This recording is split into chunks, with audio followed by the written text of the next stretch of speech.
In the morning when I'm driving, I really come alive when I listen to my Ronnie, I listen to my RonyiQ. They are rare and they are few who can compare with RonyiQ. So grab a chair, she's coming through. She's on the air, it's time for RonyiQ.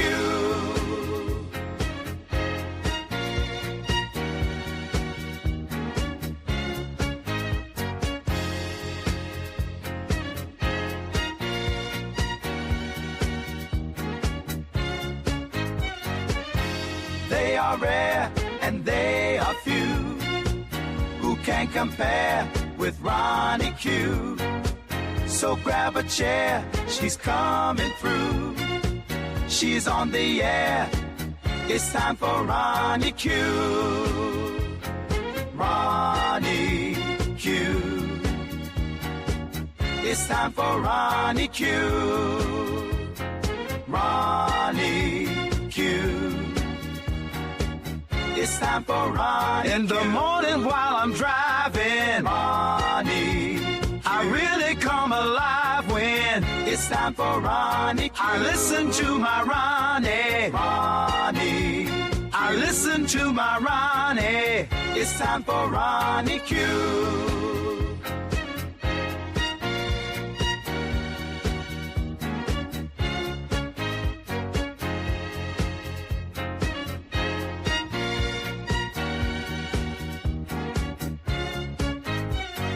Take a seat and go meet Ronnie. Sweet, sweet, sweet, sweet Ronnie. No day complete without my Ronnie. She can't be beat. Sweet, sweet Ronnie.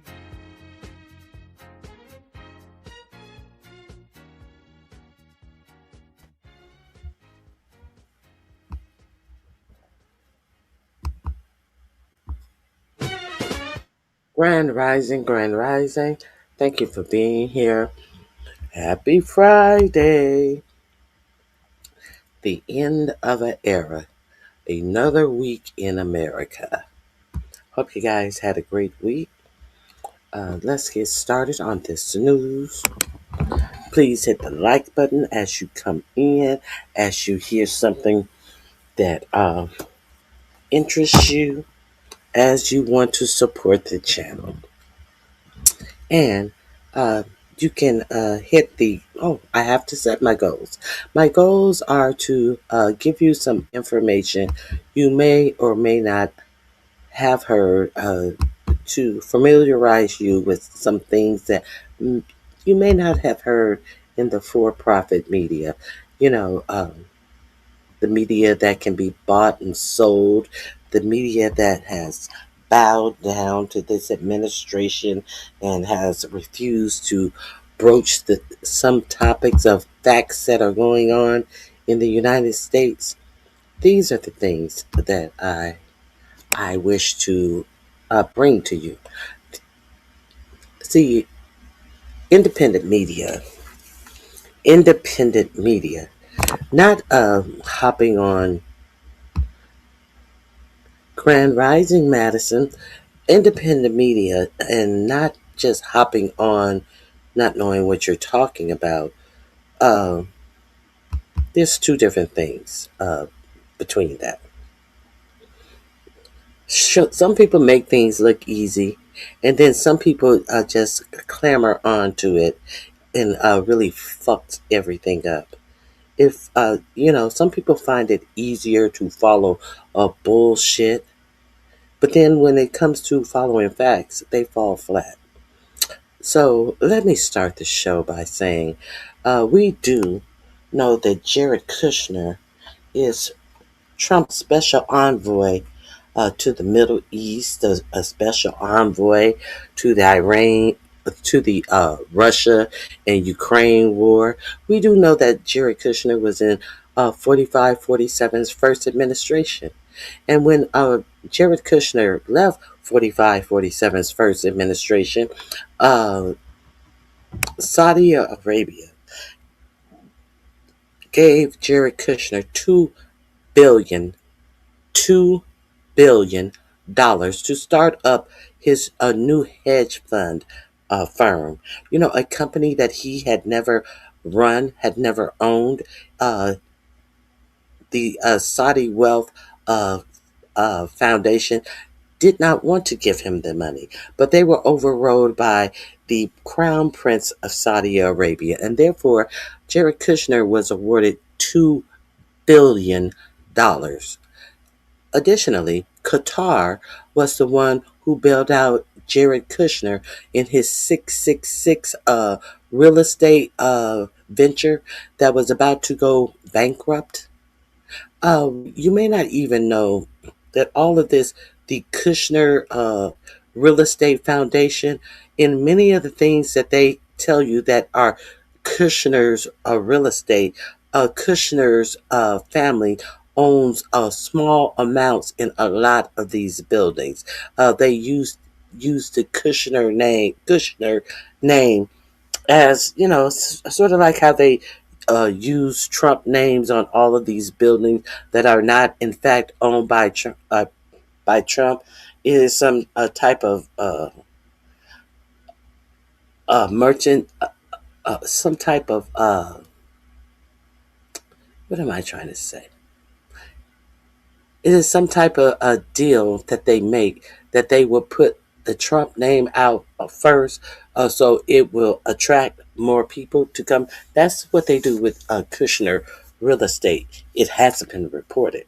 So let me tell you that Jared Kushner, the special envoy to the Middle East, who is supposed to be over there seeking peace in the Middle East, you know what he's seeking? He's seeking $5 billion more money from the Middle East, from Saudi Arabia and other countries in the Middle East, not for anything to do with fighting this war, not for anything to do with, hey, we're using munitions to help keep you safe. No, he's looking for $5 billion more dollars for his personal hedge fund company, for his own business. So, you've heard it here first. See, because I'm not new to this, I'm true to this. And I just don't want to run my mouth and try to steal an audience. I want to give you actual facts that you can use. Okay?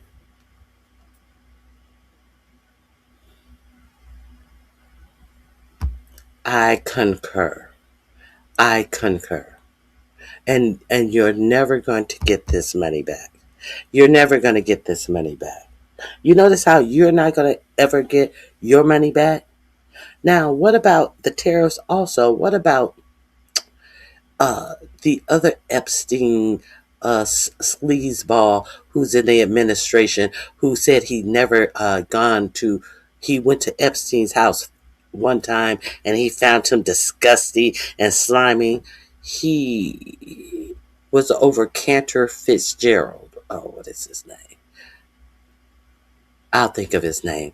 I got Steve Witkoff's name in my mouth. The little slimy little sucker who had to go and speak to Congress. He is the Commerce Secretary.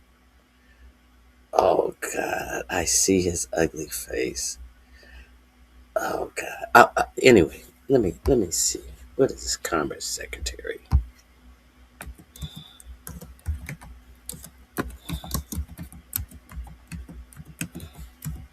Not Steve Wick. Howard Lutnick. Yes, Howard Lutnick. How about Howard Lutnick and who has not divested completely from his firm, as well as Steve Witkoff? Both of these people are in your administration, have not divested from their companies. We do not even know if if Steve Witkoff and Jared Kushner have even cleared a security check, because they have this special title as special envoy. So technically, they are not working for the White House. but they're flying all around the world. Steve Witkoff, as well, is making business deals for his company that he has not totally divested from. So the next time they show this flush man, Steve Witkoff, he's never worked in government a day in his life. But he is flying around the country, making all of these business deals for his companies that he has not divested from, which he was supposed to do. And you do not even know if these guys have passed a security clearance to make sure that they have no conflict of interest. Well, they haven't divested from their businesses, so them collecting money and making deals for their businesses is most definitely a conflict of interest. But we're not here to talk about this today because RonyiQ, if you've been with RonyiQ been told you about this shit. Just a little recap. So what we're going to talk about today is what we're going to talk about today is it's the world's largest heist. I concur. Howard Lutnick, he used to be over Cantor Fitzgerald, who mysteriously decided to take his child to school. The Howard Lutnick who showed up on Epstein Islands with several nannies and just mysteriously on 9/11, he had the urge to take one of his children to school. Catch, that's his story, not mine. The same Howard Lutnick whose children have taken over Cantor Fitzgerald, so he says. This Howard Lutnick has gone to businesses, companies who are now suing to get their tariff money back. Because when the tariff first started, some companies were trying to delay the rise, right, delay raising the prices on some of their goods. So they did pay a portion of the tariffs because they didn't immediately want to go in and just change their prices to reflect the price of the tariff, but not good old Jeff Bezos. Jeff Bezos was going to put the price of the item up and tell you exactly X amount of dollars you were going to have to pay for tariff. He was going to put that on the receipt for you until 45, 47 told him, that's crazy. Why would you do that? He said it publicly. Why would somebody do that? Like, why would you allow the American people to understand that they would have been paying less, but since I have to charge you for these tariffs, you're going to be paying more. So Jeff Bezos, what did Jeff Bezos do? Jeff Bezos decided not to show you how much more you were paying for your items because of these tariffs. But what what Howard Lutnick did, what they did, and they're being sued by business owners right now for what they did is they went to the companies who initially were paying the tariff before they passed the price cost on to the consumers. What they did, they went to these companies and they say, okay, well, we know that you are in the tank for these tariffs for, let's say, $10 billion, $10 million. Let's say 10 million. I'm speaking in billion as if I'm in the Trump administration. The Trump administration never speaks in millions anymore. Everything's in billions in this administration. If you're not talking billions, you need not talk to this administration. So let's say I'm a business owner and I'm in uh, 5 million for tariffs that I recently had to pay for my products being brought to the United States. And then here comes the here comes the what is his name? Lutnick boys from Cantor Fitzgerald, and they tell me, Hey, RonyiQ, we know that you are out of $5 million for those tariffs. We will give you $1 million, and we'll take that. We'll take that problem off of your hand. Here, sign here. See, because the thing about it is, Howard Lutnick was the one who was telling 45, 47. Yeah, yeah, yeah. It's a good thing. It's a good thing to do the tariffs. Yeah, the tariffs are good. Howard Lutnick was the main one lying to you of the public, telling you that you weren't going to have to pay the tariffs. And on the back end, Howard Lutnick knew that it was possible that the tariffs would be overruled. So he played both sides of the fence, and the front facing side was saying how good the tariffs would work and how much money they're going to bring America, and it wasn't going to cost you anything. The back side of the fence that he was playing is, hey, I can buy off companies and for little of nothing, and the government is going to have to repay all of this tariff money. So I will buy out somebody who has paid $5 million in tariffs for $1 million, and I will make $4 million. This is what your administration is busy doing for themselves. RonyiQ already explained that to you. Okay, so what are we talking about today? If you remember, uh, go through my videos. I've already told you that the Defense Department that has a $1 trillion budget, they found in September that they had not spent their full $1 trillion. They had 93 billion, B with a for billions. They had $93 billion left over from their $1 trillion budget. So, what did they do with that $93 billion? They said, hey, if we don't use it, we're going to lose it. So, we have to spend all of this money. What did they spend this money on? A whole lot of contracts that have yet to be named. They did a whole lot of contracts, and if I'm not mistaken, this is during the time when Donald Trump Jr. for sure got a government contract for a business he has never worked in, and he suddenly has a government contract. He is a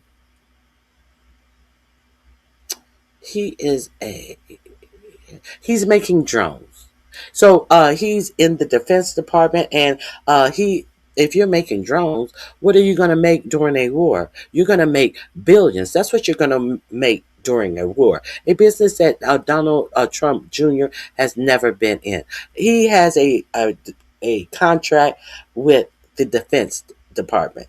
Another thing that Keg Breath decided to do to if you're not going to use the money, you're going to lose the money, as in the Congress will not afford you the same $1 trillion that they did last year. So we know that every year the budget for the Defense Department is increased. It has never decreased. It has always increased. The same Pentagon that has not been successfully able to do a audit the last, I think it's 8 audits now. They cannot tell you exactly where any of the money go. They cannot tell you where over 60% of their money is spent. They can't tell you. I can't remember. I don't know. I don't know. I call you back. They cannot tell you where over 60% of the money that they are spending goes. So, Pete Kegbreath, the same Pete Kegbreath during his confirmation hearing got very testy when he was questioned about the last two veteran foundations that were left in financial disrepair under his watch.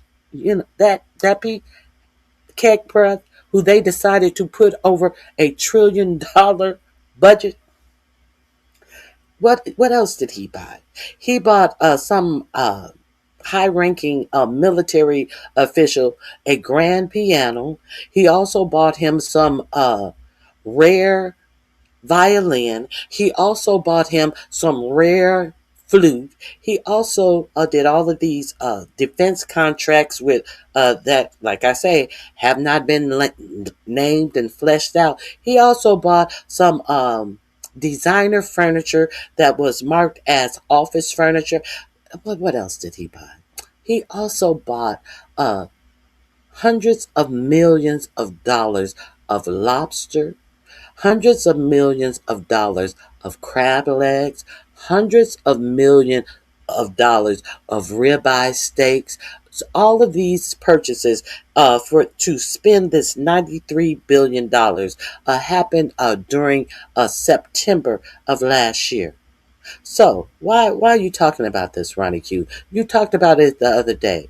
You talked about it on that live that you have Pete Kegbreath sitting at a desk with crab legs, caviar, lobster tails, a baby grand piano behind him, and a fully stocked bar behind him. You have it. You talked about it on that video with that thumbnail. I think it was this week. I think it was actually this week. I talked about that. Why are you talking about it now then, RonyiQ? The reason I'm talking about it now is your your same Pentagon is coming to you, and they have no shame in saying that this war that is basically over, this military that they have basically totally defeated and is on its last leg, and they have taken 90% of their fighting power away in the first week and all of this shit. Well, why then is Pete Kegbreath out here saying that the Pentagon will need another $200 billion to fight this war in Iran? Yes, that same Pentagon that just blew $93 billion on bullshit. But they have no problem. What did Kegbreath say specifically? He said it costs money to kill people. Hey, Liz, how are you? It costs money to kill people. And I am quoting your defense secretary. Congress braced for a $200 billion Iran war request. The ballooning cost of the war is certain to intensify an already toxic fight on Capitol Hill over the Trump administration 3-week military campaign in the Middle East. So it's been 3 weeks. The people who just blew $93 billion on bullshit is going to now go where? They're going to go to Congress to ask for $200 billion to fight a motherfucking war that they have not explained to you why they're fighting it in the first place. But they're going to come and ask for $200 billion. They didn't go to Congress to give information to get authorization to fight the war in the first place. But now they have no qualms about going to Congress and asking for $200 billion after they just uh, skeeted on $93 billion of your taxpayer money. Why? That's why it should matter. Because it's your taxpayer dollars. This same administration that says they cannot find money to extend health care. They need to claw back people who are accepting food stamps because they're spending too much in food stamps. They need to knock people, the disabled and poor people off of Medicaid, and they are not allowed to have any health care because they're spending too much money on you as a human being. Um, but they have no, it costs money to kill people. They would They would rather spend money to kill people than to make sure that the American citizens have a doctor to go to, has someone to fill out prescriptions for any type of illnesses that they need to regularly take medication for, which a primary care physician will be able to give them regular prescriptions. No, they want you to have no health insurance, no primary care physician, whatever disease that is raging and ravaging your body. Well, when it gets too bad, the emergency room must take care of you. And as we see emergency room after emergency room refusing to treat patients who are putting band-aids on patients and calling the cops to get them out of the emergency room. Are we going to pretend like we don't know what emergency rooms are doing all across this country?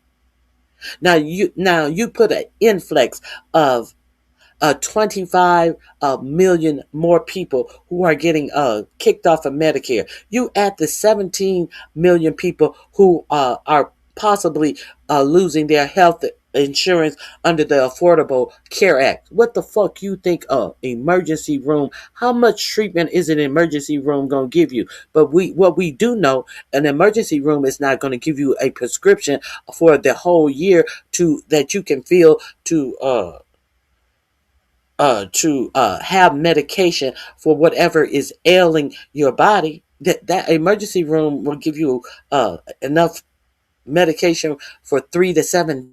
They're not gonna. So what's gonna happen to people? They're gonna die. They're gonna die.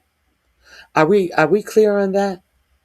Are we clear that if there is about to be a big onset of American people who are going to die as we brag about being the richest country in the world, as your president's son-in-law flies across the world talking about he's some uh, peace envoy and he's collecting billions of dollars for his personal company? Are we going to pretend like we don't know these things? But yeah, I think some of us do not know these things because we are so hung up on bullshit and dumb shit. We're so making sure that we are able to recite the order of operation of shit that don't matter to you and how you live your lives. And when we're adept with that, we want to turn around and start giving you news. Let me give you the rest of this news. Okay. The Pentagon emerging plan to seek $200 billion in additional spending to finance President Donald Trump's military campaign against Iran will intensify an already toxic partisan fight over the war and its cause. Congressional Democrats labeled the eye-popping figure a non-starter Thursday. Republicans offered cautious support for a large supplement, but said they'll need to review the details before backing such a huge windfall for the military. Okay. Uh, I do think we'll need a very generous amount, said Senate Armed Service Chair Roger Wicker, Republican of the poorest state in the United States, Mississippi, but I have not seen anything specific yet.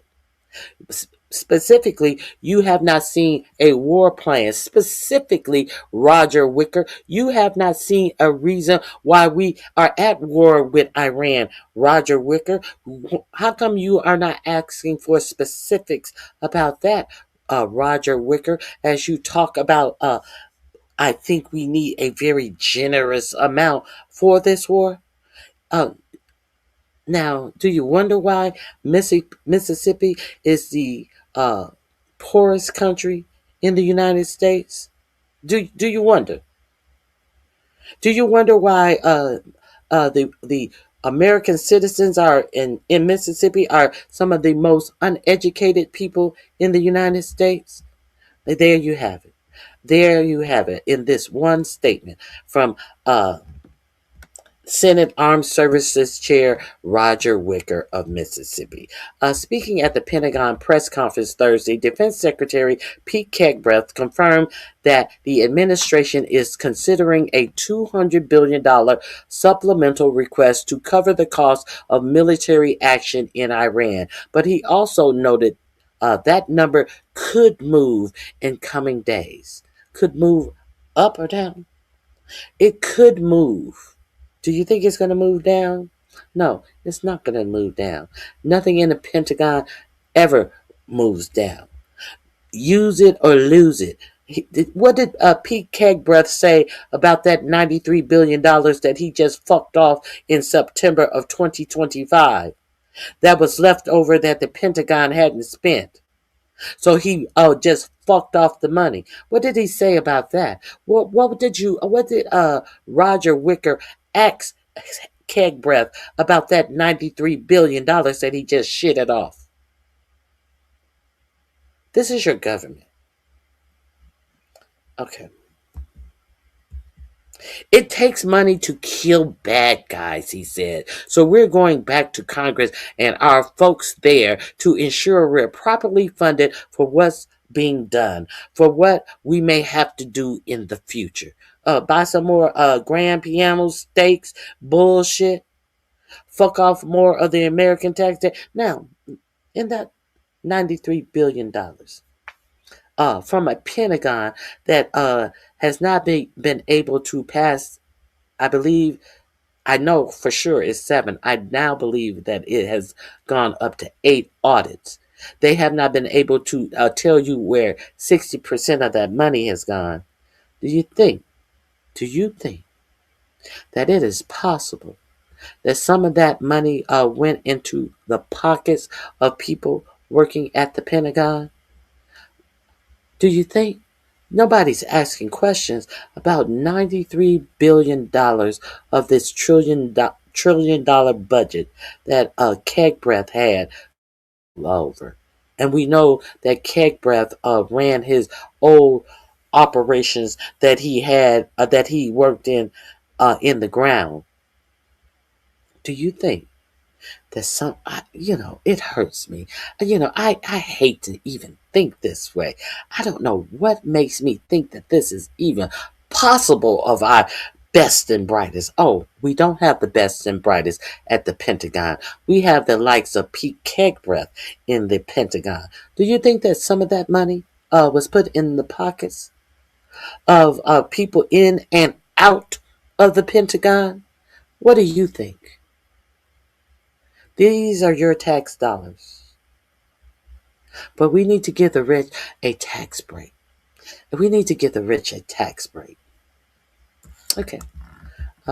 Trump was pressed by reporters in the Oval Office Thursday about why the massive request is needed if he had predicted the war would not last long. Trump hinted the funding proposal will extend beyond the immediate military operations in Iran. So, in answer to why you need $200 billion for Iran, which your Department of War secretary said, you said that it's going to extend beyond the immediate military operations in Iran.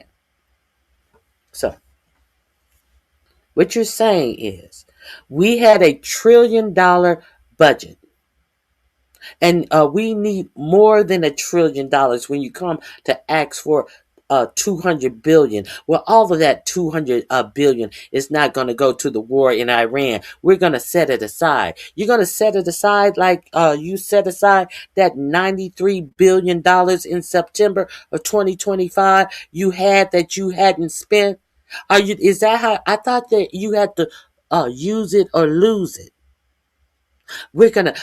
It's for other things beyond Iran. We just gonna sit it on top of the $1 trillion we get per year. Is that what they want you to think?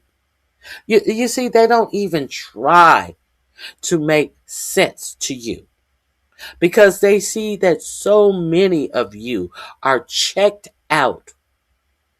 And they are doing whatever they want to fucking rob this nation blind. Okay. Here's the link to this is going to be in my description box. It's going to be under give me more money. I will have it in my description box. But let's go here. Let me share this with you. Let's get into.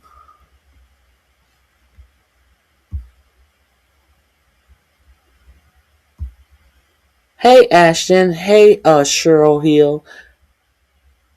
Ashton Trox. Welcome all of you.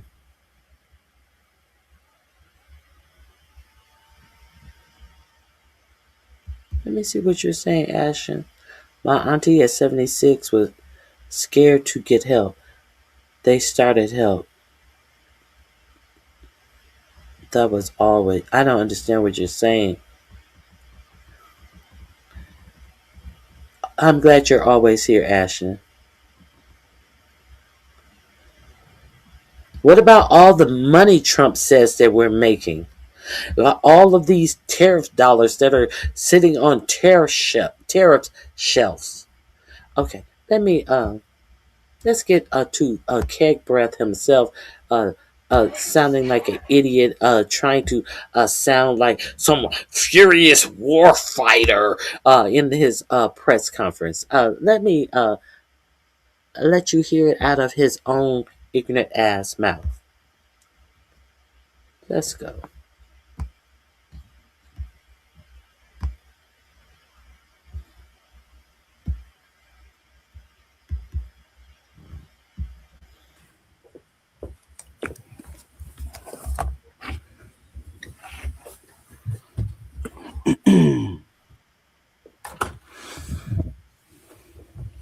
Well, good morning.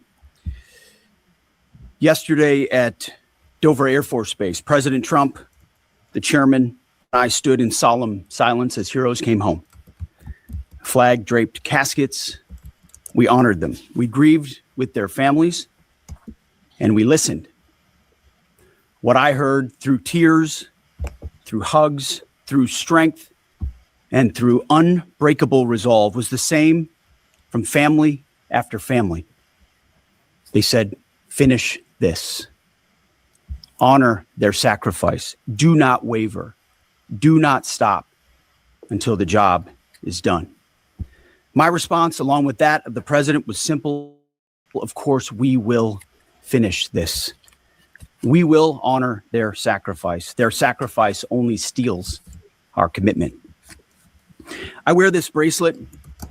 Staff Sergeant Jorge Oliveira, he was one of my sergeants or one of my specialists in Guantanamo Bay. He deployed later to Afghanistan, where he was killed on 19 October 2011. Killed 10 years after 9/11, 15 years ago. He was one of the 1%, the best of America. Not just a guardsman, but a law enforcement officer back home and a family man. I remember him every day, just like so many other men and women of our generation and previous generations who wear bracelets like this. Just as we will always remember those lost in this conflict. Their names are now etched into our mission and into the soul of a grateful nation.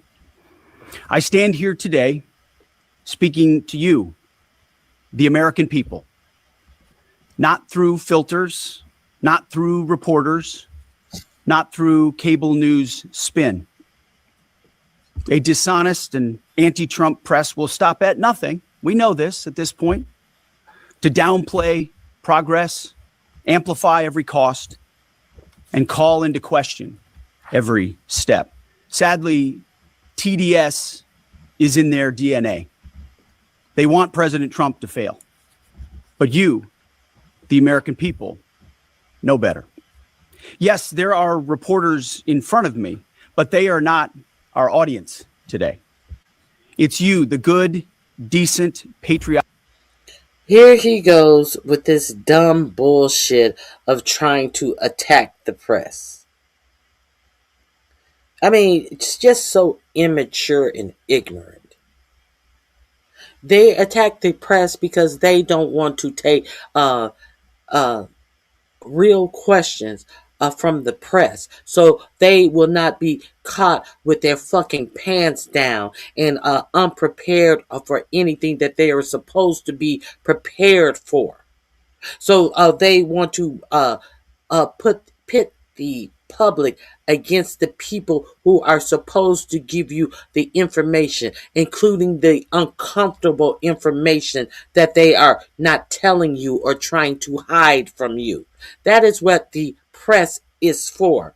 The press is not here to be uh, North Korean press to put out everything that the dear leader wants the public to know and not put out what the dear leader does not want the public to know. This attacking on the press is disgusting. Okay, so we are hand in hand with Israel. We are now striking schools. We are now carpet bombing Iran, indiscriminately killing people. As Pete Kegbreath says that we don't aim at non-combatants, but we're carpet bombing all of Iran. Who? How are you not? Aiming at innocent people when you're indiscriminately just dropping bombs over the whole country? So we're hand in hand with Israel. Wasn't that what Israel was doing over in Gaza? What else was Israel doing over in Gaza? Israel was also shooting and killed over 200 people in the press, clearly identified as the press, because they did not want these stories out about what they were doing. And this is the start of our country doing the exact same thing, trying to make you believe that the press is your enemy. We're going to talk about the press in this war as well. Why is Israel not allowing the press to come to Israel to show the damage that has been caused in Israel? In any press that you see in Israel, they are not allowed to move their camera left or right. They have to take the shot directly in front of you. And your American news media tells you that, well, we can't pan around because they don't want to show any identifying buildings. No, bitch. They don't want you to see all the carnage and damage that they have brought upon Israel, while they try to make you believe that this golden dome has protected Israel and Israel is 100% okay. They don't want you to see how bad Israel is getting fucked up too, as they tout the golden dome that they're going to build like Israel to protect the American citizen. We're not going to call ours the Iron Dome. We're going to call it the Golden Dome. Of course, what would gaudy as gold leaf having Donald Trump call it but the Golden Dome? See, they don't want you to know that they're going to tell you that they're spending so much money on this alleged Golden Dome and it's not going to protect you. So are they going to even bother to build it to protect you? They don't give a fuck about protecting you. They have their own. They have their own little underground layers that they can hide in, and they had for centuries. When was the last time you have seen Peter Thiel out in public? When was the last time you seen any of these billionaires out in public? When have you seen any of these billionaires doing speaking engagement and public facing appearances? I want to know when. They're staying close to their shelters, their bomb shelters. Let's continue. American people. You, the hardworking, tax-paying, God-fearing American patriots. The media here, not all of it, but much of it, wants you to think, just 19 days into this conflict, that we're somehow spinning toward an endless abyss or a forever war or a quagmire. Just 19 days in, you are coming to the American people for $200 billion. But it's not a quagmire, and you have a $1 trillion budget, but it's not a quagmire. Is that what you're saying? You know, uh, this motherfucker is extremely dumb and extremely childish. It's the media's fault. He wants you to look at the media as if the media is doing something wrong to you, the American citizen, as he just whacked off $93 billion, shitted out, skeeted on 93 million of your tax dollars in September, and has the audacity to come and ask you, the American taxpayer, for 200 billion more. Nothing could be further from the truth. Hear it from me, one of hundreds of thousands who fought in Iraq and Afghanistan, who watched previous foolish politicians like Bush, Obama, and Biden squander American credibility. This is not those wars. President Trump knows better. Epic Fury is different. It's laser focused. It's decisive. Our objectives, given. It's all of that. But you have not heard one objective about this war. They didn't decide to come out with any objective. What are these objectives? Let's see if he's going to tell us what these objectives are. Directly from our America First president remain exactly what they were on day one. These are not the media's objectives, not Iran's objectives, not new objectives, our objectives. Unchanged, on target, and on plan. Destroy missiles, launchers, and Iran's defense industrial base so they cannot rebuild. Destroy their navy, and Iran never gets a nuclear weapon. Our objectives from day one. To the patriotic members of the press, nobody can deliver. Were those the objectives from day one? Well, thank you for telling us on day 19. Let's continue. Perfection in wartime. This building knows that more than anyone. But report the reality. We're winning decisively and on our terms. Iran is a vast country, and just like Hamas. Your terms that change from day to day. You're winning on your terms. Good morning, the Bushes. Good morning, Charlie. Good morning, Jerry Mitchell. Thank you all for joining us. The too tight suit, head breath, and in all of his glory, desecrating the American flag to make it appears like he has stars and stripes on his chest, like any former defense secretary. Desecrating a flag to make it seem like he has stars and stripes with these brown shoes that look like he has been wearing them in the snow, with the black toe on these brown shoes with this blue tight ass suit. At least he has a different blue suit this time with these toddler ass, small ass, unprofessional collared shirts that he wears. Okay, let's keep on going. And their tunnels, they've poured any aid, any economic development, humanitarian aid into tunnels and rockets. That's what they did with Hamas. Iran has funneled decades of state resources, not to their people,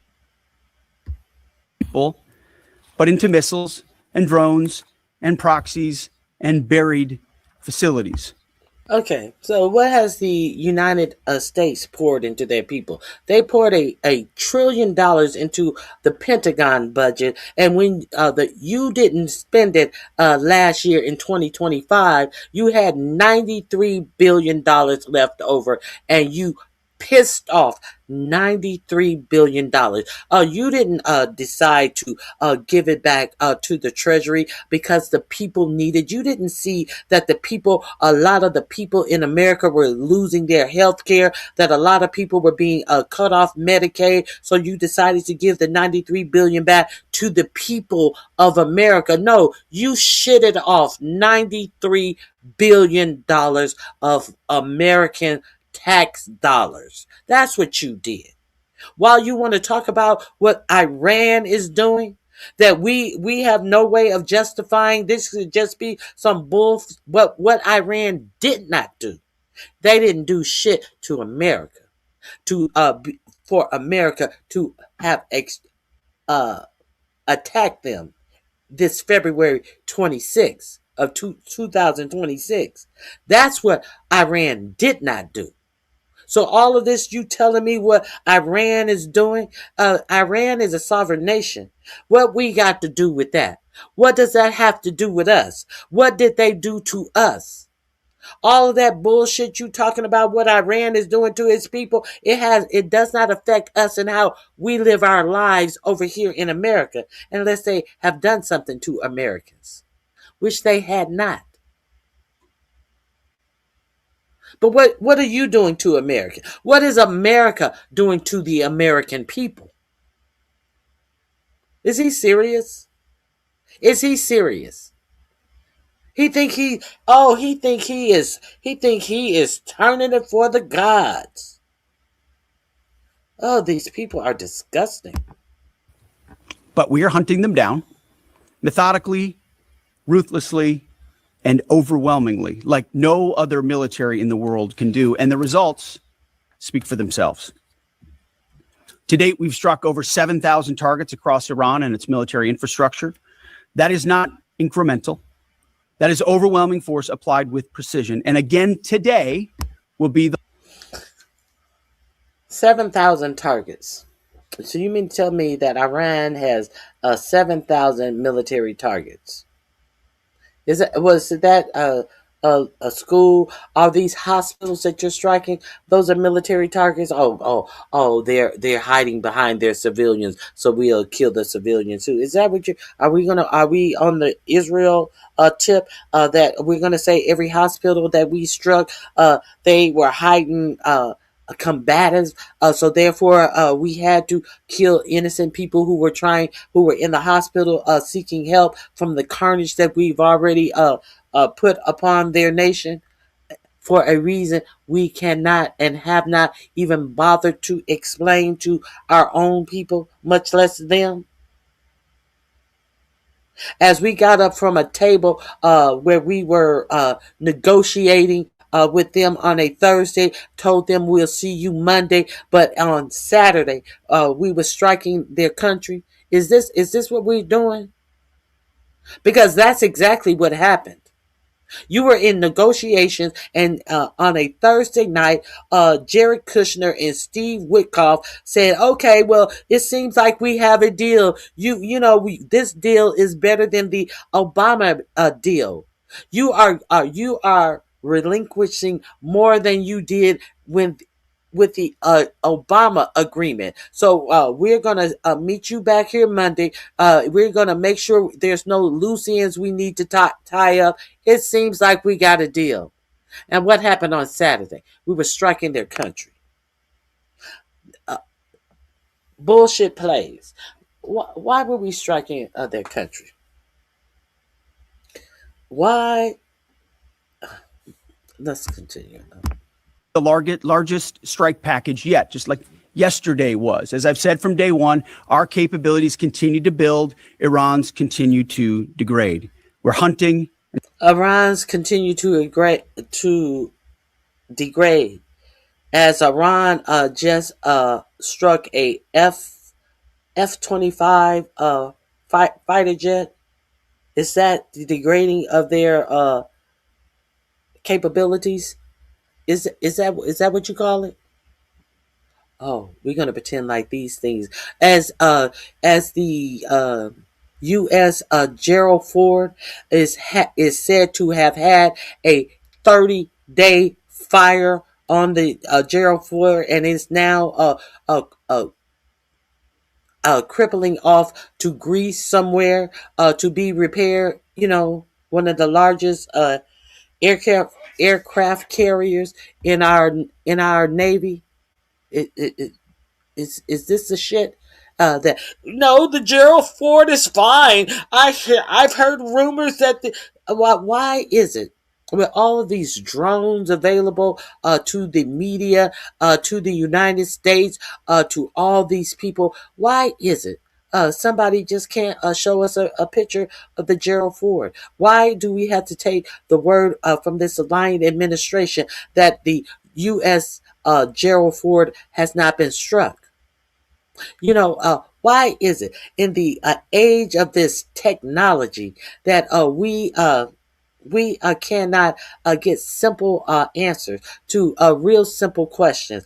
Why is it that every other day there's a new video that comes out to prove that Netanyahu is in fact still alive, when in fact since March 8th, his son, who used to always be on X, making up to 40 posts a day on X, totally went off social media and did not reemerge until 8 days later. The traditional time period that they have to mourn in the Jewish religion. Why is it that all we get is AI pictures of Netanyahu? Now we know that Netanyahu missed his last Security Council. So why is it the next thing after it has been mentioned that he missed his last Security Council meeting is the next time we see him is at a Security Council meeting with what is expected to be another AI picture of Netanyahu? Huh? Why is that? Why is that? You can't even believe your eyes. But they ain't going to show you the USS Gerald Ford. They ain't going to show you that plane that Iran just struck. They just going to send this alleged former drunk out here to tell you all is good and ask you for 200 billion. So if all of this is what he's saying is true, why he asking for $200 billion? If all of this is true, everything's going so good, we are winning in the war. Why was 47 begging other nations to help him reopen the Strait of Hormuz? Why? Listen, this war is escalating, and is escalating badly. They are setting the oil fields, the natural gas field on fire, and they are basically ruining any future of economy in the Middle East, as well as it will also ruin the American economy. Vladimir Putin was up all night stating his new world objectives. I have to go through the video. I fell asleep. I woke up and I fell asleep again. I will go through that video. If you want to go through that video, you need to find that, because Vladimir Putin is talking about what nations are that he is going to unite with and do business with, and which nations he will not be doing business with. And Vladimir Putin did not include America, of course, as a nation he will be doing business with. So the world are making plans upon this failed attempt by the United States to go over and do Israel's bidding. And now the whole world is in an uproar. Okay. Striking death and destruction from above. Iran's air defenses flattened. Iran's defense industrial base, the factories, the production lines that feed their missile and drone programs, being overwhelmingly destroyed. We've hit hundreds of their defense industrial bases directly. Their ability to manufacture new ballistic missiles has probably taken the hardest hit of all. Ballistic missile attacks against our forces, down 90% since the start of the conflict. Same with one-way attack UAVs. Think kamikaze drones, down 90%. Now, the Iranians will still shoot, we know that, but they would shoot a lot more if they could, but they can't. The last job anyone in the world wants right now? Senior leader for the IRGC or Besiege. Temp jobs, all of them. And to borrow a page from Admiral Ernest King in World War II, we've decided to share the ocean with Iran. We've given them the bottom half. We've damaged or sunk over 120 of their Navy ships, with battle damage assessments pending for many more. See, oftentimes we have to wait a few days on battle damage assessment to get the real number. Their surface fleet is no longer a factor. Their submarines, they once had 11, are gone. Their military ports are crippled. Iran has terrorized the United States and our interests for 47 years. Their core industries, not steel or agriculture or tourism, their core industries are state-sponsored terrorism, proxy militias, underground networks, ballistic missiles, and a violent, messianic, Islamist ideology chasing some sort of apocalyptic endgame. A regime like that, refusing to abandon its nuclear ambitions, is not just a regional problem. It's a direct threat to America, to freedom, and to civilization. The world, the Middle East, our ungrateful allies in Europe, even segments of our own press should be saying one thing to President Trump. Thank you. Thank you for the courage to stop this terror state from holding the world hostage with missiles while building or attempting to build a nuclear bomb. Thank you for doing the work of the free world. Yesterday's ceremony reminded us why we fight. Not for nation building or democracy promotion, but to crush direct threats to America, Americans, and our interests. We fight to win, and we are winning on our terms, following our objectives.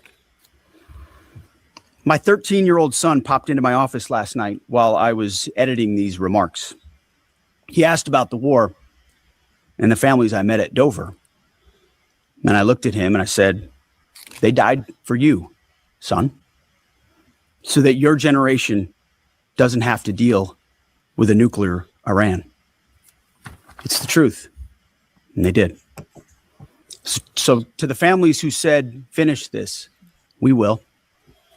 And I say the same to every American who wants peace through strength. May Almighty God continue to bless our troops in this fight. And again, to the American people, please pray for them every day on bended knee. So let's get this clear. We are fighting Islamic fanatics, religious fanatics. As this numbnuts sit up here and invoke the name of Jesus and to protect our troops, when everyone in America are not Christian Christian nationalists. Everyone in the army is not a Christian nationalist, but he's invoking his personal religion upon our whole military. Let that sink in. While they want to say what religious radicals that the people in Iran are, listen to this bullshit that's coming down right now. Understand that the military leaders are telling these people who are in this war right now that they are doing the will of God, that they are bringing forth Armageddon for the rapture to start. This is what the military people are being served up by these nut jobs, these white nationalist Christian nationalist nut jobs, telling them that go ahead and, go into the light Caroline, go into the light Caroline. You will have your glory on the other side because you are doing God's will, and God shall come down and tend to his flock after you give your life over on this bullshit ass mission. But the Muslims are the ones who are the fanatics. Listen to this dumb shit. As if we believe that everyone in the military are beholden to be a Christian. Like there are not Muslims in our own military, as if there are not people of every denomination in our military, including atheists. But this Department of Defense secretary is the one who demands that everyone bows their head in prayer. Like we believe that his cheating ass is a Christian. Like his drunk ass is a Christian. Just throw Jesus on it and nobody can rebuke you. Nobody can say anything, but because we're invoking God and Jesus. So if you have something to say, you're wrong. This is a ploy. This is a tactic. This is some bullshit that they are putting Jesus Christ into. To make it impossible for you to say what they're doing is absolute bullshit. With your family in the strength. May Almighty say it's the truth. And they did. So to the families who said, finish this, we will. And I say the same to every American who wants peace through strength. May Almighty God continue to bless our troops in this fight. And again, to the American people, please pray for them every day, on bended knee, with your family, in your schools, in your churches, in the name of Jesus Christ. To the troops, keep going, and Godspeed. Over to you, Mr. Chairman. Thank you, Mr. Secretary. Ladies and gentlemen, good morning, and thank you all for being here. I also had the honor yesterday, as the Secretary said, of traveling up to Dover with. Okay, so they're talking about traveling up to Dover. They're talking about what the military family said in the respectful transfer of bodies. They said, keep going, finish the job. Is that what they said to you? Let's go here. Since we will be putting down all the facts. Is that what they said? This was the bodies of the people who died in the aircraft, the refueling aircraft.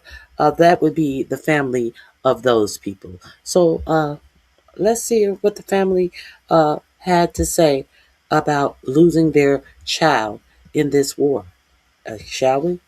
Let me rewind it. I want to hear it all. Hold on. We didn't need to be in this war. This is uncalled for. And this is what we get. The family of Tyler Simmons tells me the news still feels unreal. They're filled with immense sadness and grief that their beloved pilot is gone, but also anger, feeling that his death could have been prevented. It's just not fair. It's not fair at all. But alongside their grief, Simmons' family is making a plea, calling on the United States to stop the war with Iran. This could have been prevented. We didn't need to be in this war. This is uncalled for. And this is what we get. Families are suffering right now. Not only our family, but there are other families that's lost loved ones. And just to create a war because you want to create a war, it's not right. It is not right.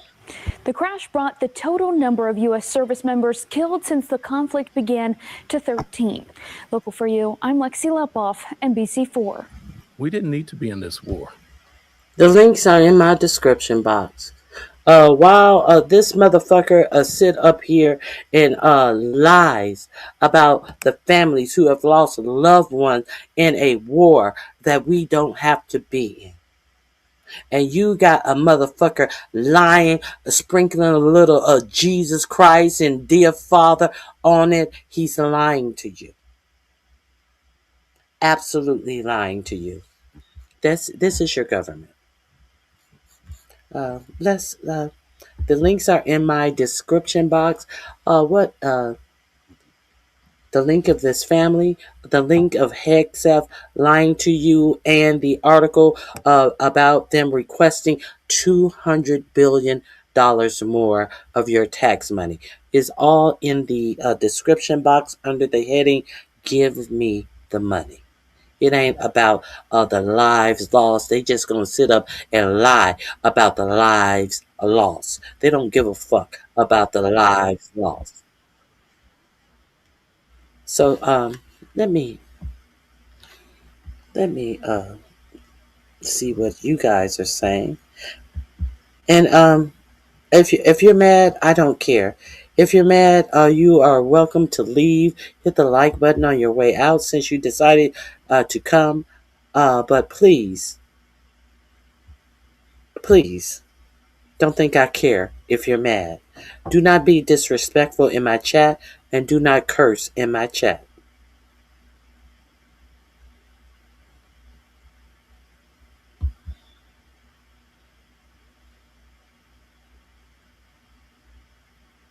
James Harden, who are you people? Who would you people be? You're talking about cake breath. Okay.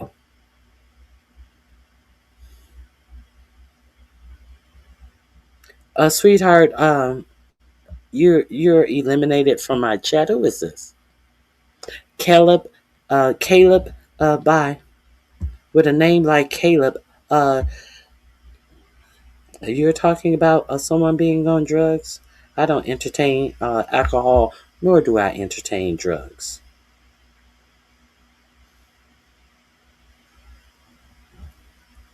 I concur. I concur.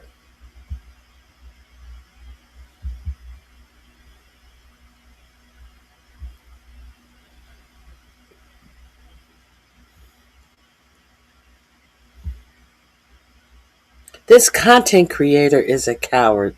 Oh, you think so? Okay. I have no problem with you thinking that. Next.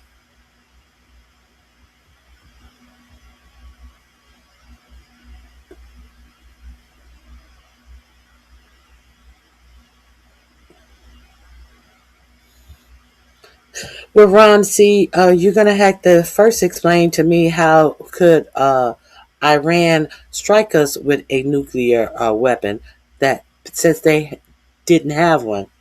You got to explain that to me first.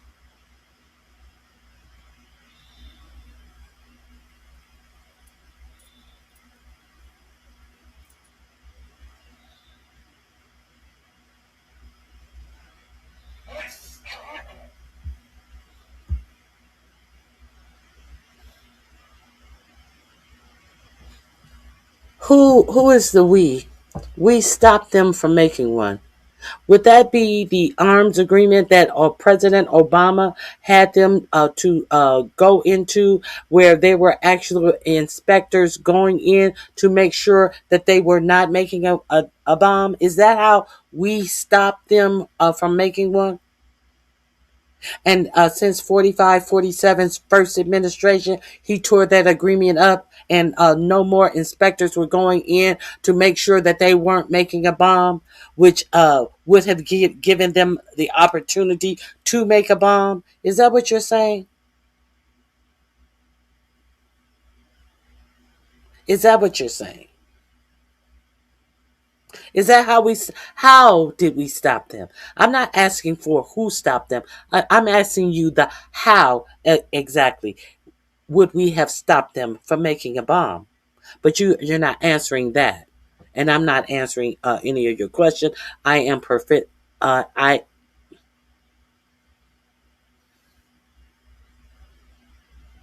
How? How? All of these different countries, how exactly did they do that? They didn't.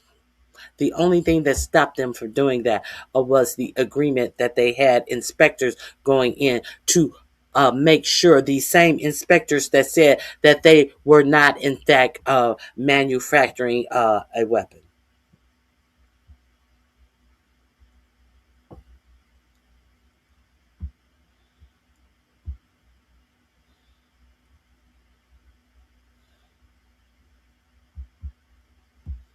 Okay, let's continue.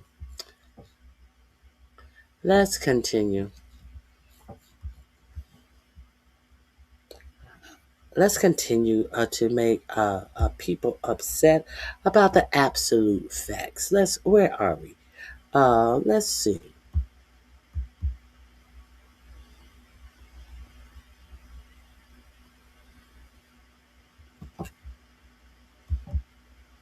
Here we are.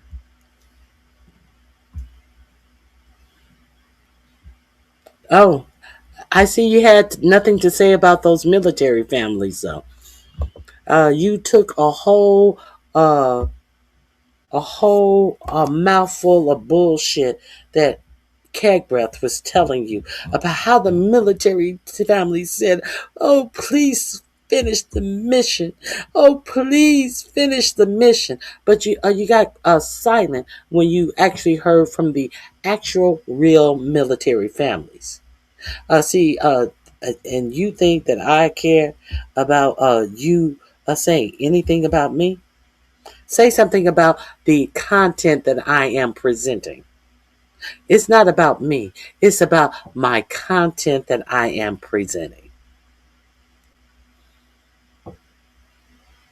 Can I ask you what is yours? Bean, can I ask you what is yours? What is yours? Bean 20514. What is yours?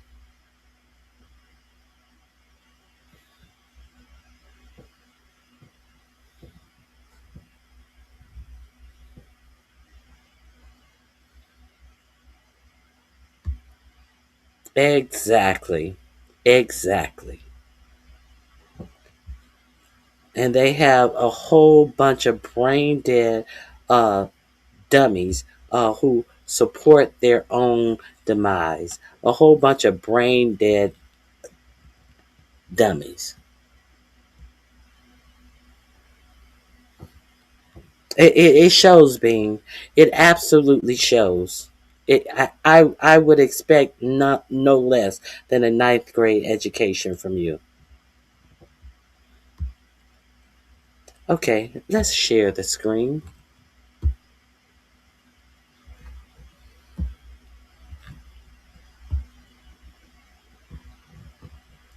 Here's what Iran hits Kuwait refinery. Israel kills Iranian guards. A spokesman says as war rages on. Hmm.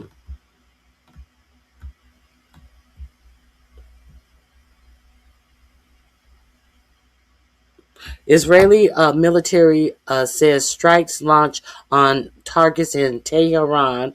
Revolutionary Guard spokesman killed. Iran attacks refinery in Kuwait. Allies help in Hormuz on conditional ceasefire. So there's a lot of stuff that is going on. This war is ratcheting up. There has been a joint statement from several nations that they will help intervene in the Strait of Hormuz.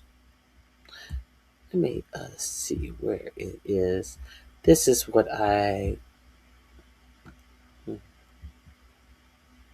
Gulf area attacks caused extensive damage to Middle East energy infrastructure. Most of Iran's major energy facilities, as well as major assets in nearby countries, have been targeted. So here is a map of all of the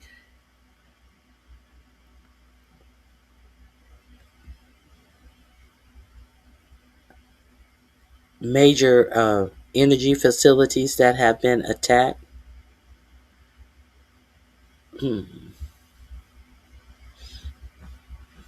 ones in blue are U.S. and Israel attack, and the ones in red are the Iranian attacks. So, there you have it. There you have it.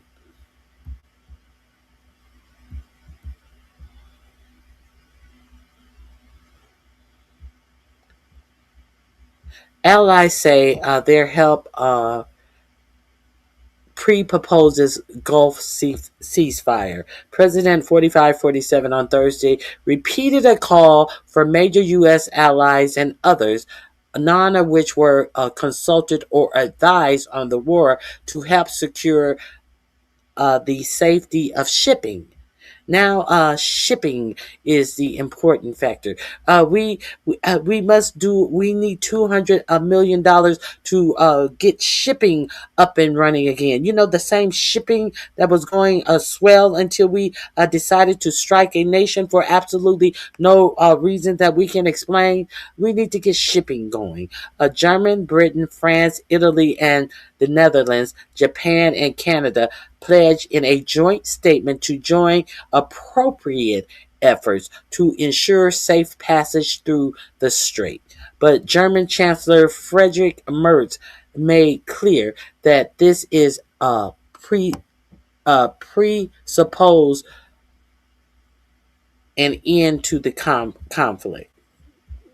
French President Emmanuel Macron said after European Union summit in Brussels that defending international law and promoting a de-escalation was the best we can do, adding, I have not heard anyone here express a willingness to enter this conflict, quite the opposite. Kuwait state oil firm said its Mina Amada refinery has suffered multiple drone attacks and set some units alight, afire. I guess that's what it means. Alight means. Most energy shipped from the Gulf goes to Asia. U.S. Energy Secretary Chris Rice said, and some Asian customers could receive supplies within 3 or 4 days if the U.S. decided to remove its own sanctions on Iranian oil currently stored at sea. So, your government is thinking about removing the sanctions from the Iranian oil. They've already removed their sanctions on Russian oil, not once but twice. They removed some sanctions and then they went back and they removed more sanctions, which is why Vladimir Putin is sitting down and he's like, oh, I got money rolling in. Let me get my shit together and devise a plan about what I'm going to do with my money. I'm not. Okay. So now they are talking about releasing the sanctions on Iranian oil. To what effect? Because they don't want you to understand that this is going to impact you immensely in the United States. Because some of you don't understand what it is when there's an oil shortage in the United States. Some of you have not lived through that, have not seen that, have only heard about that. Let me see. Where was I? So they're trying to prevent that. Up into releasing the sanctions on the fucking country that they bombed. Imagine that. Oh, well, that's obvious. The sanctions didn't work. They had sanctions on Iran, but the sanctions didn't work. So they're releasing their own sanctions to cover up how badly they have fucked up over here by striking Iran. We're not going to cry uncle yet. We're not going to go home yet. We're going to continue to ask the American people to spend money on this foolish folly that they have going on over here in the Middle East as they pocket money from the American citizens. under the guise of fucking winning a war that they're not winning, that they have no idea of even how to fight. Let me see. Where? Here I am. Flows of crude and petroleum have dropped by about 12 million barrels per day, roughly 12% of global demand, due to onput cuts and exports halts by Gulf producers. Those barrels cannot easily be replaced by the transport, shipping, and manufacturing industries that rely on them, and will make themselves felt for months or even years. In- International Energy Agency Chief Faith Barrow told Financial Times restoring oil and gas flows may take 6 months. May, might, possibly, or it can take years. Israel military said that it had attacked governmental government facilities in Tehran. Iran state TV said Ali Mohammed Nani, deputy head of public relations for the Islamic Revolutionary Guard Corps, was the latest of dozens of leading governmental and military officials to be assassinated by Israel. In Tel Aviv and Jerusalem, air raid sirens howled as explosions from interceptors rang out. The military said Iran had fired a barrage of missiles, and the ambulance services said that at least one appeared to have carried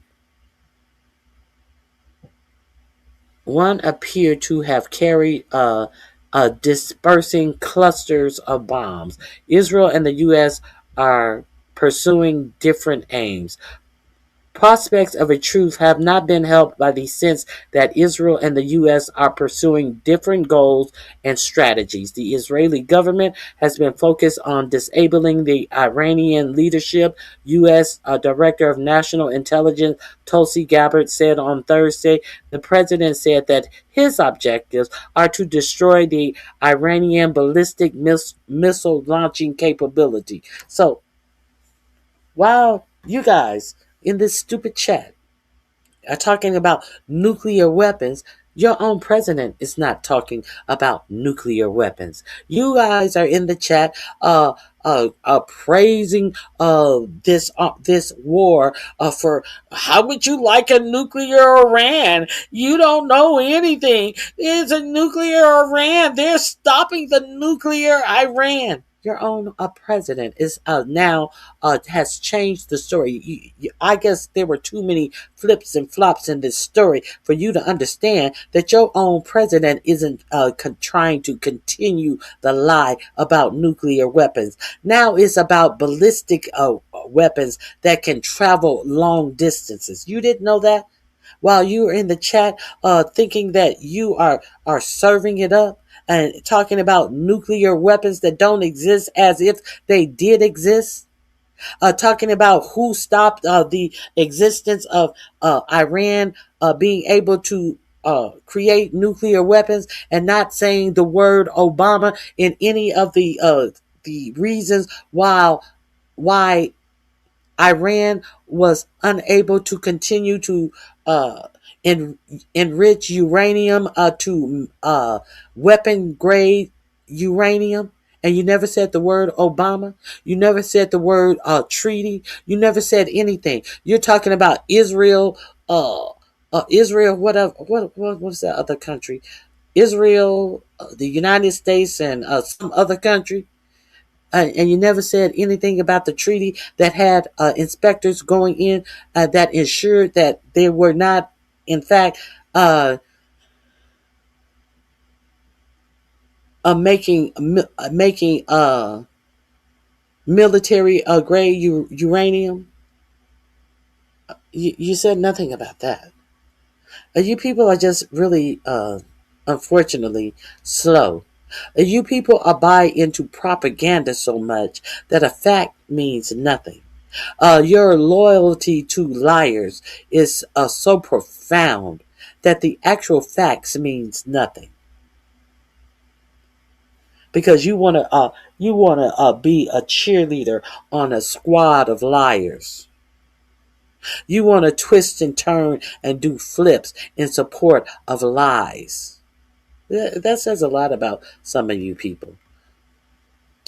Oh, we just read the headline of the story. We don't even read the whole story.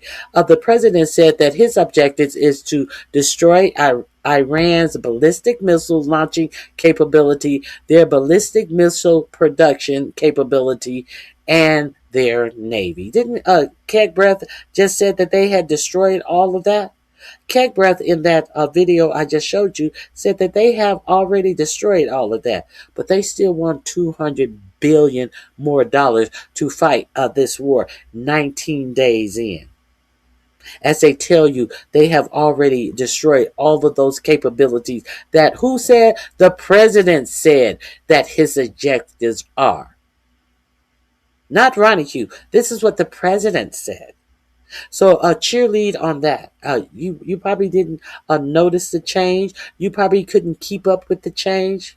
Israel's Prime Minister Benjamin Netanyahu on Thursday promised to heed Trump's instructions not to repeat the attack on Iranian gas field, but also said Iran was now unable to enrich uranium, which can be used in nuclear warheads or make ballistic missiles. Netanyahu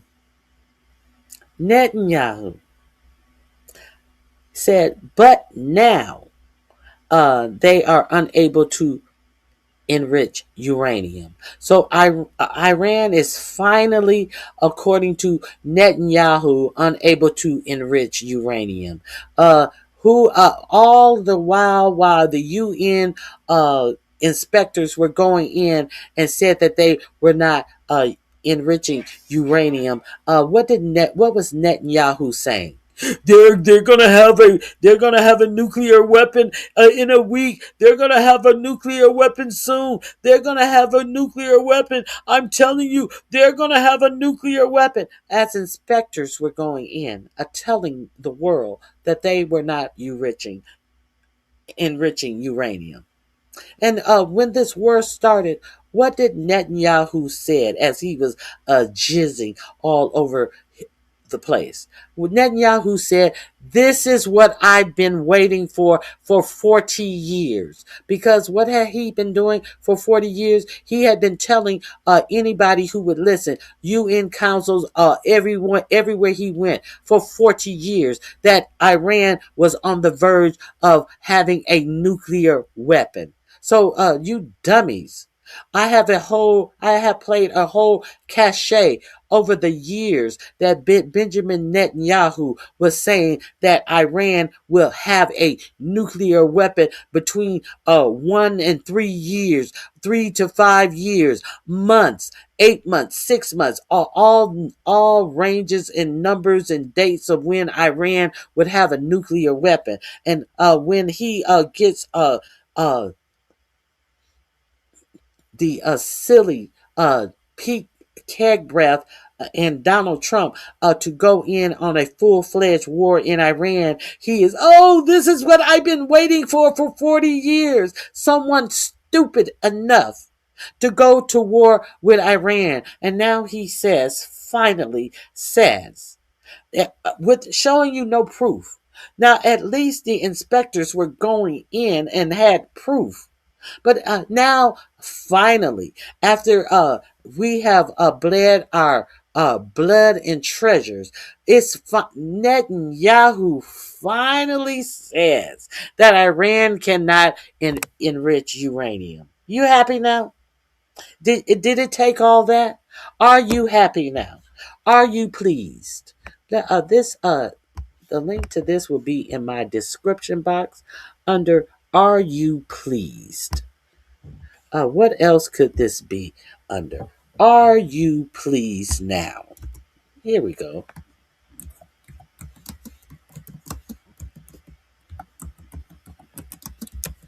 You can finish reading the article. All of the information that I present is always in my description box. So Yes, let me make sure I tag that. It is tagged and it is there. So let me go on. There are a couple of more things I want to share with you.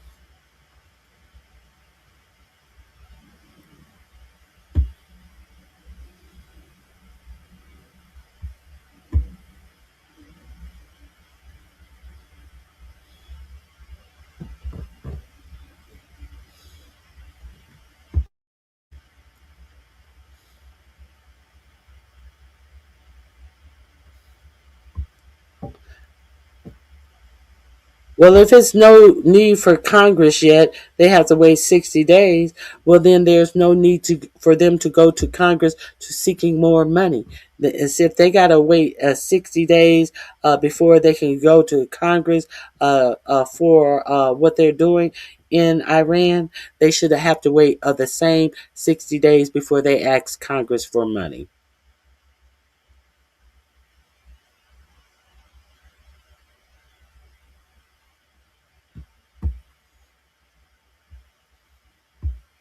But notice they didn't need Congress. They never thought about going to Congress on this fool's errand that they're doing.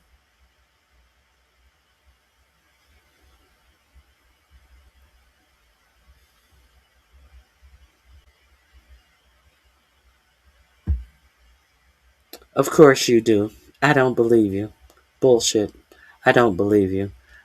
This is the No Propaganda Network. Get out of here with that dumb shit. Okay.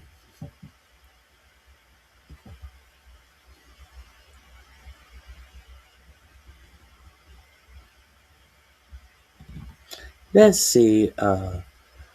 What are we? Obama didn't go to war either. Obama didn't take our military to war either. While you talking about what Obama didn't do, when did Obama take our military to war? I'll wait. Since you want to talk about what Obama didn't do, let's continue. I have the joint statement from the nations that said that they will try to help with whatever they can do to open the Strait of Hormuz. Let me I'll put that up for you now.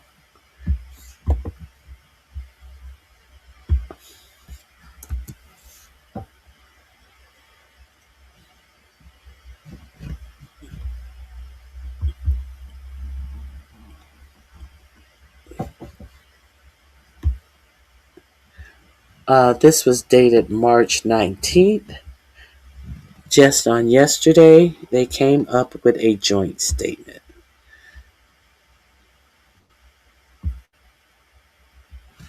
Let me share this with you.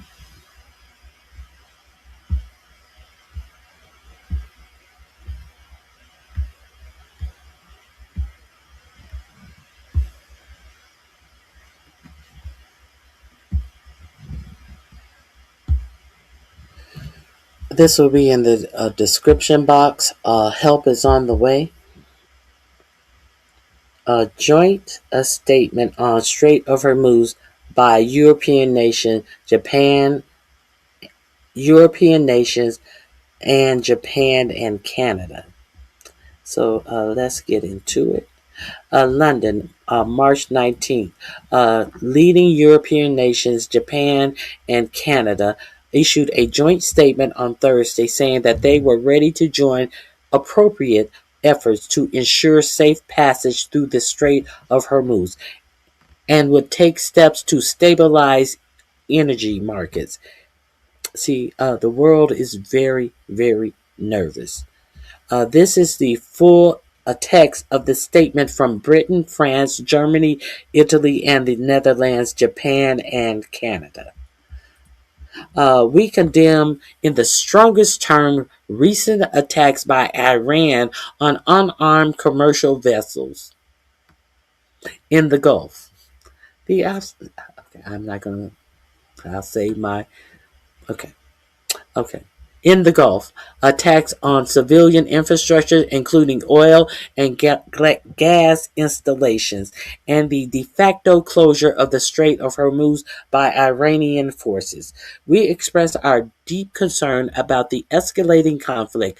We call on Iran to cease immediately its threats of laying mines, drones, and missile attacks, and other attempts to block the strait to commercial shipping, and to comply with UN Security Council Resolution 2817.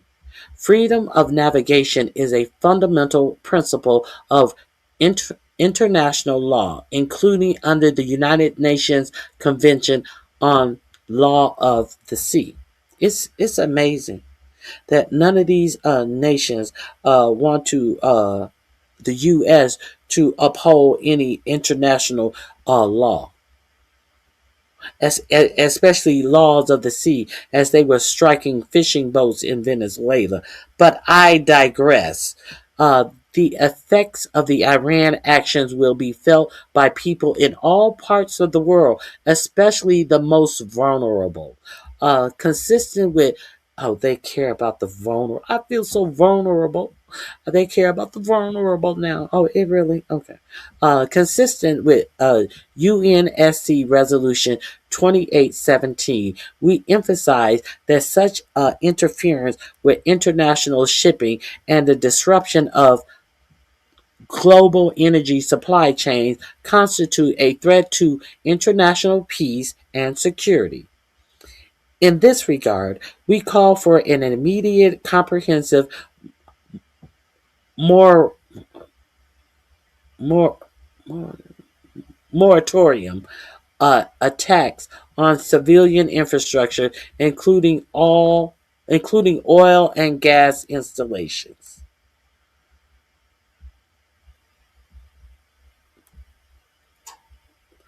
We express our readiness to contribute to appropriate efforts to ensure safe passage through the strait. We welcome the commitment of nations who are engaging in uh, preparatory planning. We welcome the International Energy Agency decision to authorize and coordinated release of strategic petroleum reserves. We will take other steps to stabilize energy markets, including working with certain producing nations to increase output. We will also work to provide support for the most affected nations, including through the United Nations and the IFI's International Financial Institution. Maritime security and freedom of navigation benefits all countries. We call on hold on. We call on all states to respect international law and uphold the fundamental principles of international prosperity and security. So there you have it. There is their statement. So whatever that means they're gonna do, we're gonna see what they're gonna do. But it just baffles me how they allow the United States to do whatever they want to do and expect a no upholding of UN laws and norms. So the thing that have gotten us here, in my opinion, in the first place. So uh, help is coming. This link to that article is under the title "Help is Coming." So there's a couple of more things that I wanted to talk about today. All of the links are in my description box. Hmm.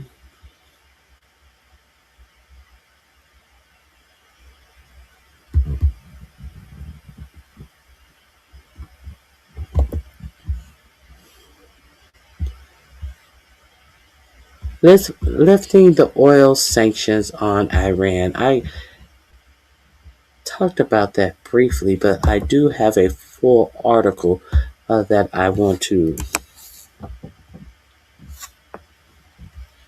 share with you about that. Let's get into this.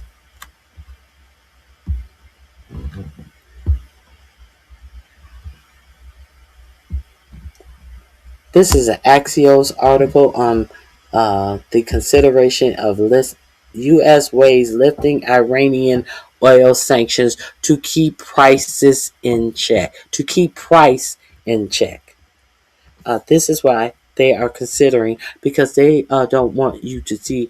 I wonder who's going to uh, profit. I wonder if they're going to allow 45, 47 to take the profits from these oil sales and put them in an offshore bank account in Qatar, like he has done with the Venezuelan oil that he sold and put in a bank account that only he can access.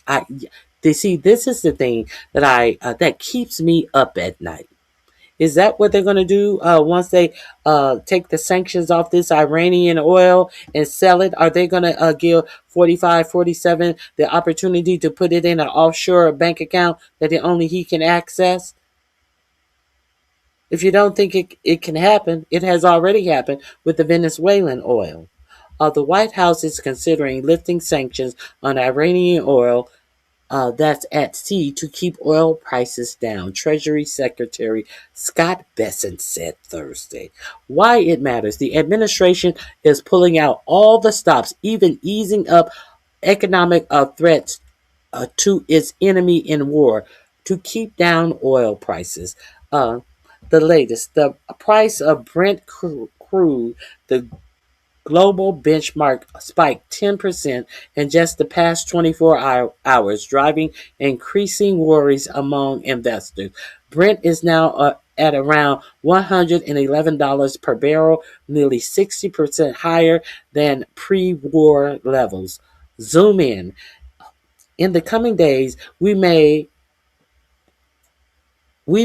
unsanction the Iranian oil that's on the water, Besson told Fox Business on Thursday morning. He said that would make up about 140 million barrels, about 10 days to 2 weeks supply of oil, is what he's saying. It would last about 10 days or 2 weeks.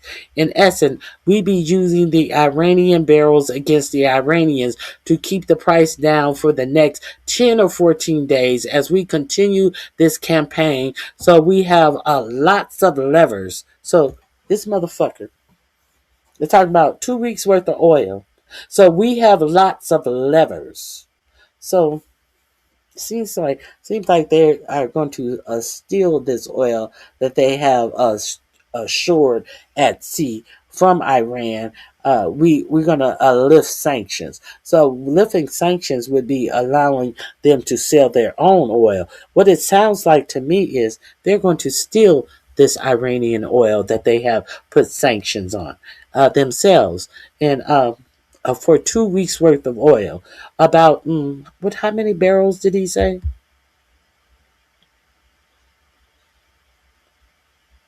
How many barrels? 140 million barrels. Who's gonna pocket that money when they sell that 140 million barrels of oil? It's the real question you need to ask. In essence, we be using the Iranian barrels against the Iranians to keep prices down for the next 10 to 14 days as we continue this campaign. So we have lots of lever. The big picture. The White House has been able for the past few weeks to contain prices with various assurances and policies promising tanker escorts through the critical Strait of Hormuz, which they have done none of, waiving the Jones Act. We talked about that, how that means absolutely nothing. The Jones Act has to do with building more ships, which America does not do. So that's a non-starter. That's just something they're throwing up in the air, a red herring to make you believe that they're actually doing something. But what we know is they're not building ships in America, and temporarily lifting sanction on Russian oil. zoom out. Lifting sanctions on Iranian oil would be a remarkable next step, as it was something Iranians were asking for in negotiations last year. Uh,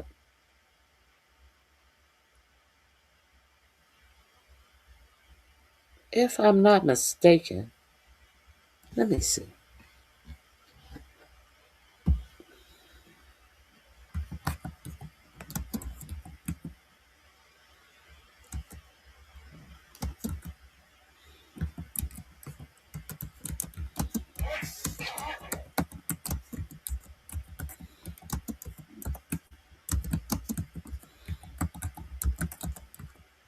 Let me see.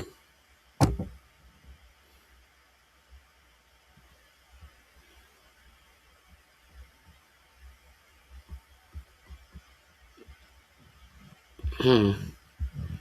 It's curious. They were seeking their sanctions being lifted last year. However, under the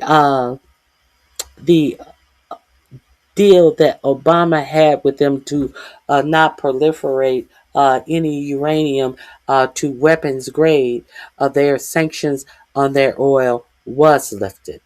They also released the money that they were holding in Iran. So when 4547 came into office and tore up the deal, they re-sanctioned their oil, and they also kept all of their re-sanctioned their money.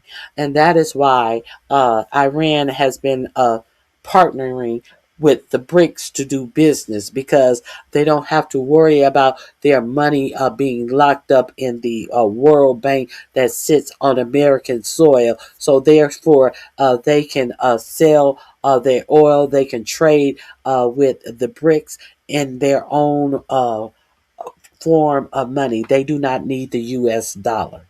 And that's why they are trying to take the dollar off of the scale of how they will trade oil. All across the world, the oil is traded on the value of the dollar. The BRICS have interrupted that. Brazil, Russia, India, China, and South Africa, and all of the other nations that have joined with the BRICS are basically unstabilizing the dollar. So at this point, I did a story on yesterday how they most nations are starting to trade using their own money. They don't have to stockpile the dollar over in the World Bank, where it can be seized upon any whim of American sanctions. So let's be clear about that. So where was I?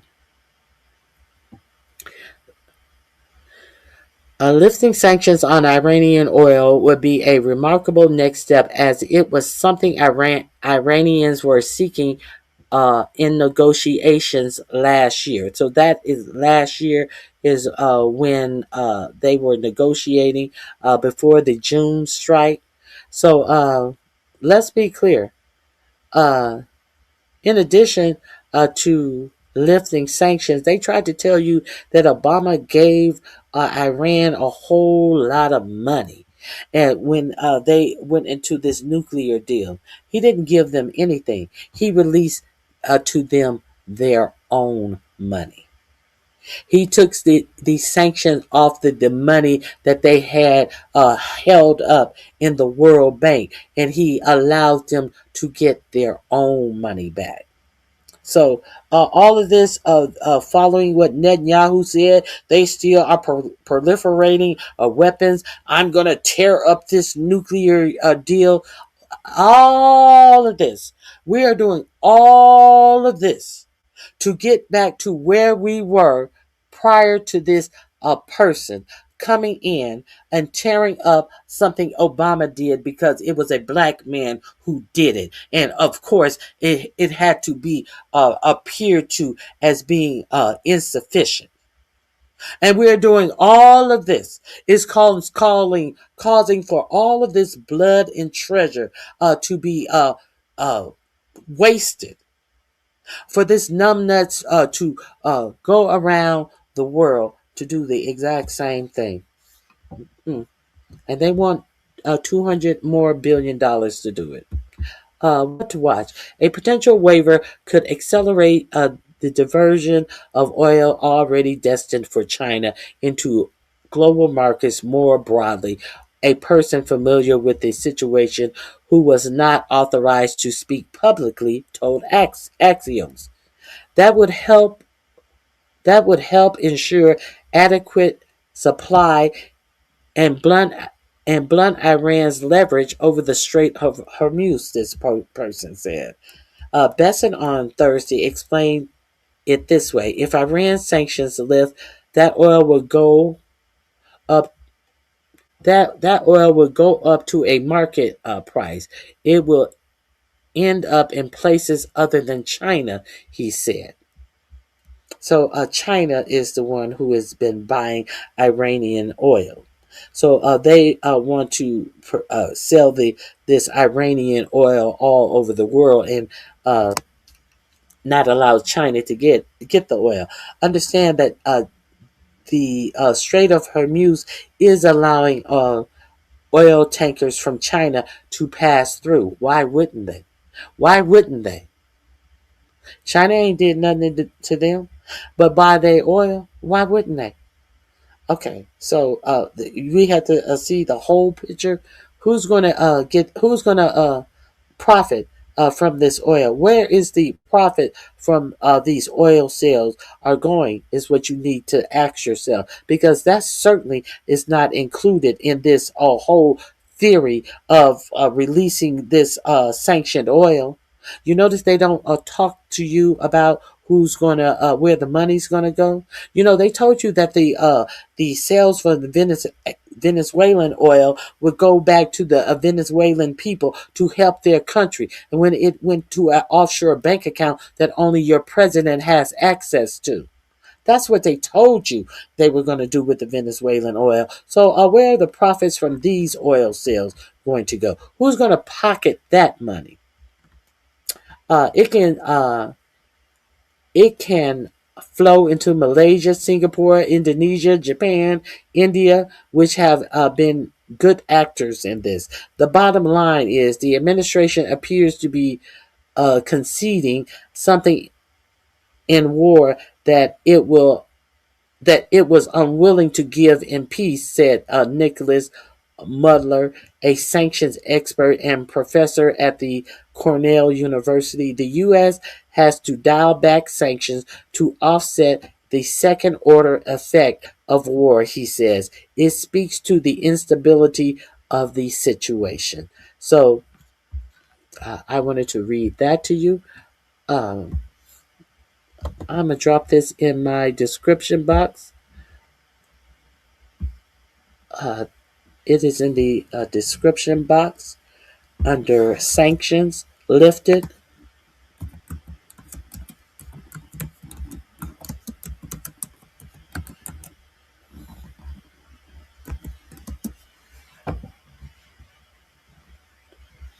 Yeah, so it seems like what I have been telling you about the BRICS nations is finally coming to fruition because there is nothing to gain from this other than 45, 47 being able to go into a nation and steal and profit and loot another nation. Now, I think I do have a video on this. Hold on. I think I have a video to share with you. I think I have Scott Besson with his lying ass. when he has to lie, he can't spit it out. He needs somebody to hit him on the back or shove something down his throat so he can get it out successfully. Where is that? Mm-hmm.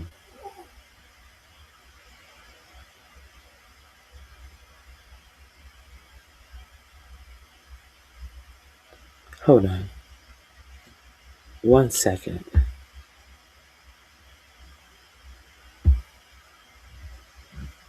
Let me get this video up.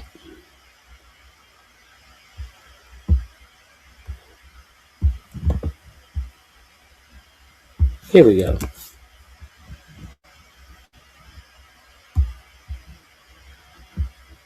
Oh, this is a good video. Yes, this is a good video. Let me share this with you.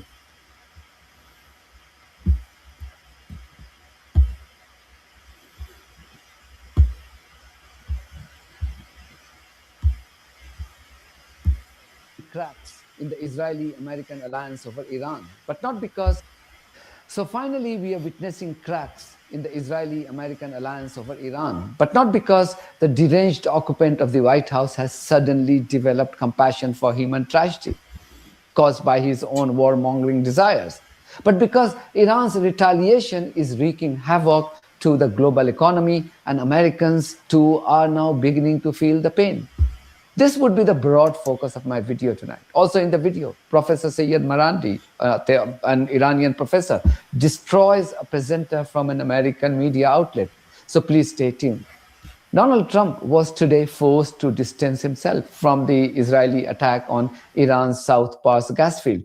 His denial came only after Iran began to hit oil and gas facilities across the region indiscriminately. Have you talked to Prime Minister Netanyahu about attacking oil and gas fields? Yeah, I did. I told him, don't do that. And he won't do that. We didn't discuss. We do, we're independent, but get along great. It's coordinated, but on occasion he'll do something. And if I don't like it, and so we're not doing that anymore. Even though there is absolutely no doubt in anyone's mind that Trump was party to the Israeli attack on the Iranian gas field. What no one told Trump, or he simply chose to ignore the advice of people around him, was the fact that Iranians are not Venezuelans. It's astonishing to note that this depraved man has still not realized who he is dealing with.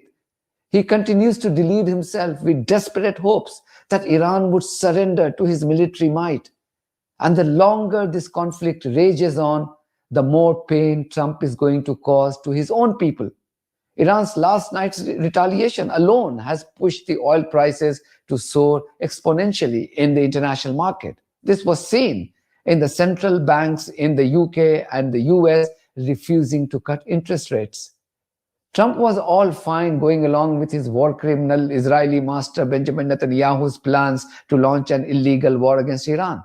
But the fact that this is now costing him politically and economically, he is getting uncomfortable. What he wrote on social media last night and said during a press conference today was the realization, seeing the brutal Iranian response. The stunning resignation of Joe Kent as the Trump regime's counter-terrorism chief was the last nail in the coffin for the US president.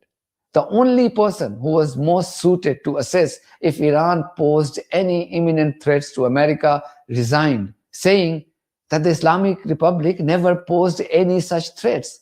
It doesn't get more humiliating than this. And then a new poll in America shows more and more Americans are now beginning to express their disapproval for this war. That's because Trump's crazy and depraved actions are now directly impacting them. And Trump has started to show the signs of this pressure. Today, he hosted the Japanese Prime Minister at the White House. And when a reporter asked him about not keeping American allies in the loop about his decision to attack Iran, he said, who would know better about surprise than Japan, pointing towards his guest. This genocidal maniac was referring to the Pearl Harbor attacks and America's subsequent decision to nuke Japan. Why didn't you tell US allies? So the Japanese Prime Minister was in the Oval Office yesterday. So a person from the press asked a question. Now, the simple fact that this numbnuts is so ignorant, not to realize, he said, well, why didn't you Japan tell us about Pearl Harbor? But what happened after Pearl Harbor? You numbnuts, the U.S. nuked Japan.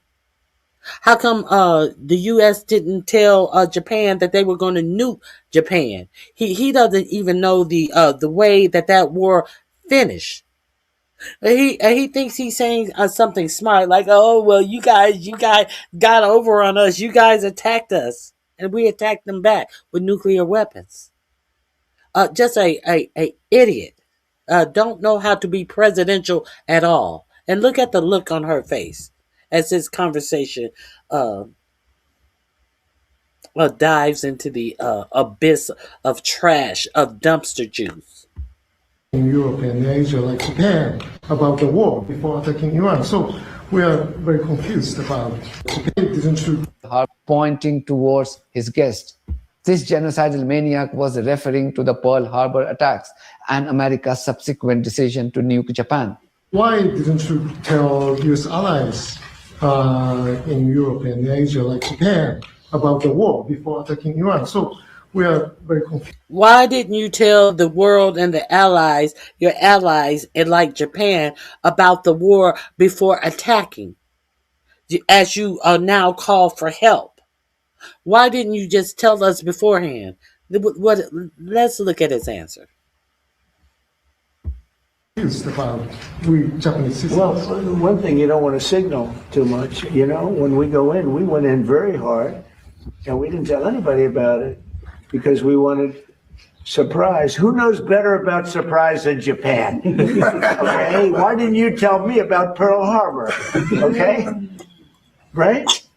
You know, he's asking me. Now you believe in surprise, I think, much more so than us.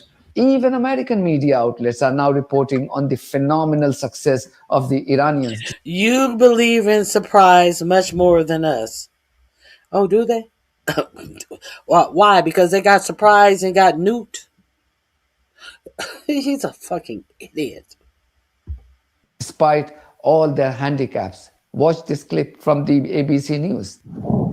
Iran has been launching drones and missiles at US air defense radar systems across the Middle East, trying to blind its ability to detect attacks. Oh my God. And thanks to satellite images and verified videos, we know they've been having some success.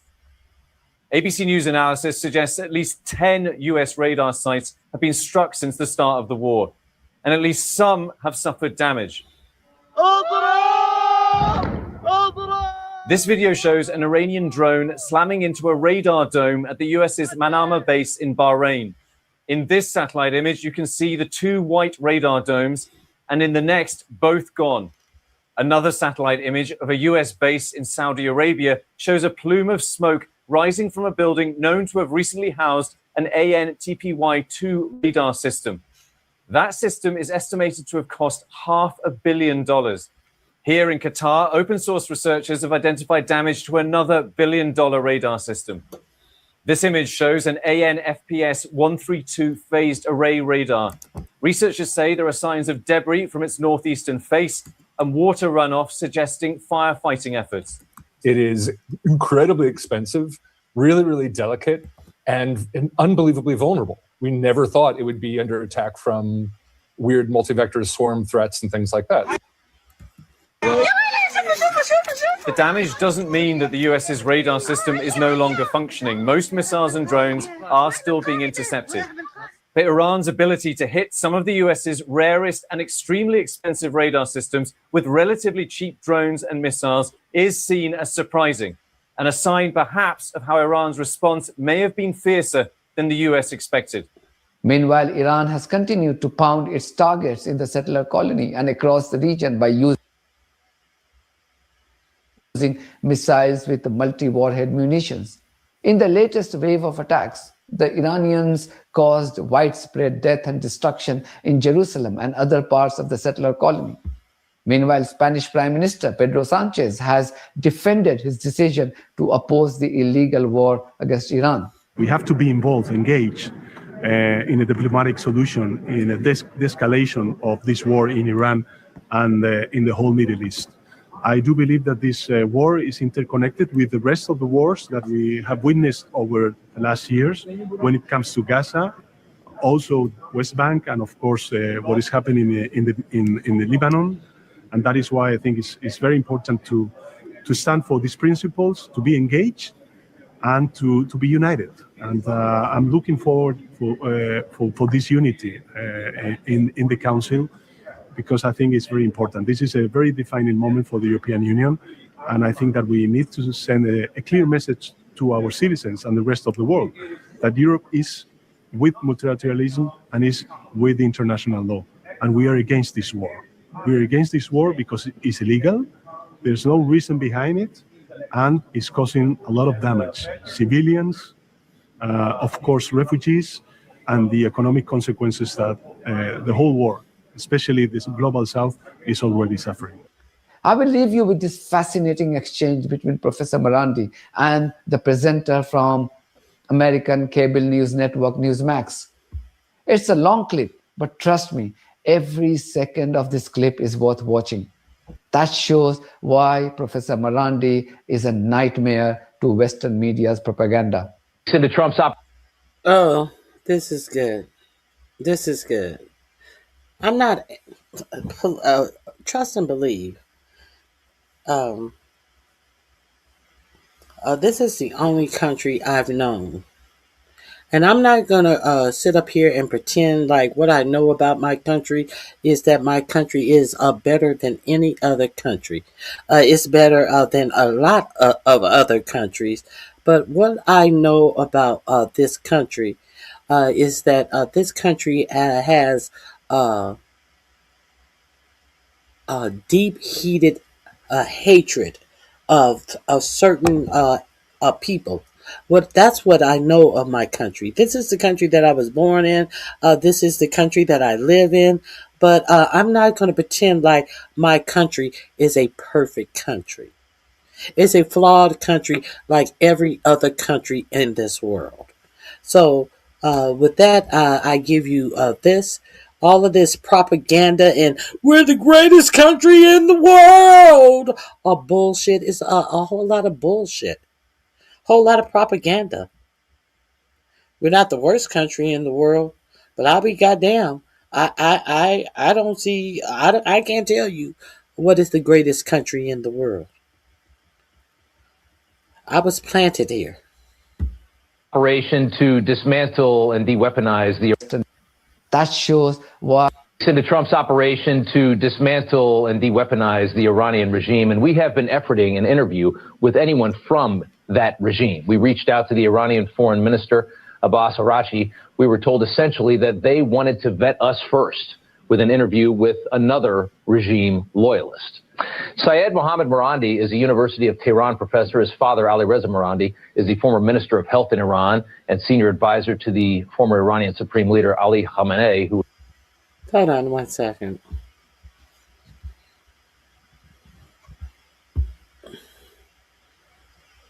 Yeah, are you trying to say then leave? Why would I leave? Why do I have to leave where I was born? Because this country is imperfect. Why don't you leave my chat? You sound stupid. Then leave. Then leave. Then leave.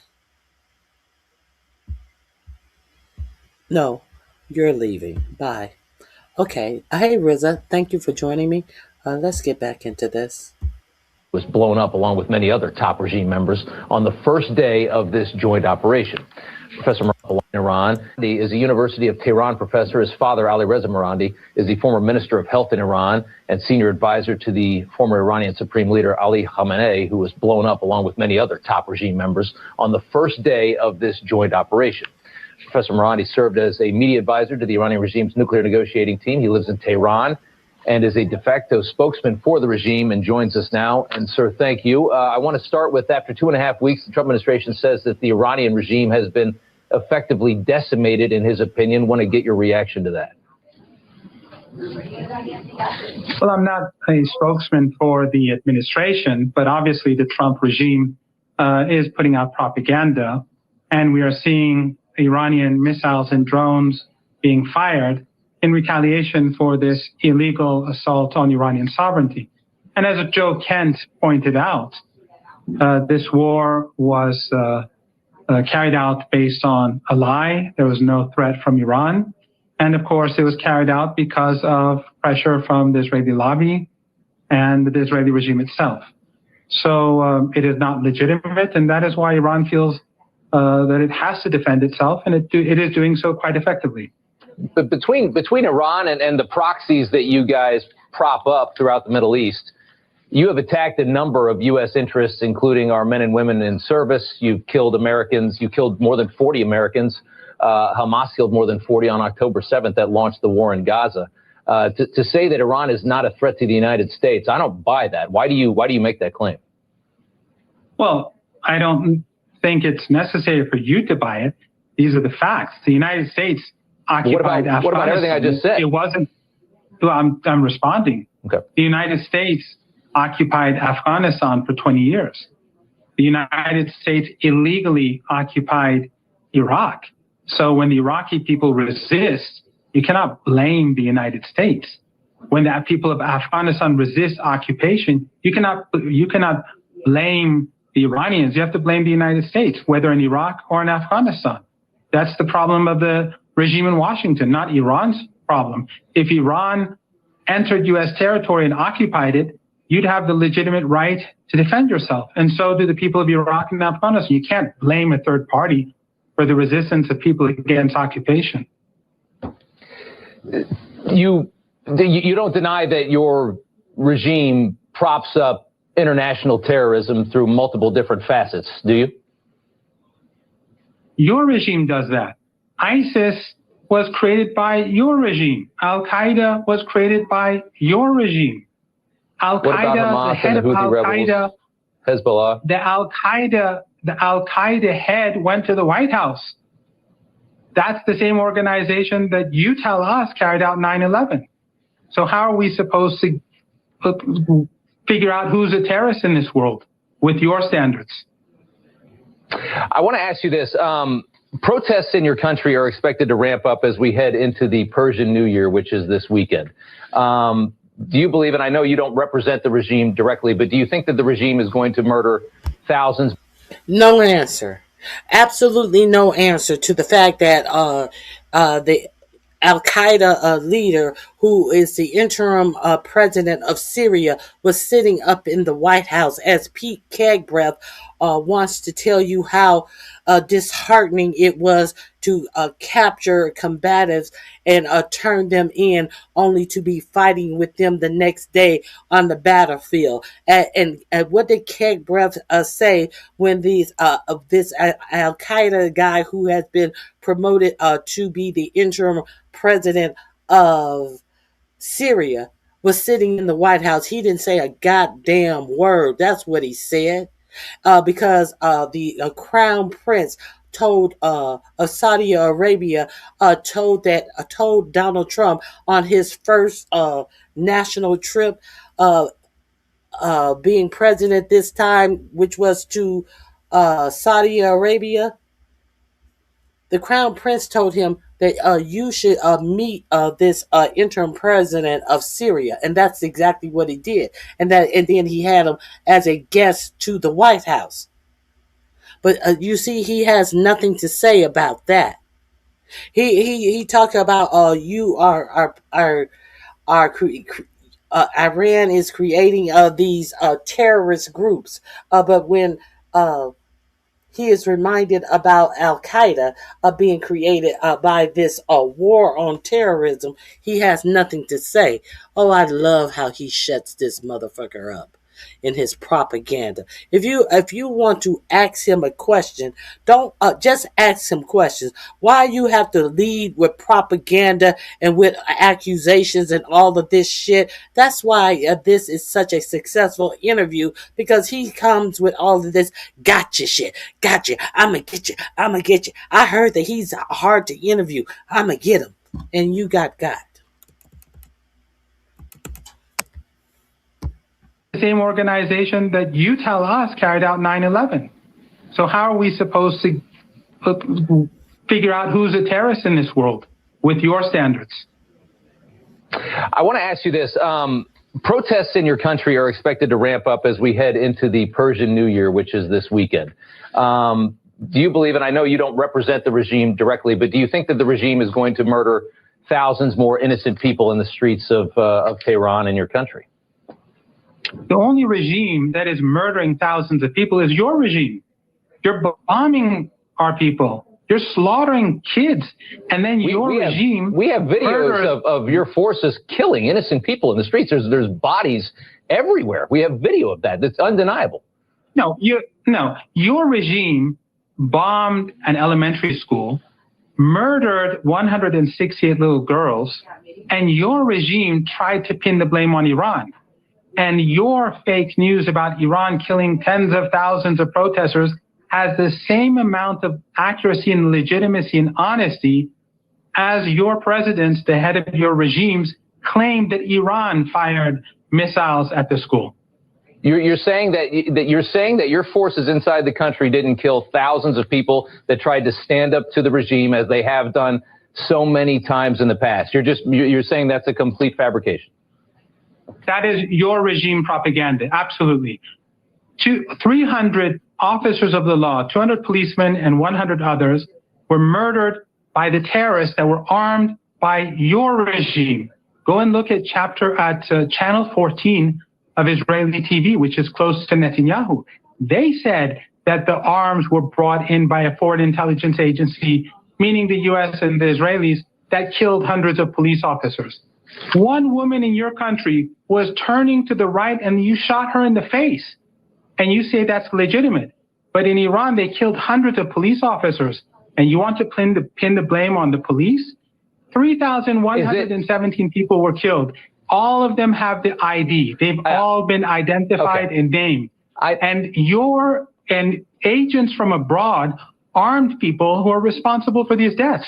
You cannot blame Iran for something that your regime carried out. We know. Everybody knows that you don't believe any of the things that you're saying. I mean, it's obvious there. Is it hard to continue propagandizing for this regime? I know you don't care what I think. I mean, I understand that, but it's like saying the sky is red. The sky is not red.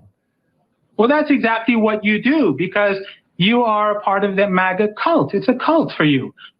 Joe Kent, he's not your hero. Joe I didn't Kent. Put him in power. Yeah. Joe Kent, I didn't put him in power. No. Your president did. He is saying exactly what I just told you. So if I don't believe what I say, then obviously he doesn't believe what he says. He said a very, very small fraction of what you just claimed, which is quite a bit of things. Let me ask you this: You just told me that I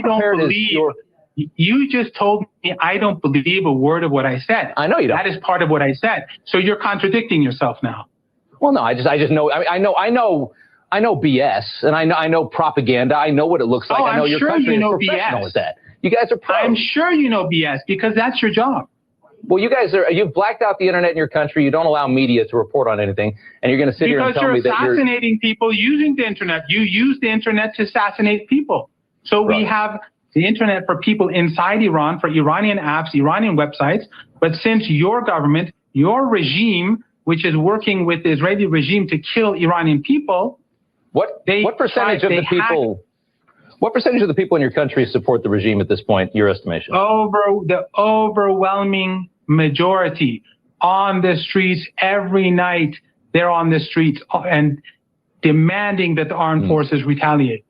Your propaganda, your regime propaganda, is deceiving a segment of American society. But the reality is getting through to the international community. People across the world are seeing what your regime is doing to my people, the murder that your regime is carrying out, and history will remember the role that each person played. Everything that I said is true, but everything that you say is Trump regime propaganda. Fair enough. Fair enough. I just want to get to one more thing before I let you go. Iran's new supreme leader is the son of the former Ayatollah.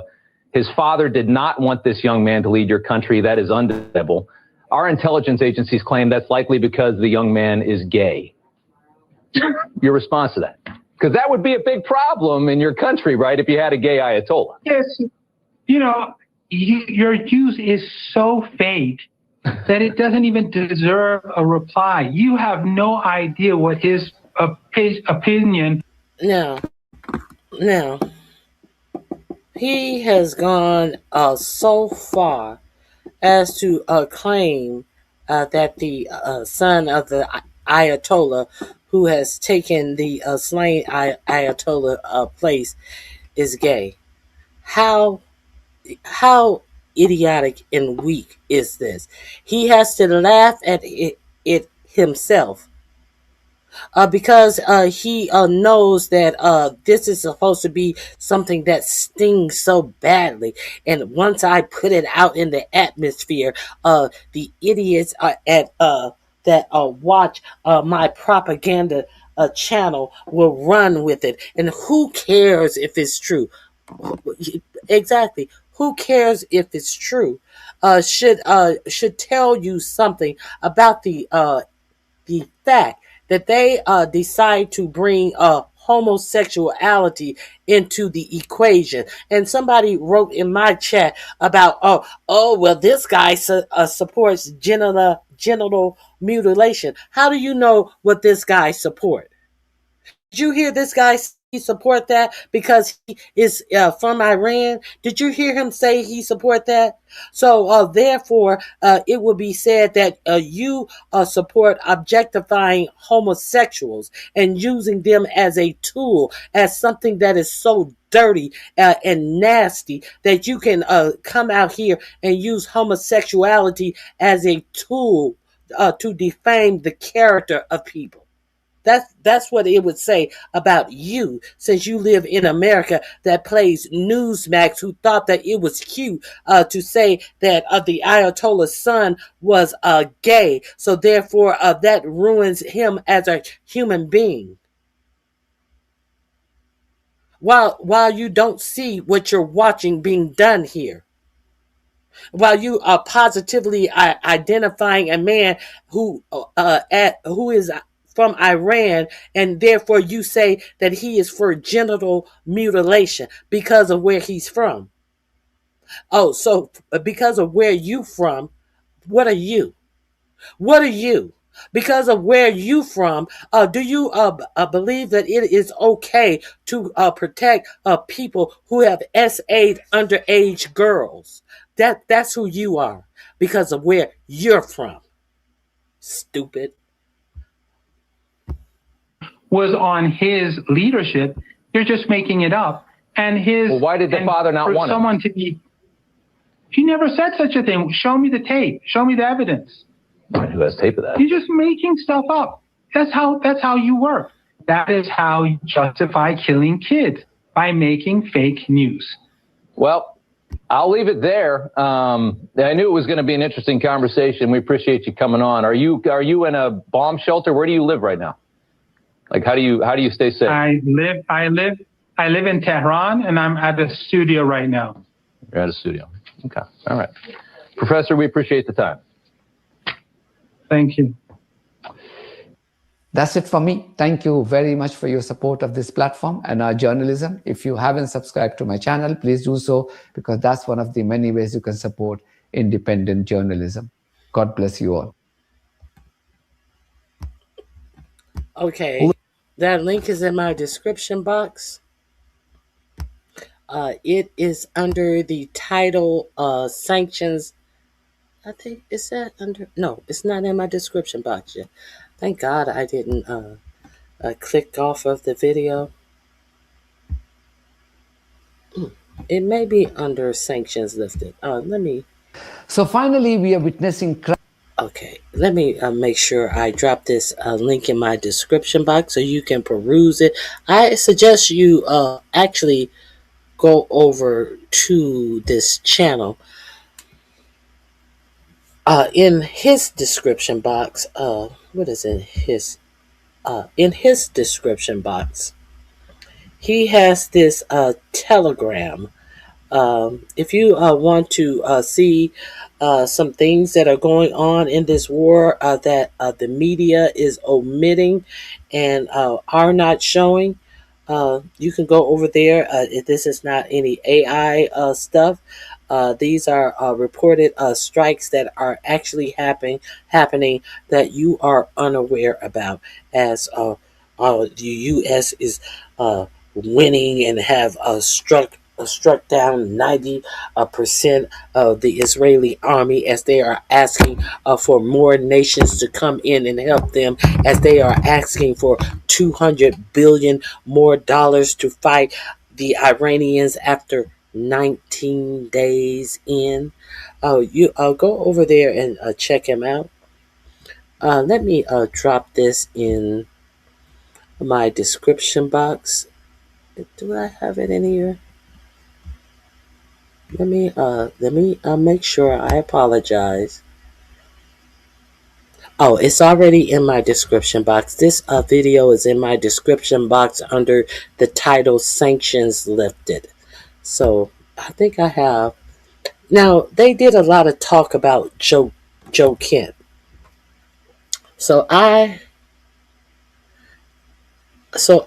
have been, hold on. I have been telling you about Joe Kent since God.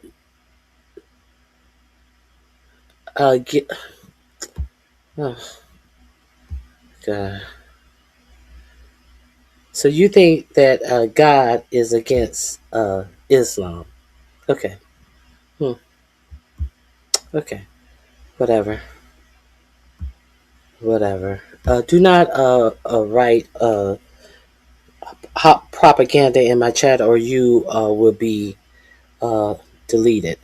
Oh, Chuck Norris died. Oh, thank you for giving me that information. Rest in peace, Chuck Norris. I did hear that Chuck Norris was hospitalized on a medical emergency in Hawaii yesterday. I did not know he had passed. And you and your sibling parents are swine and uneducated. Goodbye. Okay, so thank you for giving me that information about Chuck Norris. So my father was a big Chuck Norris fan. I remember running across him one day, and I was like, "Oh my God, my father was such a fan of you." And I said he loved the good, the bad, and the ugly. And when I told my boyfriend was like, Chuck Norris didn't do the good, the bad, the ugly. That was Clint Eastwood. I said, but he loved Chuck Norris. I just got the wrong movie. So rest in peace, Chuck Norris.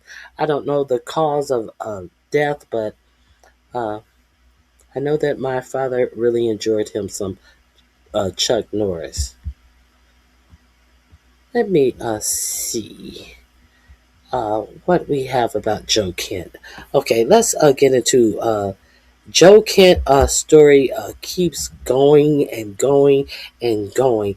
You remember yesterday, if you were here with me, I wanted to play a piece of the interview that he did with Tucker Carlson. Now, I think that Joe Kent and Tucker Carlson have a white nationalist point of view. I think this is why they coalesce with each other so much. This is just my personal opinion. I've already had this personal opinion when Joe Kent was running for Congress and had white nationalists, the Proud Boys, on his campaign. I've told you this when I first reported Joe Kent had quit the administration, and I read you the letter about Joe Kent quitting this administration. But it seems like this Joe Kent thing is about to be the wind under the sails of this the truth coming out about Iran not being a threat. No matter how many ways that this administration tries to pretend like they were a threat, this and continue to lie about the Iranian threat. Now, understand that Joe Kent was over counterterrorism.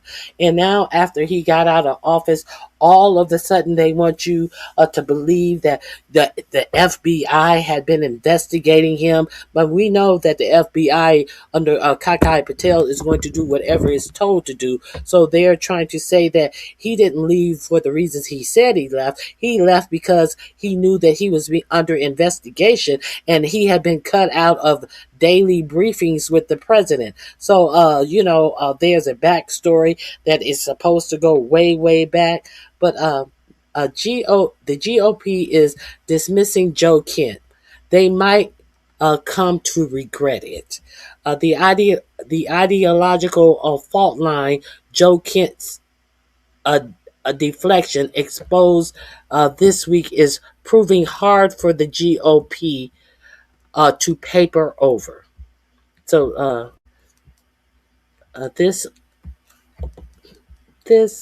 will be linked in my description box under Joe Kent, because we're going to talk about him once again. Who thought that this, in my opinion, white nationalist would cause the... And I think that is the reason why, even when he chose Joe Kent for that position, I came out and I gave you the information, the facts, the fact checks about Joe Kent and his ties to the Proud Boys and allegedly white nationalist groups. And I think that is exactly what attracted him to 4547. And that's just my opinion. I showed you the facts, so do with that as you will. When Joe Kent resigns as the U.S. top counterterrorism official over dissatisfaction with the Iran war, President 4547 and much of the establishment GOP shrugged him off as a nobody who was probably better off gone. But the ideological fault line Kent deflection exposed this week is proving harder to paper over, cracking open and deepening a battle for the soul of the Republican Party. Do the Republican Party have a soul? Do they even have a soul? Tucker Carlson, whose podcast is a megaphone for the anti-war populist right, had Kent on his program within 36 hours of his resignation. Now, this is one of the people who they are alleging that Joe Kent had been leaking information to in his official capacity as the head of counterterrorism. Go figure that since Kent quickly wound up on Tucker Carlson's show, now all of a sudden they are saying that they are investigating him for leaks to whom? Tucker Carlson and another podcaster whom they did not name, but they named Tucker Carlson specifically because he was on Tucker Carlson's show. And what was he saying on Tucker Carlson's show? He was saying all types of things about the war, what the counterterrorism said that Iran was not doing, the suspicious things and reasons behind Charlie Kirk's death, and how Charlie Kirk wanted him to make sure that they didn't go to war with Iran. And guess what? I didn't want to pay Tucker Carlson's video yesterday, but there are a plethora of different channels who have played Charlie Kirk. I played the part about Charlie Kirk on yesterday because I found it on another channel, and so I didn't directly use Tucker Carlson's work, but I just wanted you guys to understand that what you're hearing from this White House is a whole lot of bullshit. All of this Christian shit, that is the first layer of bullshit. They are feeding you a whole table of bullshit covered in fake Christianity and sparkles. You know, the sparkles that they had at Charlie Kirk's funeral. I digress. Tucker Carlson, whose podcast is a megaphone for the anti-war populist right, had Kent on his program within 36 hours of his resignation. Far-right commentator Candace Owens booked him for a Thursday event at the Old Trump Hotel in Washington. Let me see if Candace Owens and Joe Kent event has happened. It should have happened last night. Hold on. Let me see. I will drop the link.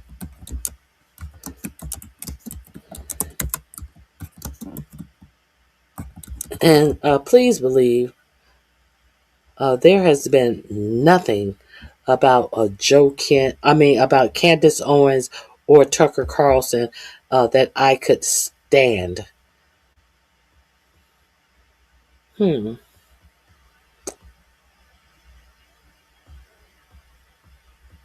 Humiliating. Trump loses a war hero. Erica Kirk loses Arkansas. Candace, episode 313. So she does have something.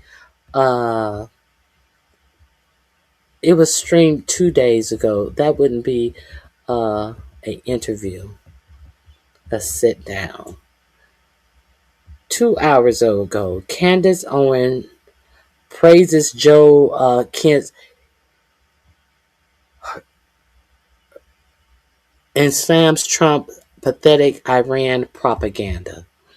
Now, what she means about Arkansas loses Turning Point USA, if you are unaware, the fake crying Erica Kirk showed up in Arkansas with the Ozempic head Sarah Sanders Huckabee, and to announce that they were starting a Turning Point USA in every high school in Oklahoma, because we know that is how they do what? Indoctrinate the youth into the Republican Party in this fake religion and this fake trad life, and get married right out of high school when you're unable to sustain your own self, much less a whole family, and start having children bullshit.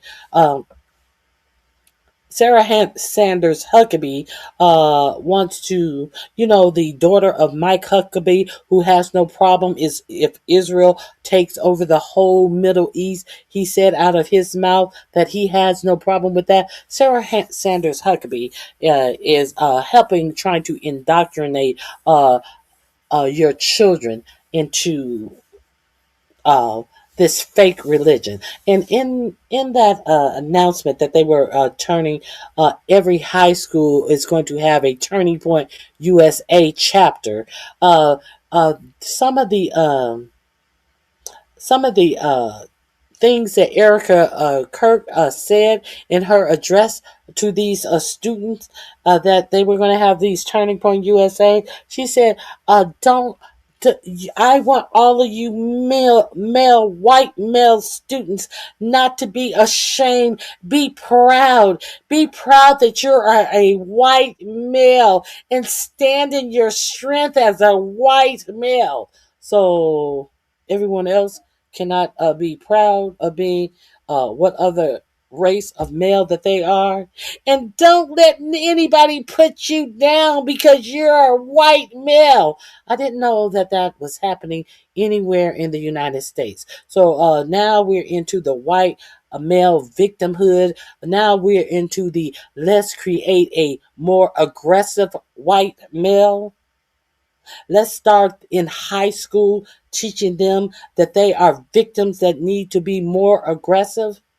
So there was a chapter of Turning Point USA in Arkansas that said that they were leaving the chapter and they were going to name their chapter some other religious type name. And they said that Turning Point USA, it has gotten away from the message of about Christ and about doing good things, and they have turned into a reactionary type of group that was trying to monopolize on the next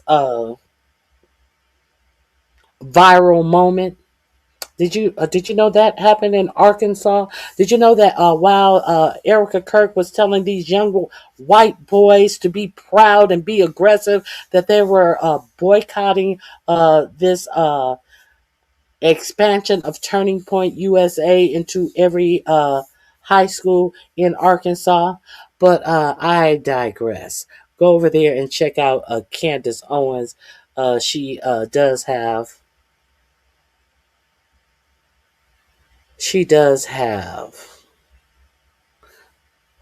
a couple of things to say about that. Let me see.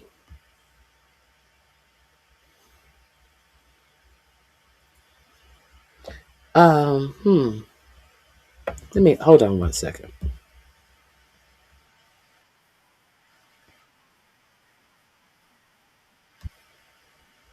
Okay. Let me finish reading this article, and then we're going to go to some other places. Tucker Carlson, whose podcast is a megaphone for the anti-war populist right, had Kent on his program within 36 hours of his resignation. Far-right commentator Candace Owens booked him for a Thursday event at the old Trump Hotel in Washington. How apropos. And the White House was doing what it has done since the war began, insisting that the critics amount to little more than a loud online fringe with no real purchase in Trump's MAGA party. But there is a clear risk in dismissing Kent. Carlson and Owens, whose average viewership rivals CNN primetime lineup, have both suggested or hosted people who have suggested that Israel is behind a range of ills, from leading the U.S. into war with Iran to the murder of Charlie Kirk. Kent's resignation letter, which he shared on X, said intelligence showed that Iran posed no imminent threat despite Trump assertions, and that Israel pushed the U.S. into war. The rift cuts to the heart of the question the Republican Party has never fully resolved in the age of Trump, whether the president's coalition was built on the force of his personality or whether it represented a genuine policy realignment towards populism, insulationism, and American first nationalism. After more than a decade of Trump as the GOP lodestone, it remains unclear whether the party has truly traded the Bush era interventionism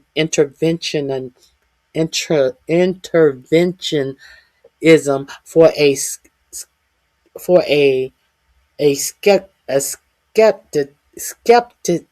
skepticism of foreign entanglements. One that now sits uneasily alongside what some worry might become a forever war in the Middle East. Kurt Mills, editor of the American Conservative, and Kent and those like him are fighting against an attempt to turn the party back into a hawkish neoconservative cut taxes corporate right-wing party. The constituency of right-wing and populism should be taken seriously, Mills said. He pointed out how critical disaffected voters, especially young men, were to Trump in 2024 victory, and how Trump and his own advisors touted their successes with this demographic. Why do you think that they are creating these turning point USA all over the world? Because they were the ones who got Trump this victory. Why do you think that they are trying to get them at even a younger age and indoctrinating them in this fake Christianity bullshit? Now, I'm not saying Christianity is bullshit. I'm saying this fake Christianity that this political party is trying to indoctrinate your children in is bullshit. Why do you think they're doing this? Because it gets a Trump voter, it gets a Republican voter, it gets them at the first vote that they cast till they leave this earth. A long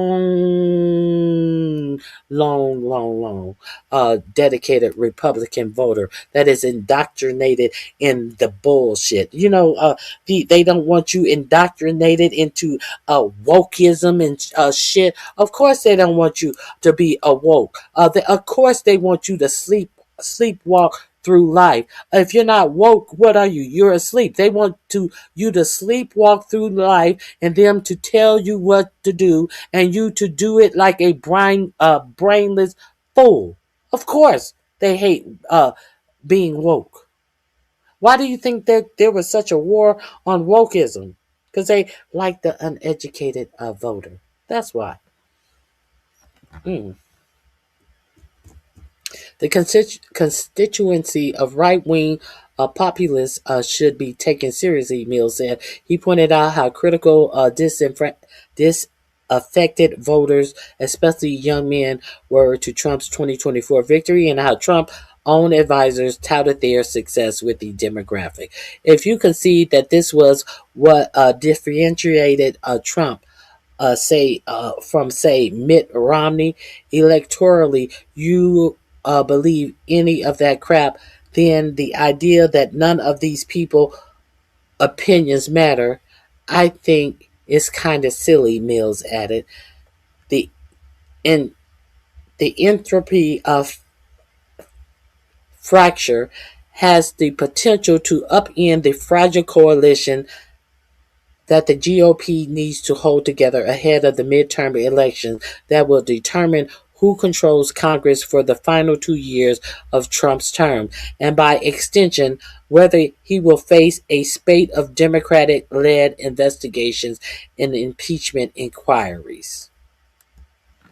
The White House and its allies insist none of this amounts to much. The anti-war populist right, they argue, had mistaken its megaphones for a movement, confusing online influence with the actual electoral weight in a party that remains at its core is hawkish and broadly supportive of the president. What's actually going on here is that you've got Tucker and Joe Kent and Marjorie Taylor Greene and Thomas Massie all pretending that what's happening here is somehow unforeseen, a betrayal of MAGA, that somehow they all speak for MAGA better than the president who actually designed it, said a conservative podcaster, Ben Shapiro. 90% of MAGA is with Trump. There's a bunch of horseshit being driven by social media site X algorithm traffic that is not reflective of reality, said Ben Shapiro. White House aides, in response to questions about the anti-war backlash, pointed to a long list of polls that largely back the assessment. A NBC News poll released days after the conflict began found that 77% of Republicans, including 90% of self-described MAGA Republicans, supported the strikes on Iran. although that support drops dramatically when people are asked about their support for putting American troops on the ground. The president does not make these incredibly important national security decisions based upon fluid opinion polls or podcast hosts, but on the best interest of the American, but on the best interests, but in the best interests of the American people, said White House spokesperson Dave Engel. Engel described Kent's letter as self-aggrandizing and riddled with lies, disputing the assertion that Israel forced the U.S. to strike Iran, and insisting that Iran did in fact pose an imminent threat and was preparing to strike America first.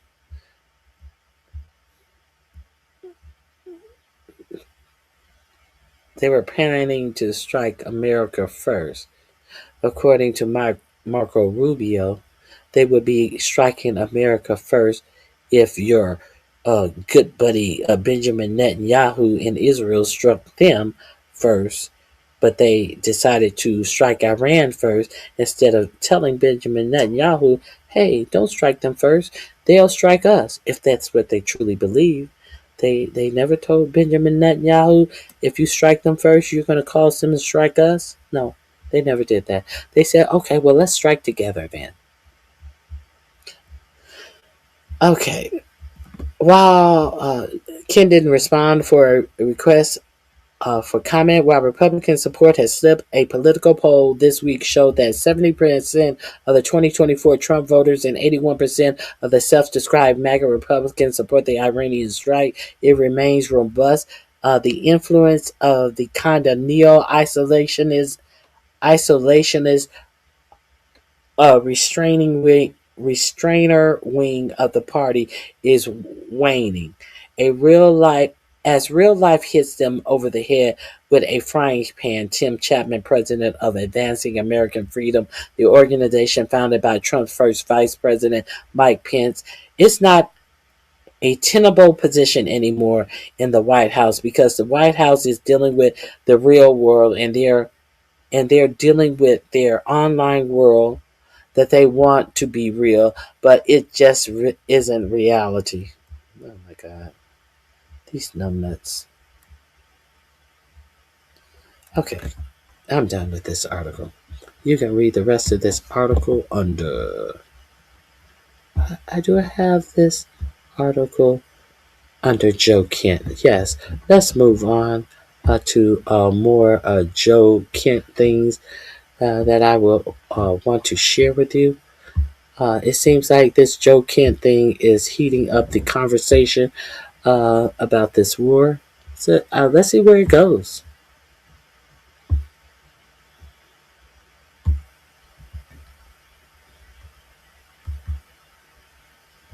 Catholic for Catholics. This decision to follow your conscience, give us a little backstory. How did that happen?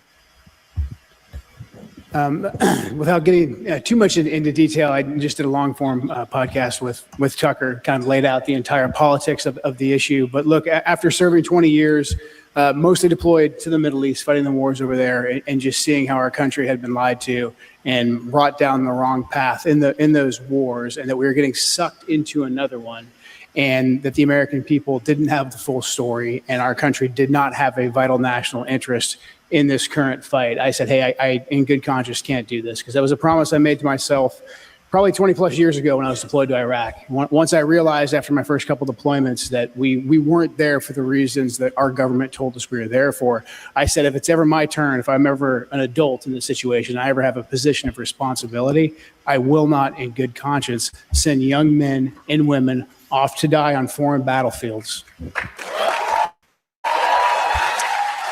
So we're Catholics here, and I believe you're a baptized Catholic. We saw just on Sunday, and this is so great to see, because people are like, why Catholic champion, or why here? The Holy Father, the Vicar of Christ on earth, has been so strong and outspoken in recent comments talking about what Catholics should be worried about, the innocent people that are being hurt through all this. He mentioned the Catholic priest that was killed, Father Pierre. by an attack in Lebanon. Does it help you to have either members of your faith community or religious leaders speaking up on your behalf? Like, what's it been like to have that support from outside? It's been huge. I quite frankly didn't think when I submitted my resignation it would get the traction or the attention that you talked about. But having the support from friends, family, but really I've been asked a couple times, was it a hard decision to make? And it's definitely a decision I didn't make lightly. I put a lot of thought into it, and I'd been thinking about it for quite some time. But having faith, I think I was able to hear God's voice. I was able to hear that I was exactly where I was supposed to be, and it was my time to actually take it. Okay, let's understand for the next election cycle, this is who you will see running on the ticket. He has run twice as a failed Senate candidate for the state of Washington. We know we will see this failed grifter again. This failed, in my opinion, white nationalist grifter again. I'm pretty sure that he is a little upset that he didn't do this sooner. Maybe he could have been on this midterm ticket. But then the sun will come out tomorrow. Maybe Joe Kent can be a congressman. Come what may. Just thinking about tomorrow turns a grifter into a candidate. Come what may. Tomorrow, I love ya. Tomorrow, you're always a... Let me quit clowning. You're always a day away. Let's see what this Joe Kent interview with Tucker Carlton was given. All of these links are in my description box under Joe Kent. Let's see what he had to say. A breaking point is going to drop some little nuggets of the Tucker Carlson interview. Trying to get around, this wall that had been built. And, Trump is responsible for the fact, by the way, that wall is built and that he surrounded himself with complete sycophants who were just telling him what he wanted to hear about how great this war would be and how easy it would be and how the regime would topple immediately, et cetera, et cetera. Yeah, so let's get actually into some of the clips here from the interview. E2, let's start with this declarative statement from a man with the highest security clearance in the United States government, National Counterterrorism Director, as of a couple of days ago. Iran was not an imminent threat to the United States. Let's take a listen. Was Iran on the verge of getting a nuclear weapon? No, they weren't, 3 weeks ago when this started, and they weren't in June either. I mean, the Iranians have had a religious ruling, a fatwa, against actually developing a nuclear weapon since 2004. That's been in place since 2004. That's available in the public sphere. But then also we had no intelligence to indicate that fatwa was being disobeyed or it was on the cusp of being lifted. The Iranian strategy, it's actually pretty pragmatic. The Iranians are obviously aware of what's taking place in their region, and their strategy was to not completely abandon their nuclear program because they saw what happened to Muammar Gaddafi in Libya when he said, hey, I've got no more nukes. I'll do what you say. I'll give up my nukes. And we gave him the Nobel Peace Prize? Yeah, we regime changed him, and he was, executed by his own people in the most horrific way. Sodomized by a bayonet. Right. The Iranians' position, when viewed from the lens of the region, was actually fairly pragmatic. They were preventing, themselves from developing a bomb, but they still wanted the ability. They wanted the ability to enrich. They wanted the ability to have some components so that they weren't completely stripped of it. And when we always assessed that they were either several months or a year, 2 years away from actually being able to develop a nuclear weapon. And that's not because the Iranians are stupid people. I think we can tell right now that the Iranians are anything but stupid. They had the ability, I think, that the brain power to actually develop one, or they could have simply traded a ton of oil with Pakistan or with someone else to actually get a nuclear weapon. They were not doing that. We had no intelligence to indicate that they were. Does that sound like a bunch of religious fanatics who don't think, or what do they say? They're a theocracy. They want the end times. They hate us all very much. What do you hear from that? Highly pragmatic. Mm-hmm. You have people who respond to circumstances, thought very deeply about the types of decisions they were making, but most importantly, no imminent threat. Yeah. No imminent threat. Okay. So what they said is BS completely. And I know that might be obvious to the viewers of our show in the hopes that this reaches many, many people. Remember that the Pentagon, the White House press secretary, the president of the United States, the secretary of state, all of them have said that this is an imminent threat. And as Kent explains very clearly, the only imminent threat was Israel's imminent threat to the country of Iran, who was then going to attack Israel and, yes, the United States of America bases, which protects Israel. And as a result, we had to go in and preemptively strike Israel's preemption. When you put it that way, it's a real different imminent threat, isn't it? Yeah. And I think that, coming out of the mouth of somebody who had access to the intelligence, who was in the room, not for this one, but for the previous one on Midnight Hammer, and he went through some of that, I just have no other conclusion than, like, you have a president who is completely captured here by Israeli interests and logic. And for whatever reason, he refuses to say no, as Kent says, is an option. And I'm not blaming Israel. It's their fault too. But I'm saying Trump is incapable of doing this. Yeah. He is incapable. And he has now shown us that. And if you listen to this interview, and we're about to get to even some more shocking stuff around Charlie Kirk and all of that, I do not have another conclusion than that. That is the only conclusion I can draw. Well, he's terrified. He's either terrified or he agrees. I don't know what's worse. Right. I prefer terrified, because at least maybe we can get out of that. We still see Trump parroting these insane Israeli talking points. It was deeply disturbing to me when he said that the pro-government demonstrations in the street, that they were fake, that they were AI. And look, I don't know what he believes and what are lies or whatever. But it seemed to me like he actually believed that, or at least he believed it had enough credibility to repeat it to the American public. That comes directly from the Israelis. So there is no doubt, the influence campaign that they successfully launched here. And I want to pair this, Joe Kent's comments there about how no imminent threat, no, they were not developing a nuclear weapon. That is not what we assessed at all, with Tulsi Gabbard's testimony yesterday, where she was asked about this as well. John Ossoff pressed her on, listen, you said last summer this nuclear threat was obliterated, that their nuclear program was obliterated. So what's going on here? This is D1. Let's listen to that. That opening statement, as submitted to the committee in advance of this hearing, stated that as a result of last summer's airstrikes, quote, Iran's nuclear enrichment program was obliterated, end quote, correct? That's right. And is that in fact the assessment of the intelligence community? Yes. So the assessment of the intelligence community is that Iran's nuclear enrichment program was obliterated by last summer's airstrikes. Yes.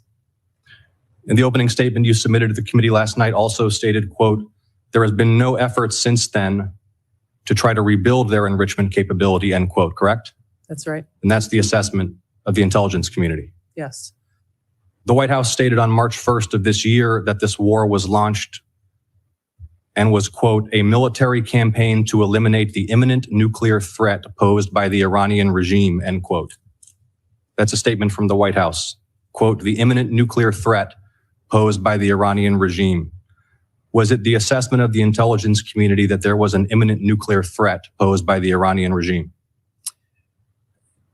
The intelligence community assessed that Iran maintained the intention to rebuild and to continue to grow their nuclear enrichment capability. Was it the assessment of the intelligence community that there was a, quote, imminent nuclear threat posed by the Iranian regime, yes or no? Senator, the only person who can determine what is and is not an imminent threat is the president. False. So she won't say it. She said, oh, well, that's not really my job. That's up to the president. The only person who can determine imminent threat is the president. No, not that's true. Literally your job. Yes. That is your job, is to determine, which she knows, but she's unwilling to just outright lie. So she dodges by saying, well, the president in all his brilliance and glory and magnificence, he's the one that we have to defer to. And only he can really, with his magical abilities, can really determine whether this was a threat to the United States. And I want to emphasize one other aspect of the testimony there in the exchange with John Ossoff.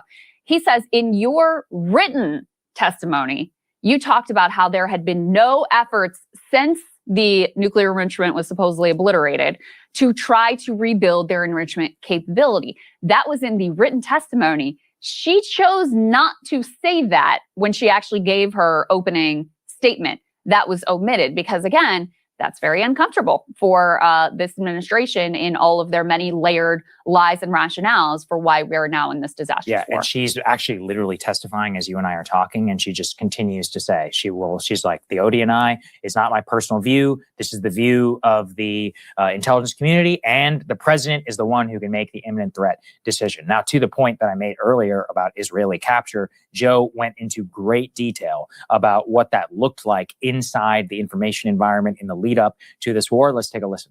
But I know how this works. I know the Israeli officials, some in intelligence, some in government, will come to U.S. government officials, and they will say all kinds of things that we know from our intelligence just simply isn't true.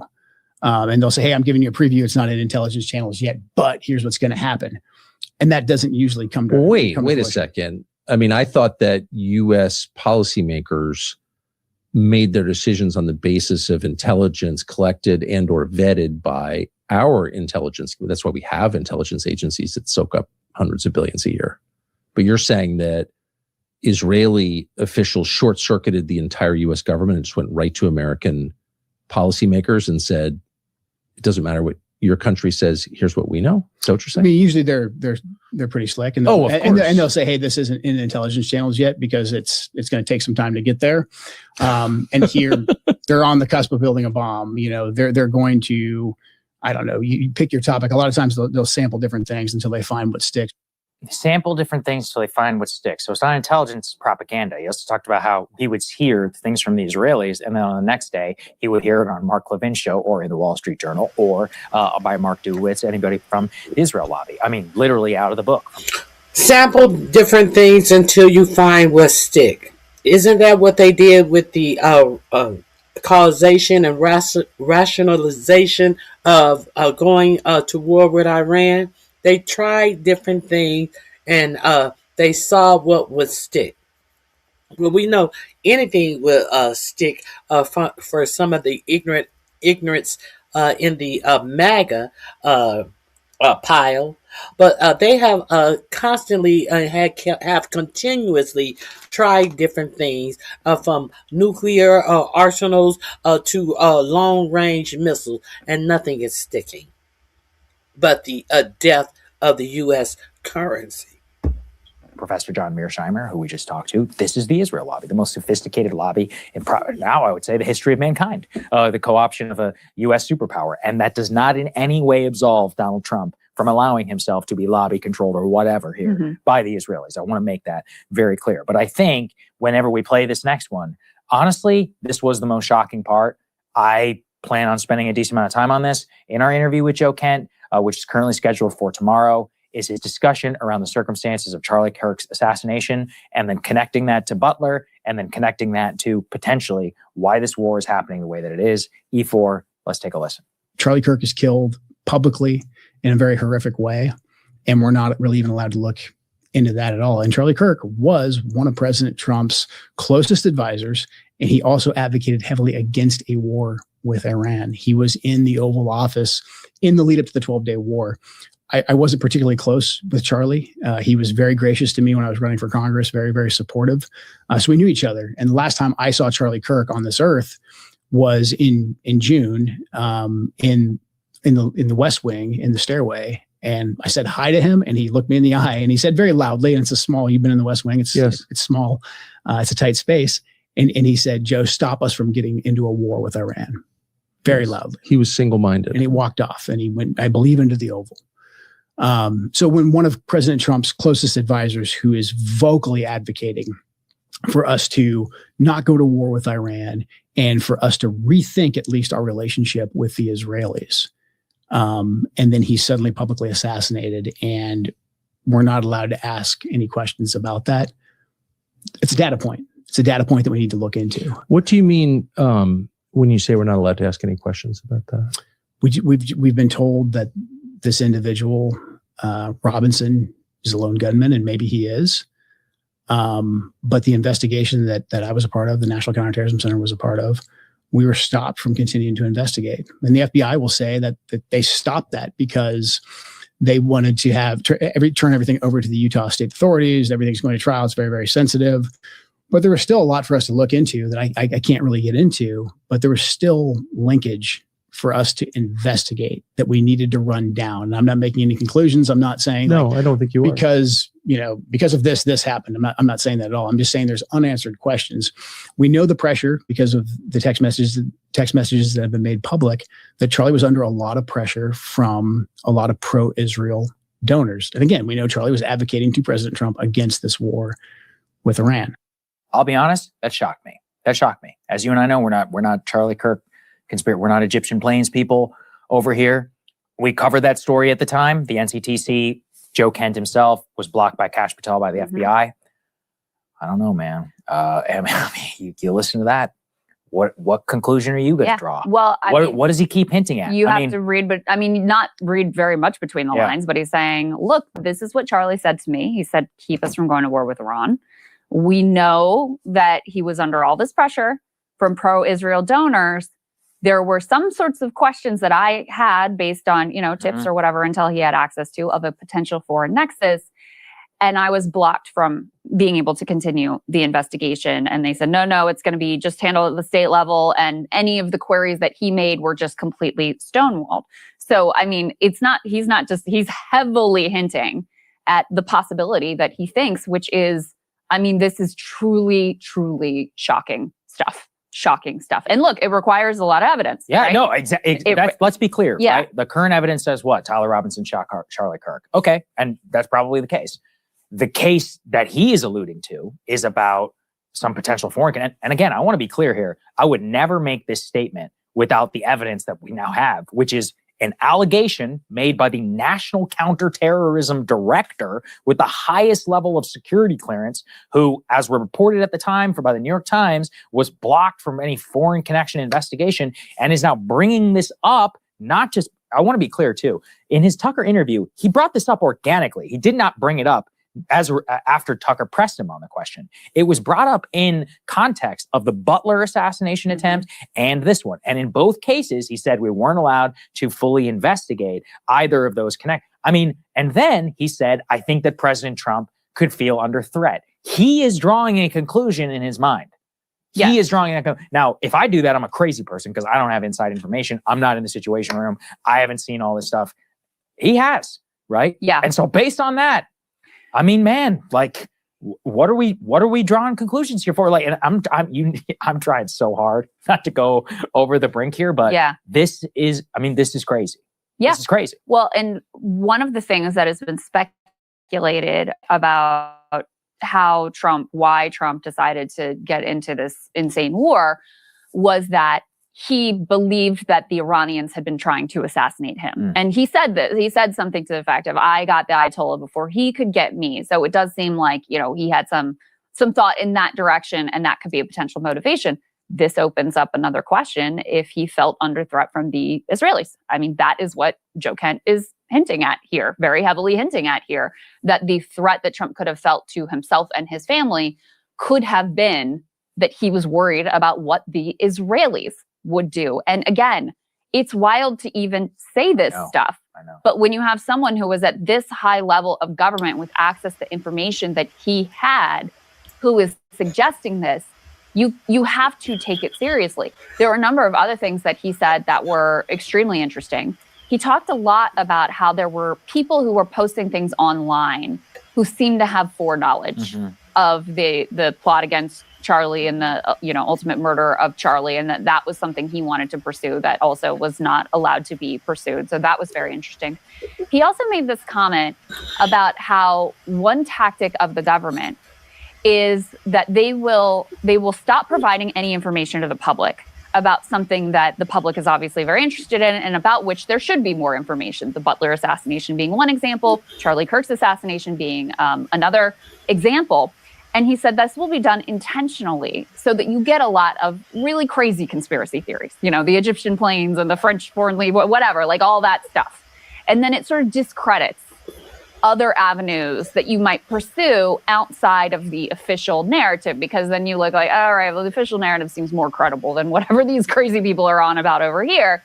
So he identifies that as a tactic in connection with these two events in particular, Butler and then Charlie Kirk's assassination. And yeah, I mean, the Butler thing is legitimately wild because here you have, the guy who they tried to was, almost killed in Butler, Pennsylvania. You would think that there would be a fulsome look. Okay, who is this guy and where did he come from and what were his motivations?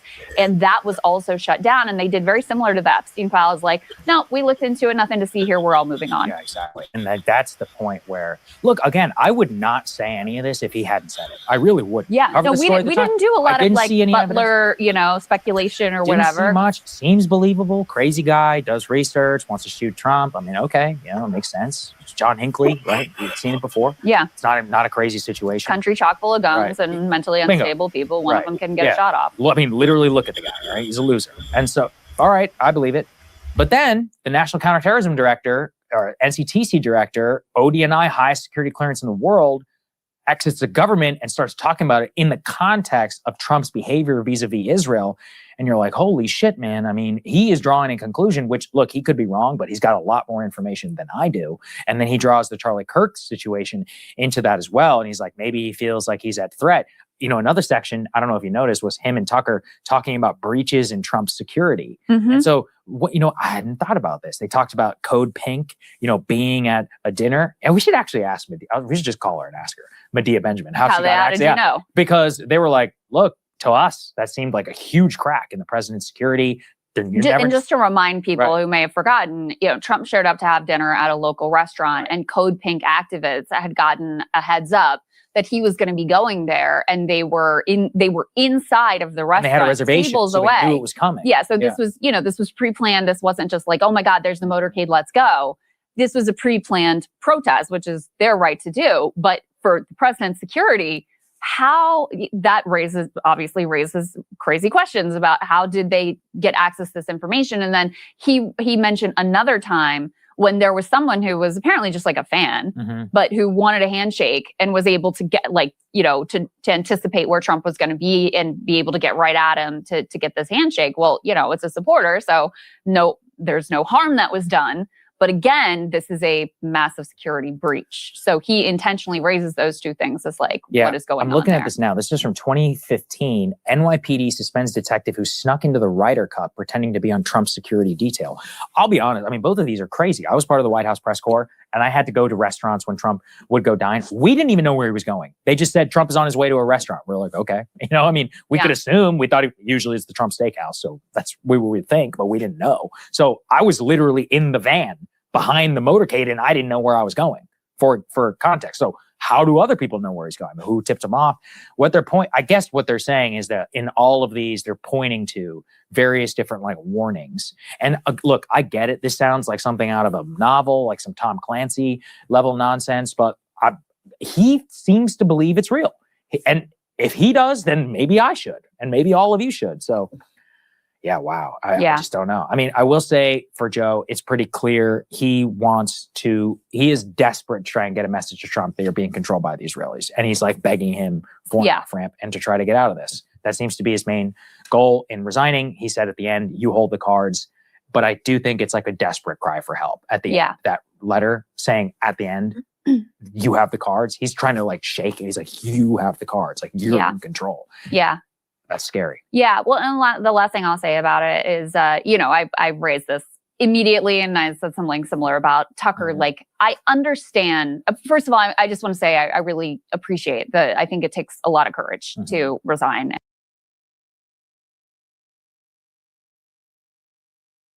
Say something. I wanted them to get all of that out because I think that it's all important information to understand the levels at which they shut down all of investigation into. They put out this fake story from the FBI. We found the gun wrapped up. He took apart the gun. He put the gun back together to leave it in the forest and blah, blah, blah, blah, blah. All of this bullshit that they gave you about the Charlie Kirk story. Then to not allow any more investigations. I mean, Kakai Patel taking credit for catching the perpetrator, the accused perpetrator in the Kirk assassination is just enough to drive you crazy when you understand that this man turned himself in. All of that aside, you know what? I give zero fucks about Charlie Kirk and the fact that they put this man up on a pedestal and they gave him congressional honor and they let him lay in state because the only thing in my opinion that he did is bring a whole lot of young white youth to the Republican Party. And when they didn't even let Jesse Jackson lay in state, when he had American hostages released, says a whole lot. So you know what do all of these people have in common? From Donald Trump to Charlie Kirk to Joe Kent to Tucker Carlson, they all have this white nationalist agenda. That's what they all have. So fuck them, in my opinion. And to speak out in this way. And his life is about to be upended if it's not already. Saagar immediately called it, and sure enough, he's under investigation, threatened with indictment. They're going to do what they can to destroy this man. I don't think there's any doubt about that. And so we should all be grateful to him for coming forward and, making his concerns known. I think tactically he's decided, if you listen to this interview with Tucker, he is very almost worshipful of Trump. Only Trump can get us and his negotiating skills. And he's the whole reason why we had Iran at the table. And of course, I'm listening to this and going this is the same man who tore up the nuclear deal to come in with. So come on, right? But in any case, clearly this is his tactic, that he thinks if he's just sufficiently praiseful of Trump and tries to, word things properly so that his fragile ego isn't hurt and he gets the message in that he's being controlled and it's really not his fault and he could get that, maybe that's the way to have influence. And I think that ship has sailed. I think at this point, your best weapon right now in this fight is the full unvarnished truth. And because after Joe Kent resigned, Trump said he was a nice guy, but he really wasn't good at intelligence. Yet you put him. Now, he didn't put himself over the head of counterintelligence. You put him over the head of counterintelligence. So this link is in my description box. If you would like to peruse it, go over there and check out Breaking Points. They have quite a few good stories. Crazy how they forget to mention Erica's charity in Romania, her relation to the Rothschilds, and the fact that she's visiting universities and high school nationwide right now. Curiously, how she is telling these high school students, do not be ashamed and don't let anyone put you down for being a white male, and you need to stand up for yourself as a white male. It is strangely how she is telling these high school students to be more aggressive white males. If you missed that part of the programming, all of the students are clowning her. Release the Trump Epstein files and war is over. And Orange goes to prison. Yeah, so that's my show. If you miss portions of my show, go back and see what we talked about. Pete Keg Breath is asking for 200 billion more of your tax dollars after pissing off $93 billion of your tax dollars in September of last year that they had not spent in their from their Pentagon budget. The Pentagon budget is $1 trillion. The Pentagon in September of 2025 had an excess of $93 billion that they had not spent. So Pete Kegbrev decided to blow the money on many contracts that they have not told you exactly who the contracts are with. Buying grand pianos, buying vintage violins and priceless flutes for some admiral or something in the service.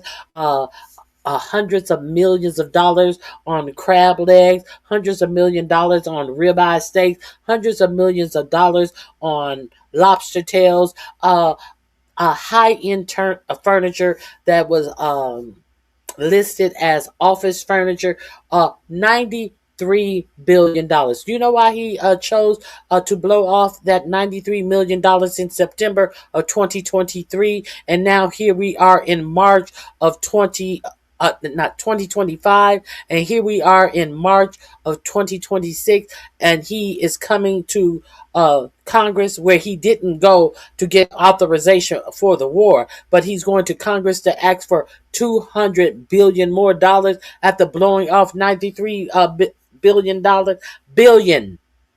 93 billions of dollars in September of last year, because he was under the thought that if you don't use the money, you will lose the money. As in, if I don't use all of this $93 billion, surely my country don't need it. Surely, as I hear about people losing their health care, surely as I hear them clawing back people off of food stamp assistance, surely my nation don't need this for the betterment of the people who are paying their tax dollars into this $1 trillion budget that I don't need $93 billion worth. No, I'm not going to give it back to the government, because they may not give me $1 trillion next year that I obviously don't need. I'm going to blow it on bullshit. And then I'm going to come back and I'm going to ask the government of the Congress to give me 200 billion more dollars to fight a war that I didn't respect Congress enough to go to lay out the reason for said war. Let that sink in.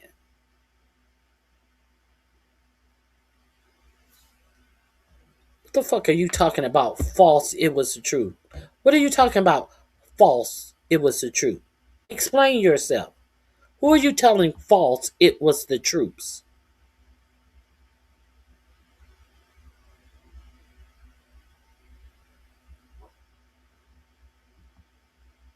What are you talking about? Nothing. You're talking about absolutely nothing. You're talking about absolutely nothing. Good grief, Charlie Brown. Wah, wah, wah, wah, wah. All right, guys. I appreciate your support. I hope you come back. I will be here. I'll be here all week long, as in next week. So come back and check me out next week. If you haven't hit the like button, please hit the like button. If you have not subscribed, please subscribe. If you would like to support the channel, $RonyiQ. I don't have my goals up today, but you can always help me. My goal when I come live is to give you some information that you may not find readily discussed on your for-profit media. Let me make sure before I leave there is not any breaking news. Rest in peace, Chuck Norris. My father was a big fan of Chuck Norris. Chuck Norris was hospitalized on yesterday, and I found out during the chat that he has passed away. So rest in peace, Chuck Norris. Oh, my goodness. Let me share this with you. The title alone. Oh, let me see.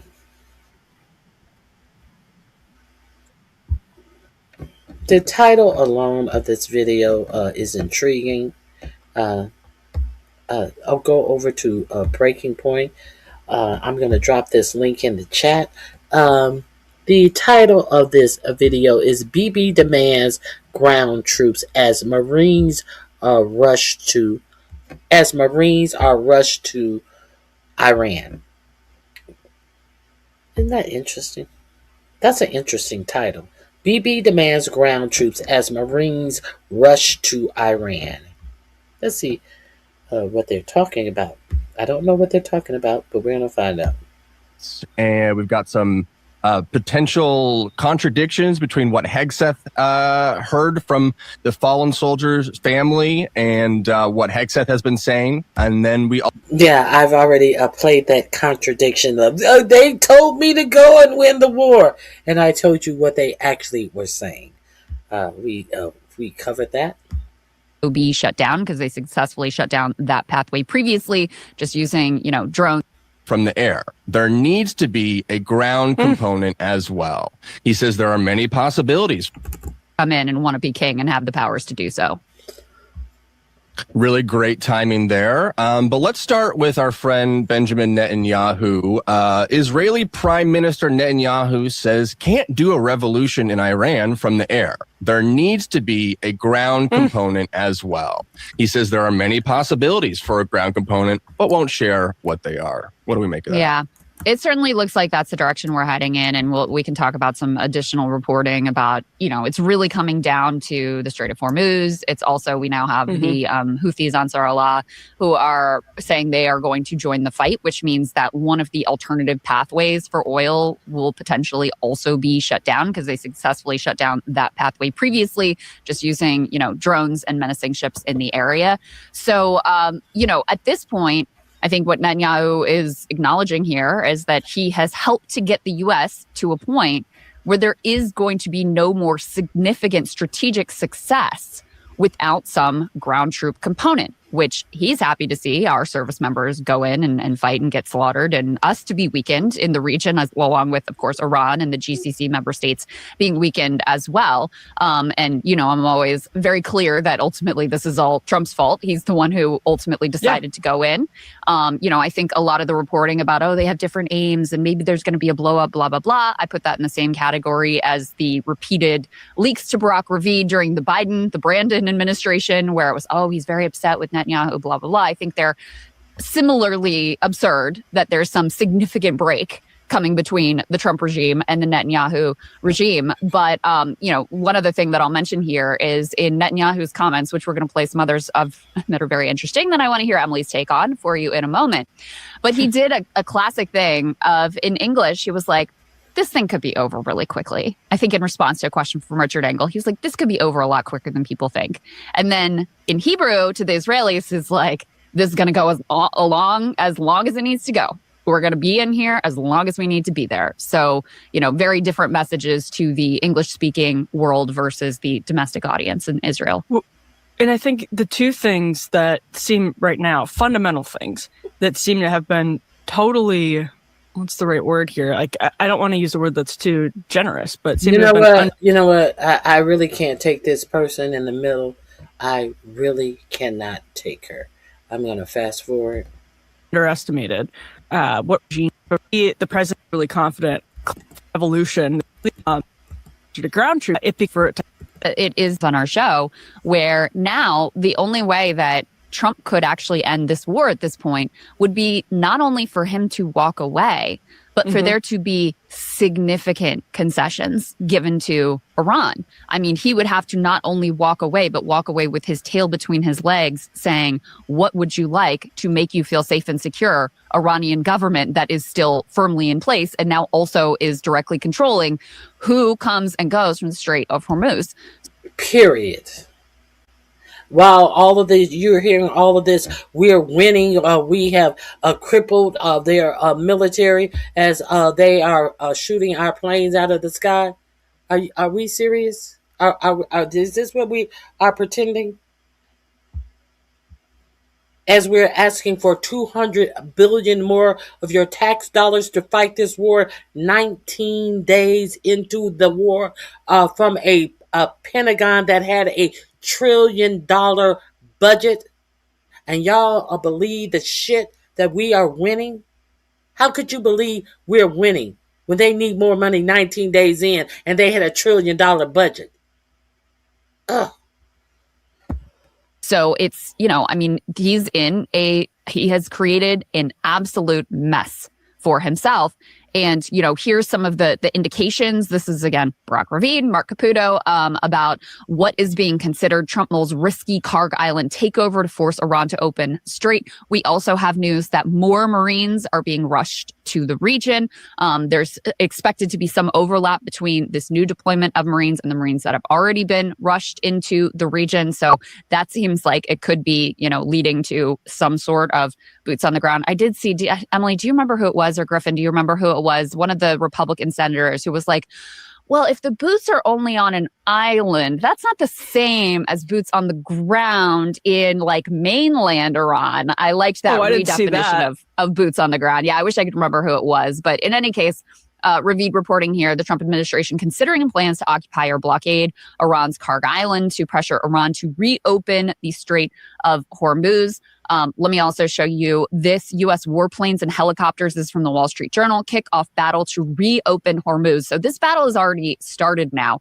U.S. and its allies have intensified the battle to reopen the Strait of Hormuz, sending low-flying attack jets over the sea lanes to blast Iranian naval vessels and Apache helicopters to shoot down Iran's deadly drones, according to American military officials.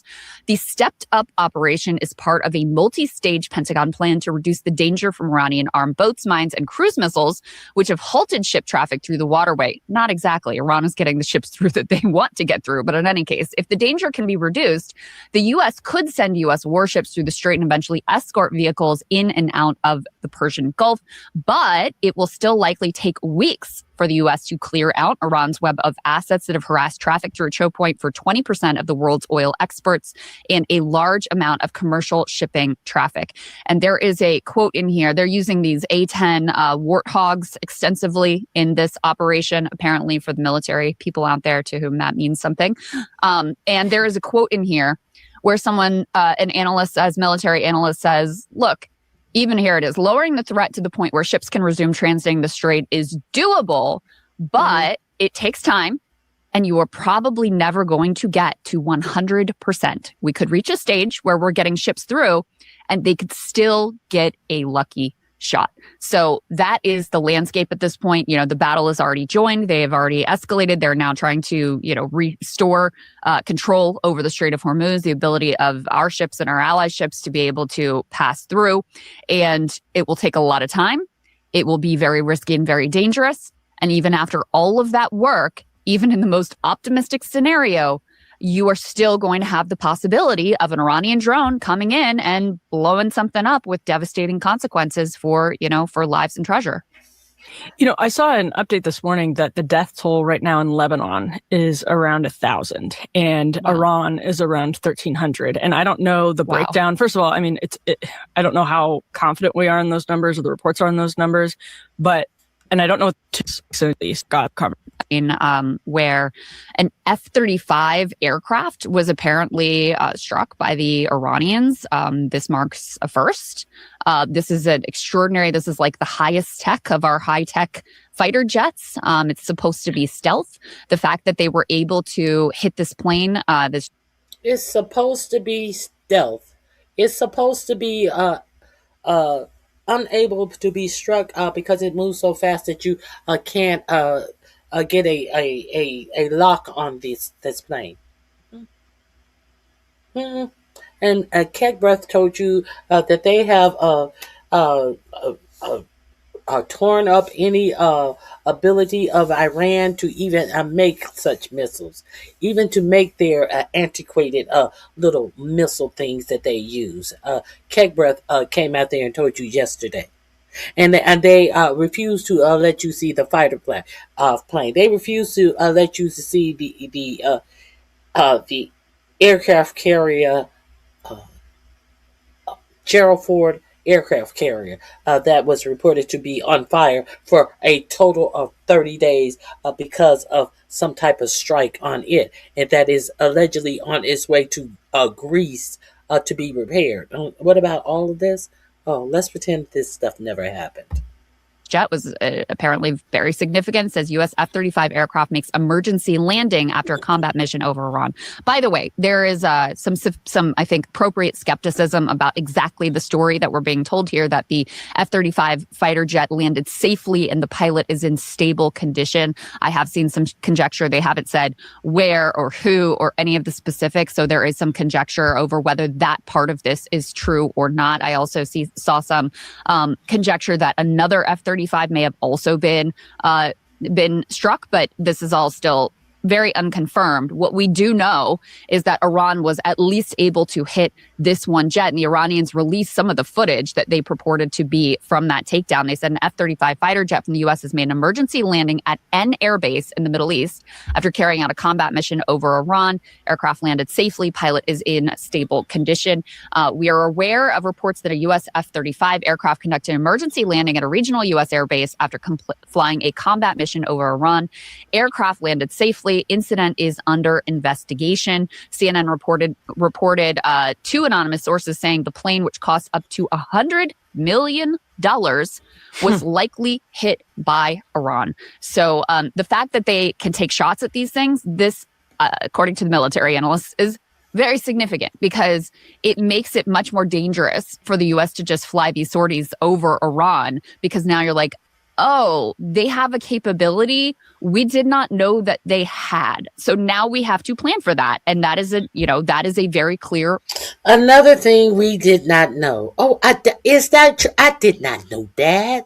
I'm going to a war. I did not know y'all could do that. I did not know you could shoot down an F-30. I didn't know. I did my homework, but I did not do my homework. I did not know. Risk for these pilots who are involved. We've already had a number of other aircraft, American aircraft. I saw, upwards of somewhere around 16 that have been damaged or destroyed in a variety of circumstances. Some of the circumstances I continue to believe we're not getting the accurate story about, including the 3 that just plummeted from the sky. And they're like, oh, oops, friendly fire. We didn't know, something happened. The refueling one is also big question marks there too. They said it was like, it wasn't offensive or defensive. It was like a neutral error that those 3 planes went down. And is this like the ghost of Kuwait or something? Like, I'm not really sure what's happening. Well, one of the theories, again, unconfirmed, but listen, I mean, we just can't believe anything this government says at this point. We'll tell you about some of the just insanely basic things that Pete Hegseth is out here lying about in a moment. But in any case, one of the theories is that it was actually like a GCC allied pilot that went rogue, a Kuwaiti pilot in particular, and intentionally shot down our fighter jets. That's one of the theories. And to me, that's much more plausible, at least, than the idea like, oopsies, we just had some sort of an unspecified incident and all 3 of these happened to, crash to the ground in the same day. Mm-hmm. Definitely doesn't make sense. No, definitely does not add up. Yes. And this reporter from Newsmax shared some about the accelerated deployment of the Marines and sailors heading to the Middle East. 4 officials tell Newsmax the Boxer Amphibious Ready Group and the embarked 11th Marine Expeditionary Unit is deploying ahead of schedule. There are roughly 2,500 Marines, 4,000 total service members, seemingly to potentially take or blockade this Karg Island area, which essentially, seems strategically kind of like a kill box for these U.S. soldiers. Additionally, we have some sought here from Scott Bessent talking about his ideas for Karg Island. Let's take a listen. Laser focus on it. As I said, there was a bombing campaign last week. The military Wait a minute. Tell me, are we taking a war fighting advice from Scott Bessent, who lives in a pink Barbie mansion with his husband? Are we taking, who has never been in the service? Are we taking a war military advice from Scott Bessent? What the fuck is really going on here, Scott? When did you enlist in any branch of the military? Huh, Scott? Huh? You're the Treasury Secretary who own a business in finance, lost 90% of the money that was invested in your own fucking business. After you stopped working for George Soros, where you had babysitters working with you under George Soros, who let it appear to be that you were some big wig of financial genius. And but what they don't tell you is how much money you lost for your own company after you left George Soros, and now you're our Treasury Secretary, and now you talking about military what, bitch? Excuse me. Work on getting the tariff money. Work on getting the tariff money back to the American people. Do something that is in your will. What do they call that? Your will, whatever. That is in your. What do they call that? Do something that is in the purview of your job. How about that?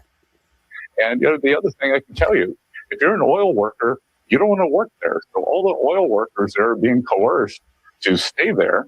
And, we will see what happens with whether that eventually becomes a U.S. asset. All right. So it could eventually become a U.S. asset, maybe the 51st state. You never know. If you're an oil worker, you don't want to work there. Yeah, I want to work there if I'm getting paid. If I'm a TSA worker, I don't want to work there because the Republicans refuse to pass a budget to pay me, so they won't have to deal with ICE separately, which they could do, and or they could say, "Fuck it, ICE, you cannot wear a mask, and you must wear proper identification." But the TSA workers that show up to work every day are getting to the point where they don't want to work there. But this motherfucker, can you do what you're supposed to do? Handle the financial situation on the domestic side of things, Scott Besson. Nobody's looking for you for no motherfucking war tips, bitch. The Republic of Karg. Yeah. And this is all amidst the fact that they tried to get other countries to come into the Strait of Hormuz to provide backup. They're all like, actually, we're going to hard pass on that. So I guess now we're like, okay, we'll just dump all of our servicemen in there. See how that goes. Well, and I was watching a BBC report last night. This probably sounds obvious to many people, but Iran has prepared for these possibilities for a long time, and they have other ports that aren't just going to, that Karg Island is not going to, U.S. takeover of Karg Island is not going to prevent them from using. So it does look like escalation spiral. It does look like Trump might have some excuse to say this is a limited operation, just like Crystal said, it's not boots on the ground, it's boots on the island, as though the island isn't soil. And then from there, your boots on the ground. We all know how that goes. We've all seen how that has gone over the last 20 years. Well, and from speaking to Professor Pape, what he warns is, first of all, we were taking a look at the geography of this area of these sheer cliffs. To Emily's point, the Iranians have been gaming this out for literally decades, thinking about this. They also learned a lot. Well, they learned a lot from the Iran-Iraq war, which we, of course, were, backing Iraq in. And then we've learned a lot more recently from the 12-day war. And some of the speculation I've seen is actually this capacity to take down our F-35 fighter jets, or potentially take them down, was developed after the 12-day war. So that tells you they haven't just been sitting there like, I'm sure this diplomacy with Jared Kushner and Steve Witkoff's going to work out this time. No, they were clear-eyed. They knew that this was very likely, if not, inevitable. And they've been thinking about how exactly to prepare. So taking Karg Island is one thing. Maybe you could probably accomplish that, with the U.S. military. You come in full force, bomb a bunch of shit, kill a bunch of people, and probably some of our service members die as well. But then you also have to hold Karg Island, and it's very close to the Iranian mainland. Would not be hard for Shahed drones, which have been apparently I wanted to see what they were going to say about the military families. Miraculous off-ramp that is achieved right now. The Iranians rationally may very well begin pursuing, a nuclear weapon or moving again in that direction. And Israel will be right here back in D.C., Let's see if they ever got to the videos, the portion of the show where they talk about what the military families are doing. No. No, no, no, no. Let me see. Maybe they are still live. I don't know. Let's see. No, they were not live. So they have not gotten to the portion of the video where they spoke about the military families. Go over and check out Breaking Point nonetheless. I think that was, yes, Breaking Point nonetheless. I am going to put their link in my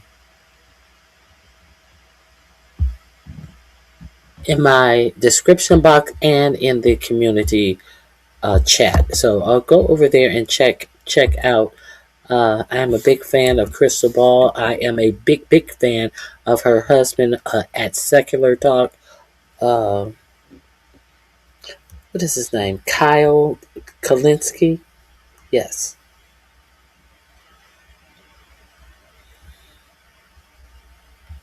Well, Jeff, go sit down somewhere with your dumb ass. Just go sit down with your dumb ass. Yeah, I thought it wasn't a war. He does need authorization for a war, you dummy.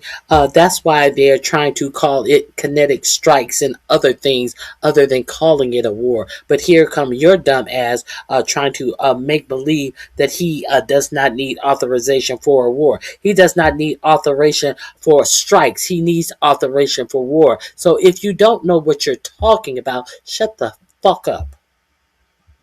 Okay. Anyway, that went left real quick. Okay, let me see.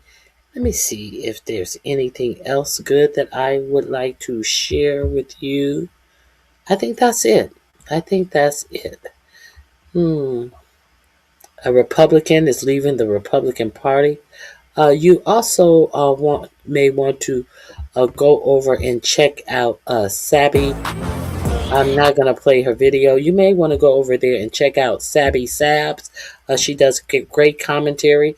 She has done a great deep dive into the thing that is called Erica Kirk and her family connections to the, I think it's the Rothschilds or the Rothensteins. Go over there and check out Sabby Sasters, Sabby.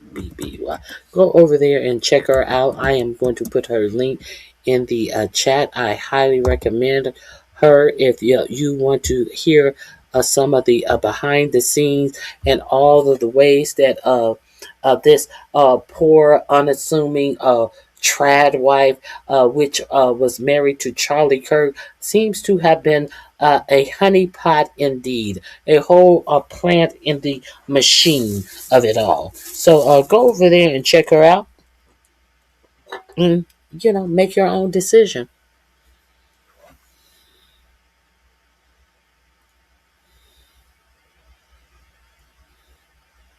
Yesterday, want jump the aisle. She said yesterday, English, please. Can we get a little English in your typing?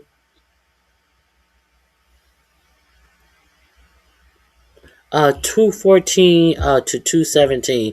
We are getting closer and closer to take over the House of Representatives.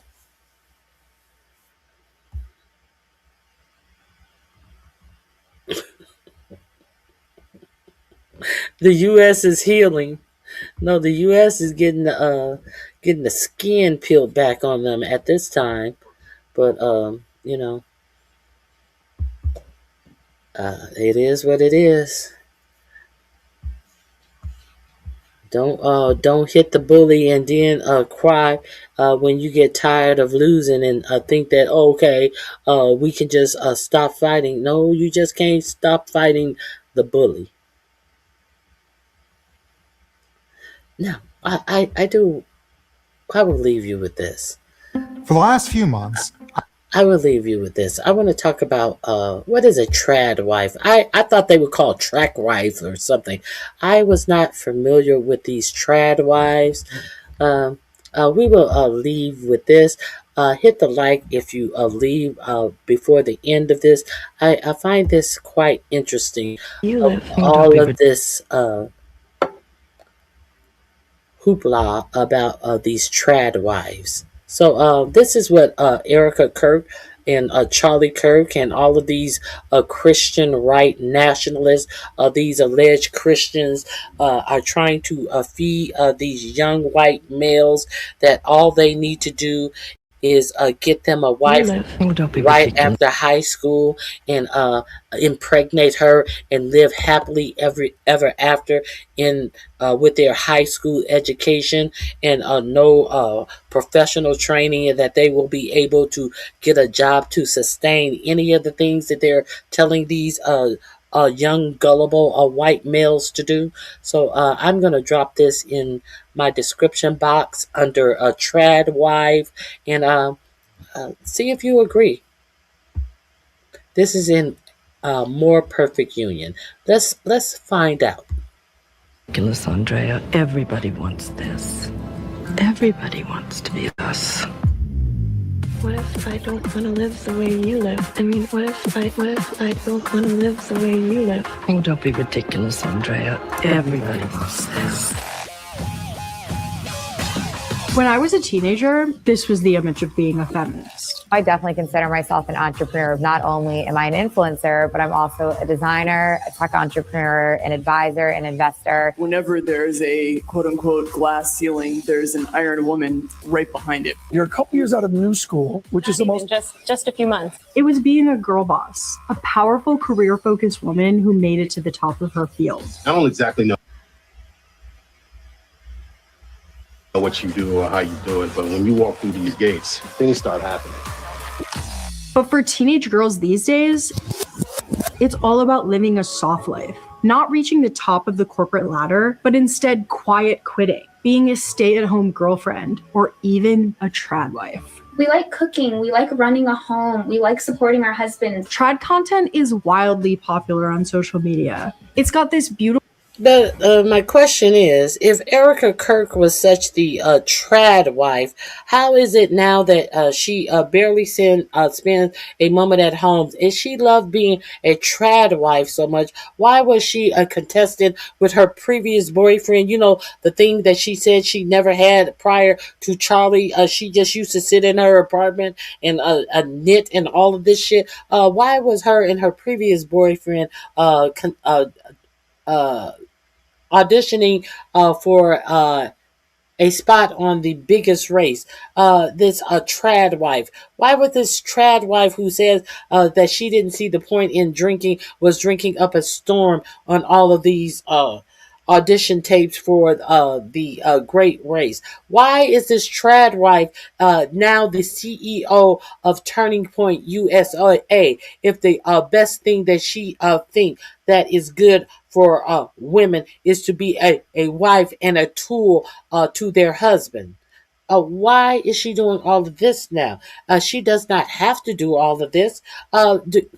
Please. Now, understand, they say, you understand what the counter intelligence said that was done to Charlie Kirk, allegedly. So was this a plan? Was this a setup? Did Todd set this up to be the devil? Is this a setup from Todd to come at Candy? Was this a setup all along? I'm curious.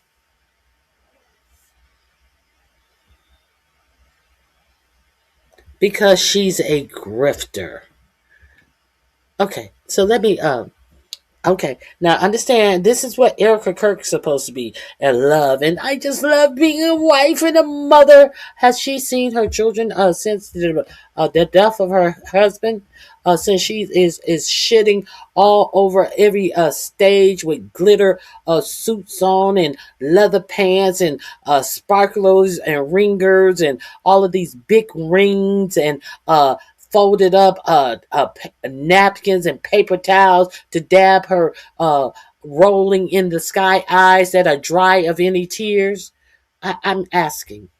I'm curious. Beautiful farmhouse aesthetic and dreamy images of plush domestic bliss. It's a relaxing reprieve from the chaos of modern life. But to me, a journalist who's been covering right-wing media for nearly a decade, A lot of the tradwife discourse online sounds suspiciously similar to the types of things I hear from dark money funded think tanks in DC. When you get married to somebody who does all the thinking for you, it is so nice. You used to only hear that kind of talk coming from guys like this. I think there is an argument to bring back the MRS degree. That's a really good reason to go to college, actually. You will find a husband. How did this suddenly go mainstream? So I went onto the homestead and into the kitchen and to a Turning Point USA conference to meet some real life tradwives and find out who they really are and what they think. I just don't want to get bullied by teenagers. My husband gets up way before I do because I actually have a lot of trouble waking up for alarms. And he grabs Misha, that's our toddler's son, sort of like steers him into my room. And it's like my favorite part of the day. We come downstairs, I make some breakfast, and then sit down and do our morning prayers together. Esther is 24 years old and lives in Ohio. She's exactly what I picture when I think tradwife. People would say that I live very traditionally because I have a toddler, I'm pregnant with another child, I got married young, my husband and I are devout Catholics. She also seems to have nailed the soft life. I really love having the space to unfold slowly and kind of center yourself in the morning. And I do understand why this is appealing to some young women. While our grandmothers were told to look pretty so you can marry a man who will take care of you, millennial women like me got a more empowering feminist message in the 2010s. Sorry I'm late, but I had some very important business to attend to. #girlboss. We didn't need to rely on a man to have our own bejeweled American dream. We could be a CEO.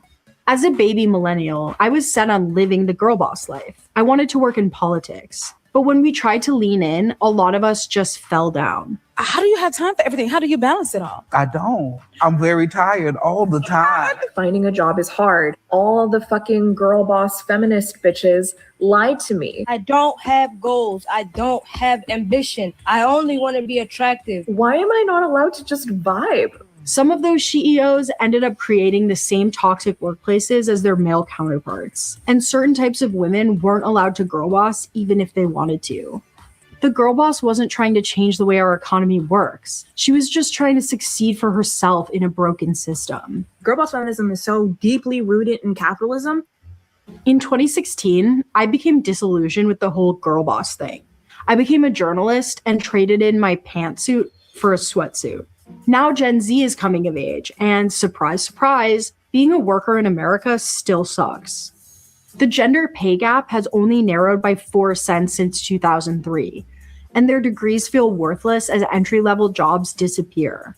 I totally get why some young women just want to escape to the prairie and bake sourdough, but I couldn't help but wonder, does wishing for a family necessarily mean young women are becoming more conservative? The right-wing movement certainly hopes so. They've gone all in on recruiting young women who want out of the corporate rat race. They're investing big in a new class of social media savvy pundits who push conservative messaging to young women. The feminist movement is in large part to blame for the fracturing of the traditional home, where women were coerced outside of their natural roles as mothers into the workforce. They're cashing in on the girl boss backlash too, shaming women who don't want to have children or who want to have a career by calling them a bunch of childless cat ladies who are miserable at their own lives. There are a lot of successful 35-year-old orthopedic surgeons that have cats. The right-wing youth group Turning Point USA is at the center of this messaging push.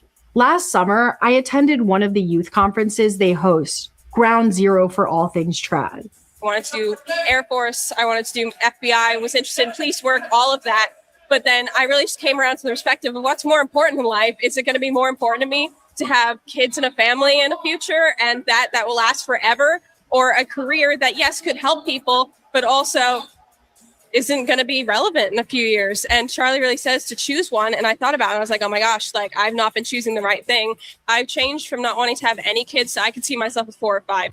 Right-wing activists have also launched a women's magazine they call the Conservative Cosmo. In between fashion tips and celebrity gossip, EV Magazine features articles fear-mongering about the dangers of birth control, focusing on your career, and delaying having children. EV's editor-in-chief, Brittany Hugo Boom, also created a period tracking app that encourages natural family planning instead of the pill or an IUD. And she sells a supplement called Toxic Breakup to use after quitting hormonal birth control.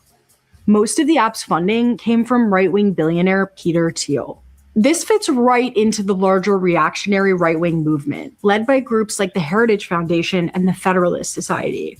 They've spent decades dismantling the social safety net established in the New Deal and chipping away at reproductive rights. And their scheming paid off big in 2022 when they overturned Roe v. Wade. Even tradwife influencers who aren't overtly political, their lives track well onto the 1950s-inspired conservative vision of America, a Christian family with a man at the head and a subservient wife. He goes out to work, she joyfully keeps the home and minds the children. Okay, let me stop for a minute.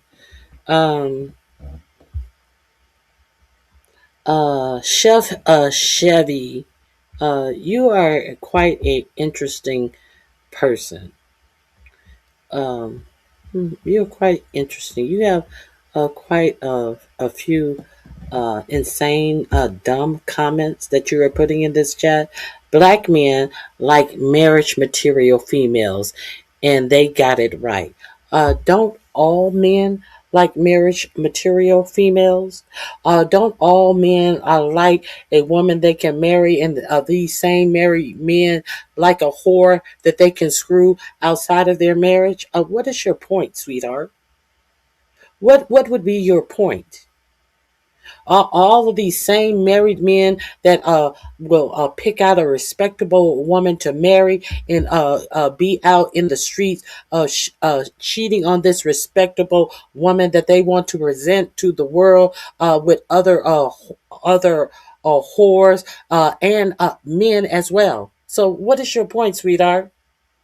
Don't get caught up in the imagination of what real life is about. Every man who wants to be in a marriage would like a respectable woman to marry. But half of them is cheating on these women that they are marrying with other women and men as well. I don't understand what your point.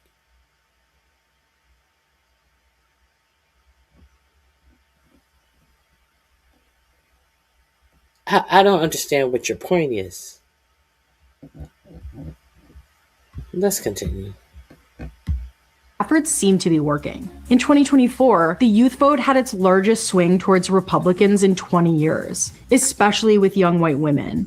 Democrats were stuck in outdated girl boss messaging. Meanwhile, Republicans had someone on the ticket who understood trad mentality all too well.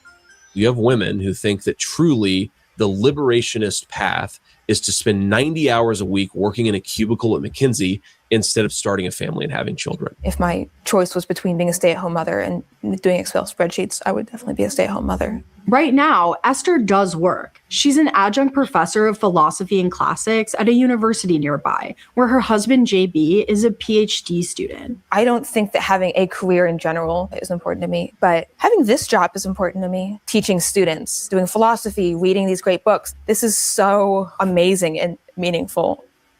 It's not easy because it's just really hard to have sort of moved away from a one-income household paradigm. The standard of living is just adjusted for there being two people working. Esther and JB don't have a lot of money.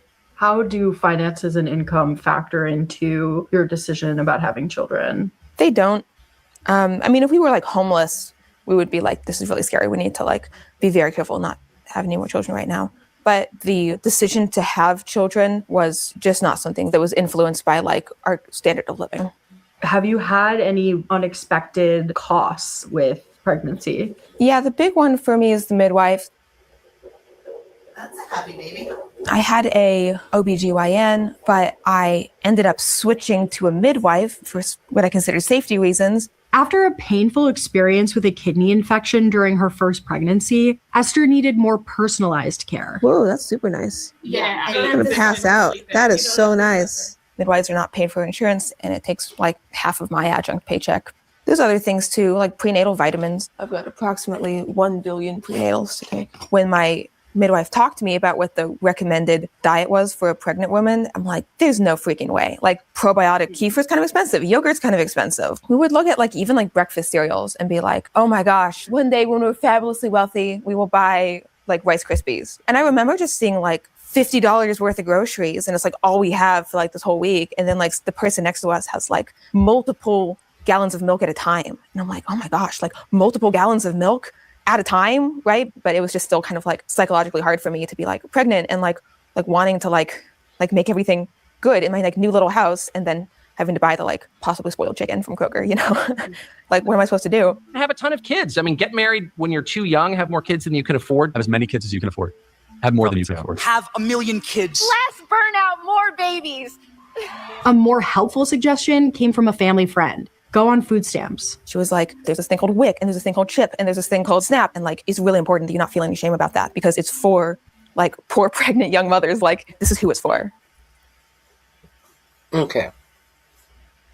But who is usually the face of welfare? Who are the people that they tell you that are abusing the system of welfare? So do you think that there is going to be a big cry to these trad wives who they are telling to get on welfare, have as many babies as you can afford, have more babies than you can afford?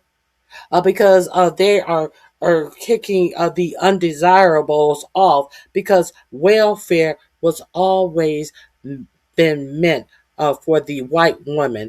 But when they want to villainize it, they put a black face on welfare. Are we clear? Are we absolutely clear? Okay, let's continue. They also got on Medicaid. Not sure that's part of the right's vision of the perfect 1950s trad life, but even some of the women at the Turning Point conference weren't buying that version. They've just kind of been preaching like, always make a family. So they are on food stamps and they're on Medicaid. Is this the person that is represented when the big beautiful bill was presented and they talked about all of the waste, fraud, and abuse that was going on in welfare and Medicaid? The reason why there's such a big outcry about welfare and Medicaid? Make a family, and it's just, I believe that women should have some sort of career field and stuff while also being able to have a family. I would love to settle down. The issue is that women are being priced into having to work, so it's not really an option. Well, I mean, I think the goal of the government should be to help the working class, point blank, period. But there's another key part of the trad life that I'm still curious about. Last summer, I spent more time at Turning Point conferences than I did with my own family. The aesthetic of trad that conservatives create is always the same. A beautifully decorated farmhouse in a perfect pastoral setting. And online, trad influencers like Ballerina Farm show us a vision of labor that's connected to the earth and produces tangible goods. A contrast to many jobs today where the fruits of your labor are usually just increased shareholder value. So I went to rural New Hampshire to meet another genre of trad wife, the homesteader, to learn what the soft girl life is like on an idyllic farm. I get up early. I'm up by 6 most mornings. In the winter, I'm making a fire, doing yoga. And then I go right to farm chores for a couple hours before work.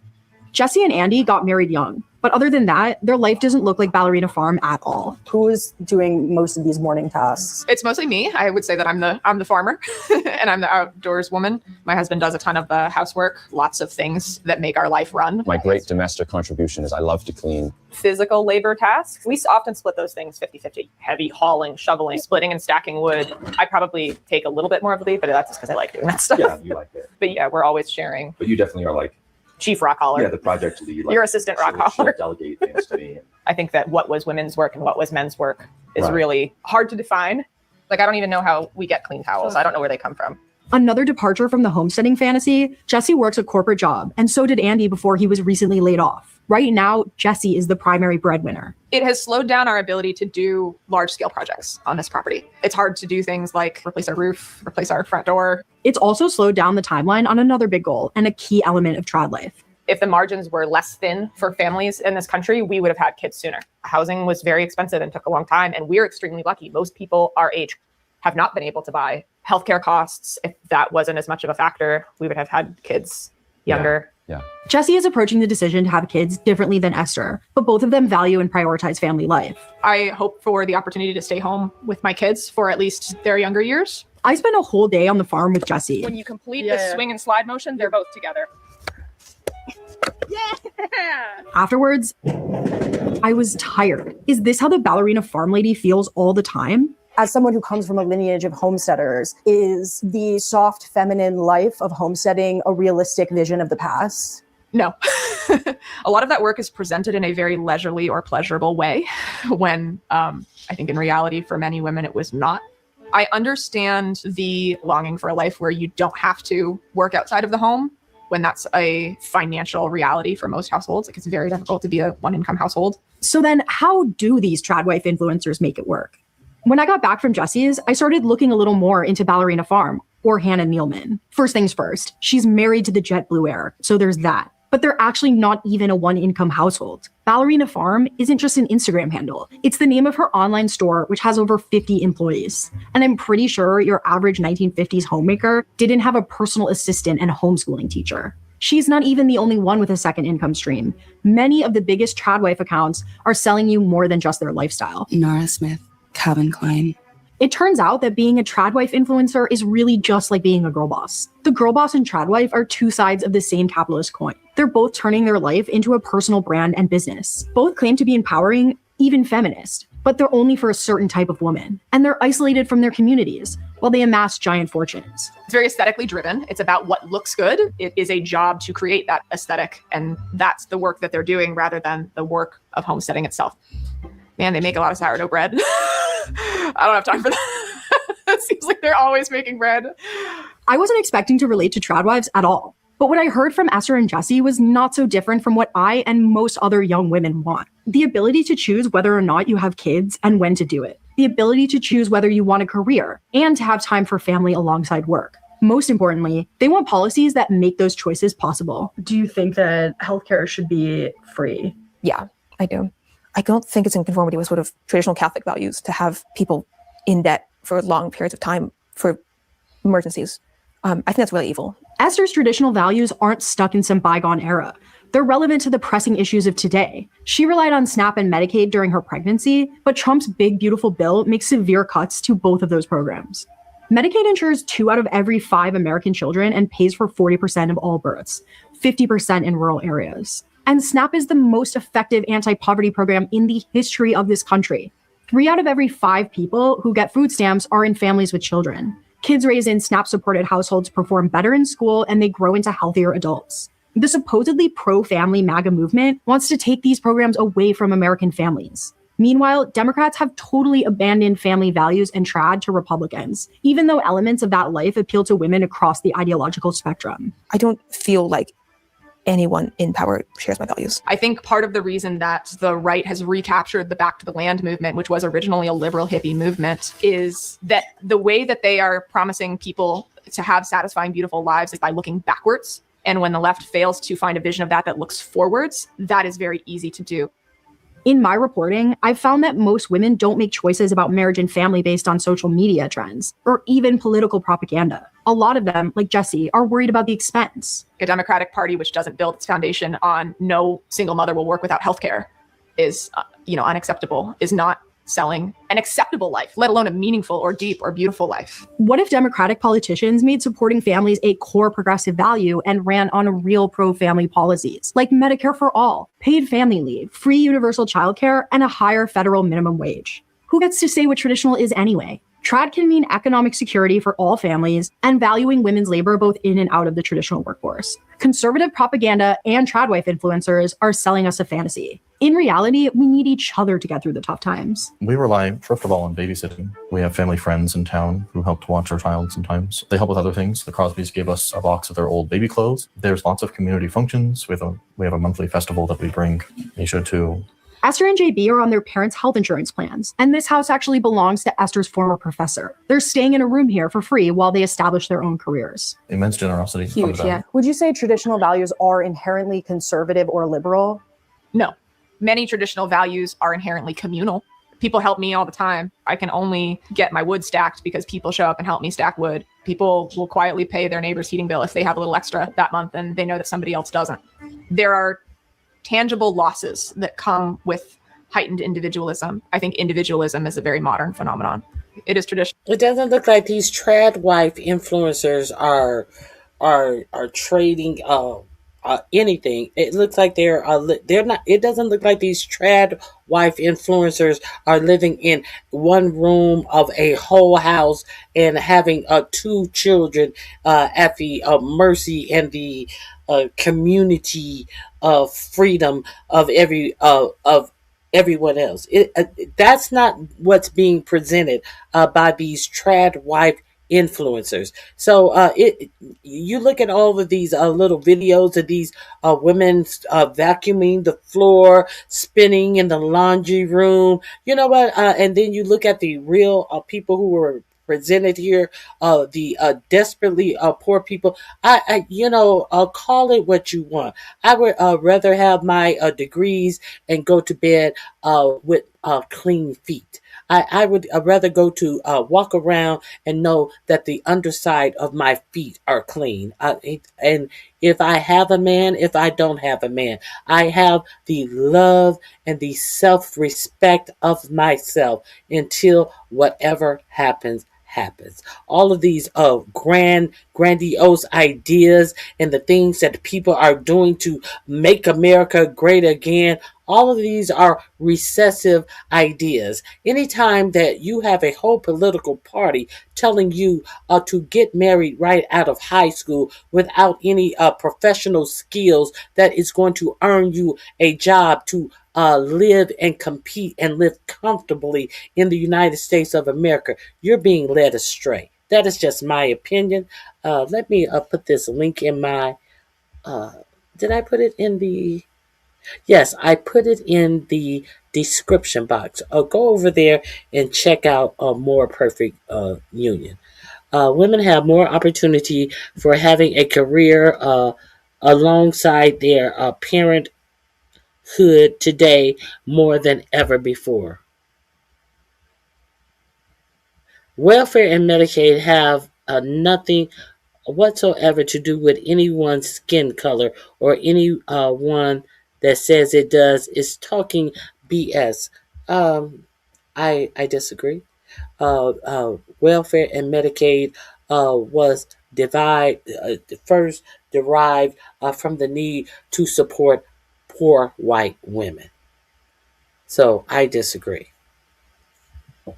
And only when they wanted it to be frowned upon and make cuts to it did they put a black face to Medicaid and Medicare and welfare.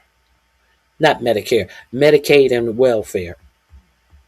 So we can agree to disagree, but that's all I have for you guys today.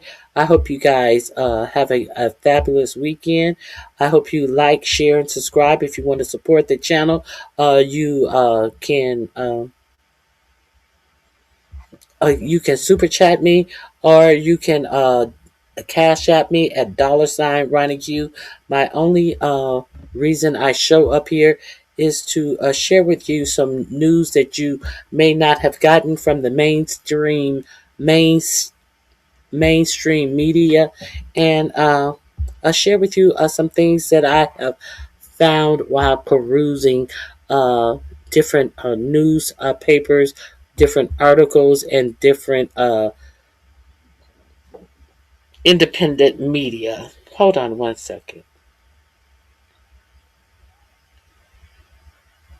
Let's do one more thing. Let me show you one more thing. One more thing.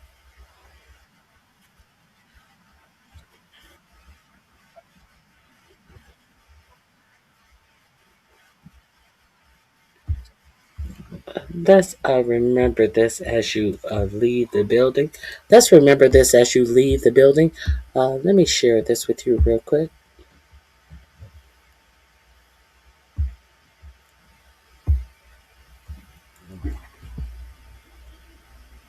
Let's start it over. Interesting, I noted in your book that you say the 2008 recession, the financial crisis, and the crash that followed it really gave way for the Great Replacement theory to not just re-emerge, but take hold politically across the West. What is it about financial crises, recession, economic downturns, rather than, say, the Syrian migrant crisis or ISIS terror attacks, that really helped Great Replacement take off? People might understand, I get it, like Muslim terrorists and Middle Eastern immigrants, but you're saying there's also an economic angle. So certainly, I think we've been having this debate ever since the rise of Trump, right? Yeah. Because you had certain analysts who imagined that economic anxiety was fueling the rise of Trump. And what we as scholars of racism have tried to show, and I certainly show this in Chain of Ideas, is what was actually happening was when people were losing their status, their homes, their jobs, what these Great Replacement theorists like Trump was saying, it was actually other people are coming and taking them from you. Yes. So it's not that the sort of corporate restructuring is leading to your job loss. It's that immigrants are taking your job. You're not being screwed from on high, it's from below. People are taking you. Exactly. So it makes you more susceptible to this way of thinking. And a number of scholars have pointed to what makes an economic crisis effective for these authoritarians if they can connect people's economic pain to their racist or Islamophobic or xenophobic or even sexist ideas. Amen, amen, amen to that. Amen to that. Amen to that. I forgot to share one more thing. Jesus, I am so sorry. I definitely want to share this with you before the weekend goes away. A British reporter who was reporting in Lebanon. This story is in the Daily Mirror. We know what the Israelis had done to the reporters who were reporting in Palestine. We know that over 200 reporters lost their lives in Palestine. So let me share this story with you about this British reporter who was reporting in Lebanon. Moments, I think it means moments before, British war correspondent Steve Sweetney nearly killed in an Israeli attack. Let me do one more thing for you. If you don't believe that this carnage is done on purpose, let's get into this. A British correspondent and his cameraman were nearly hit by an Israeli missile while reporting on air.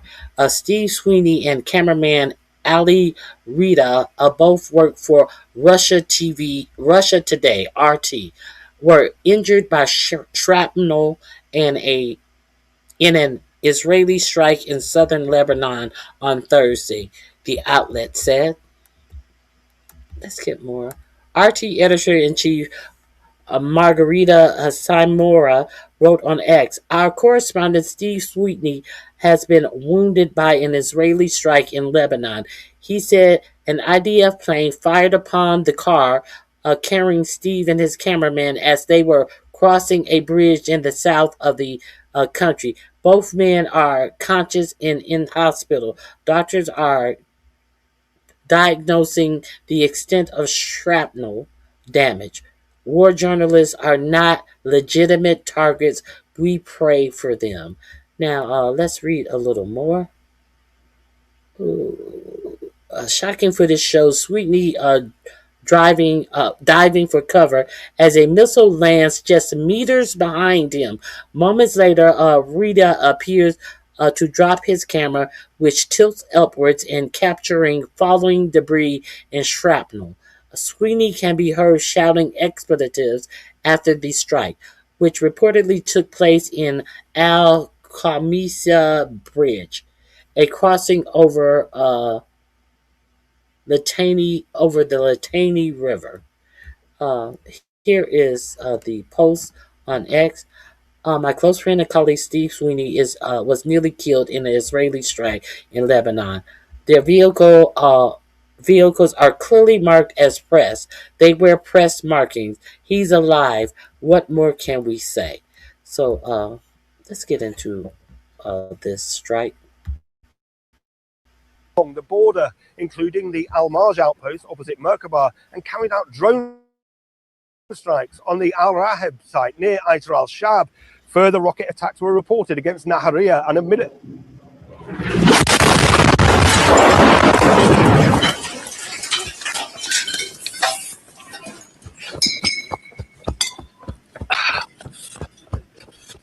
Fucking hell.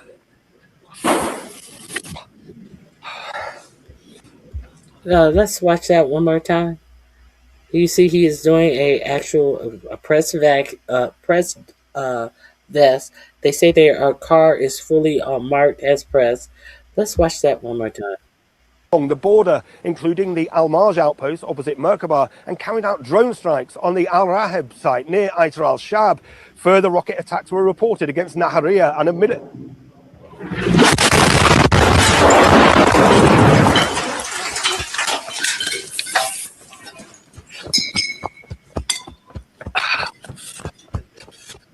Fucking hell.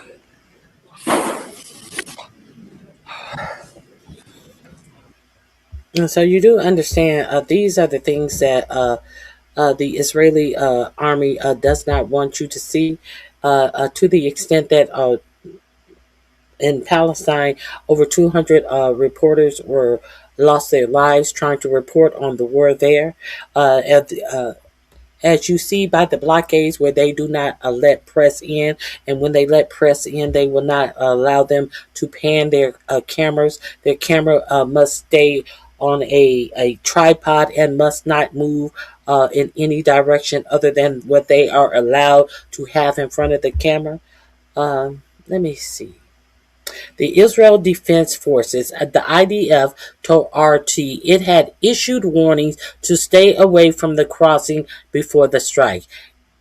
In footage released in the past few hours, a journalist is seen at the Kwasmiya crossing.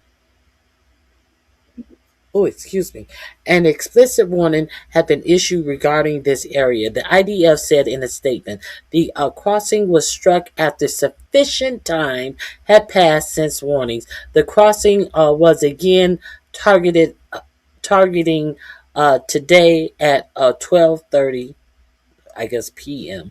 The IDF does not target civilians or journalists and cooperates in accordance with the international law, the statement added.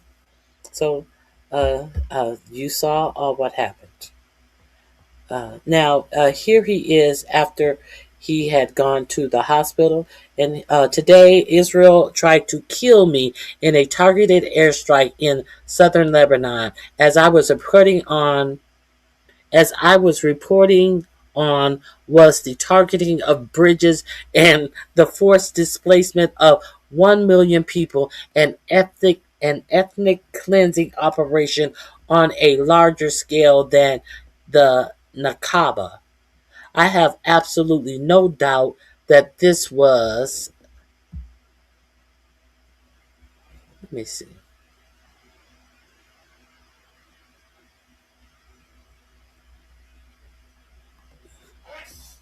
Let me see what he's saying. I have absolutely no doubt.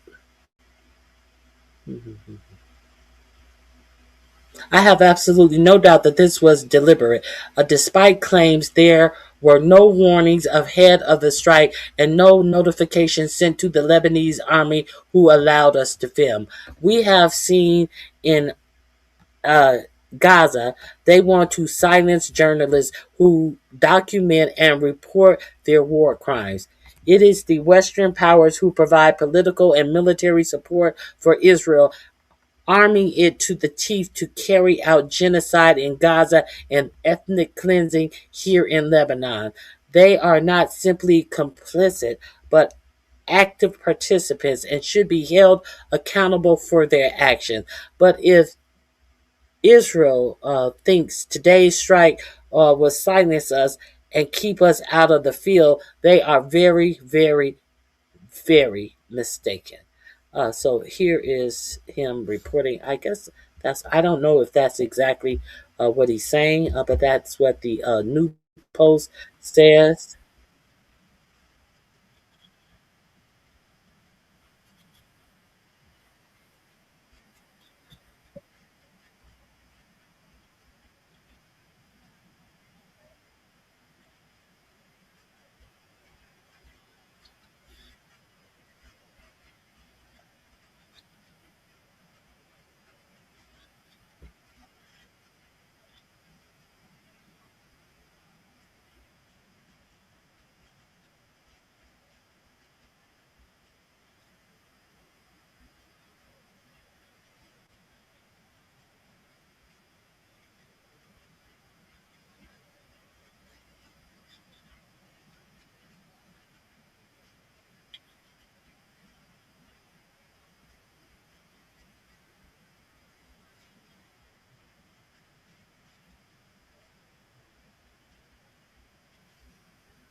Okay. I just wanted to leave you guys with that. I did not want to leave without sharing that. I thought that was a very important piece of information to share with my viewers, so you can be informed when you hear propaganda. Take it for what it is. Let me make sure. I know I haven't. I'm gonna add this to my links in my description box under uh, hmm,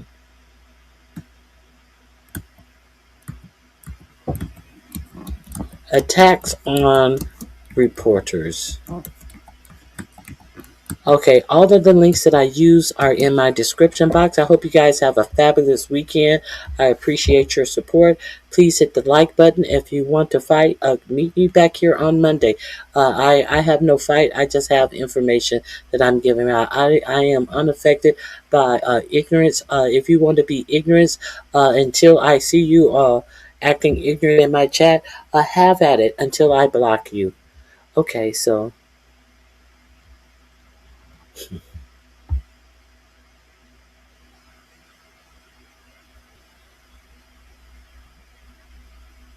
All right, guys. I hope you guys have a fabulous day. God bless you. And I'm out of here. Let me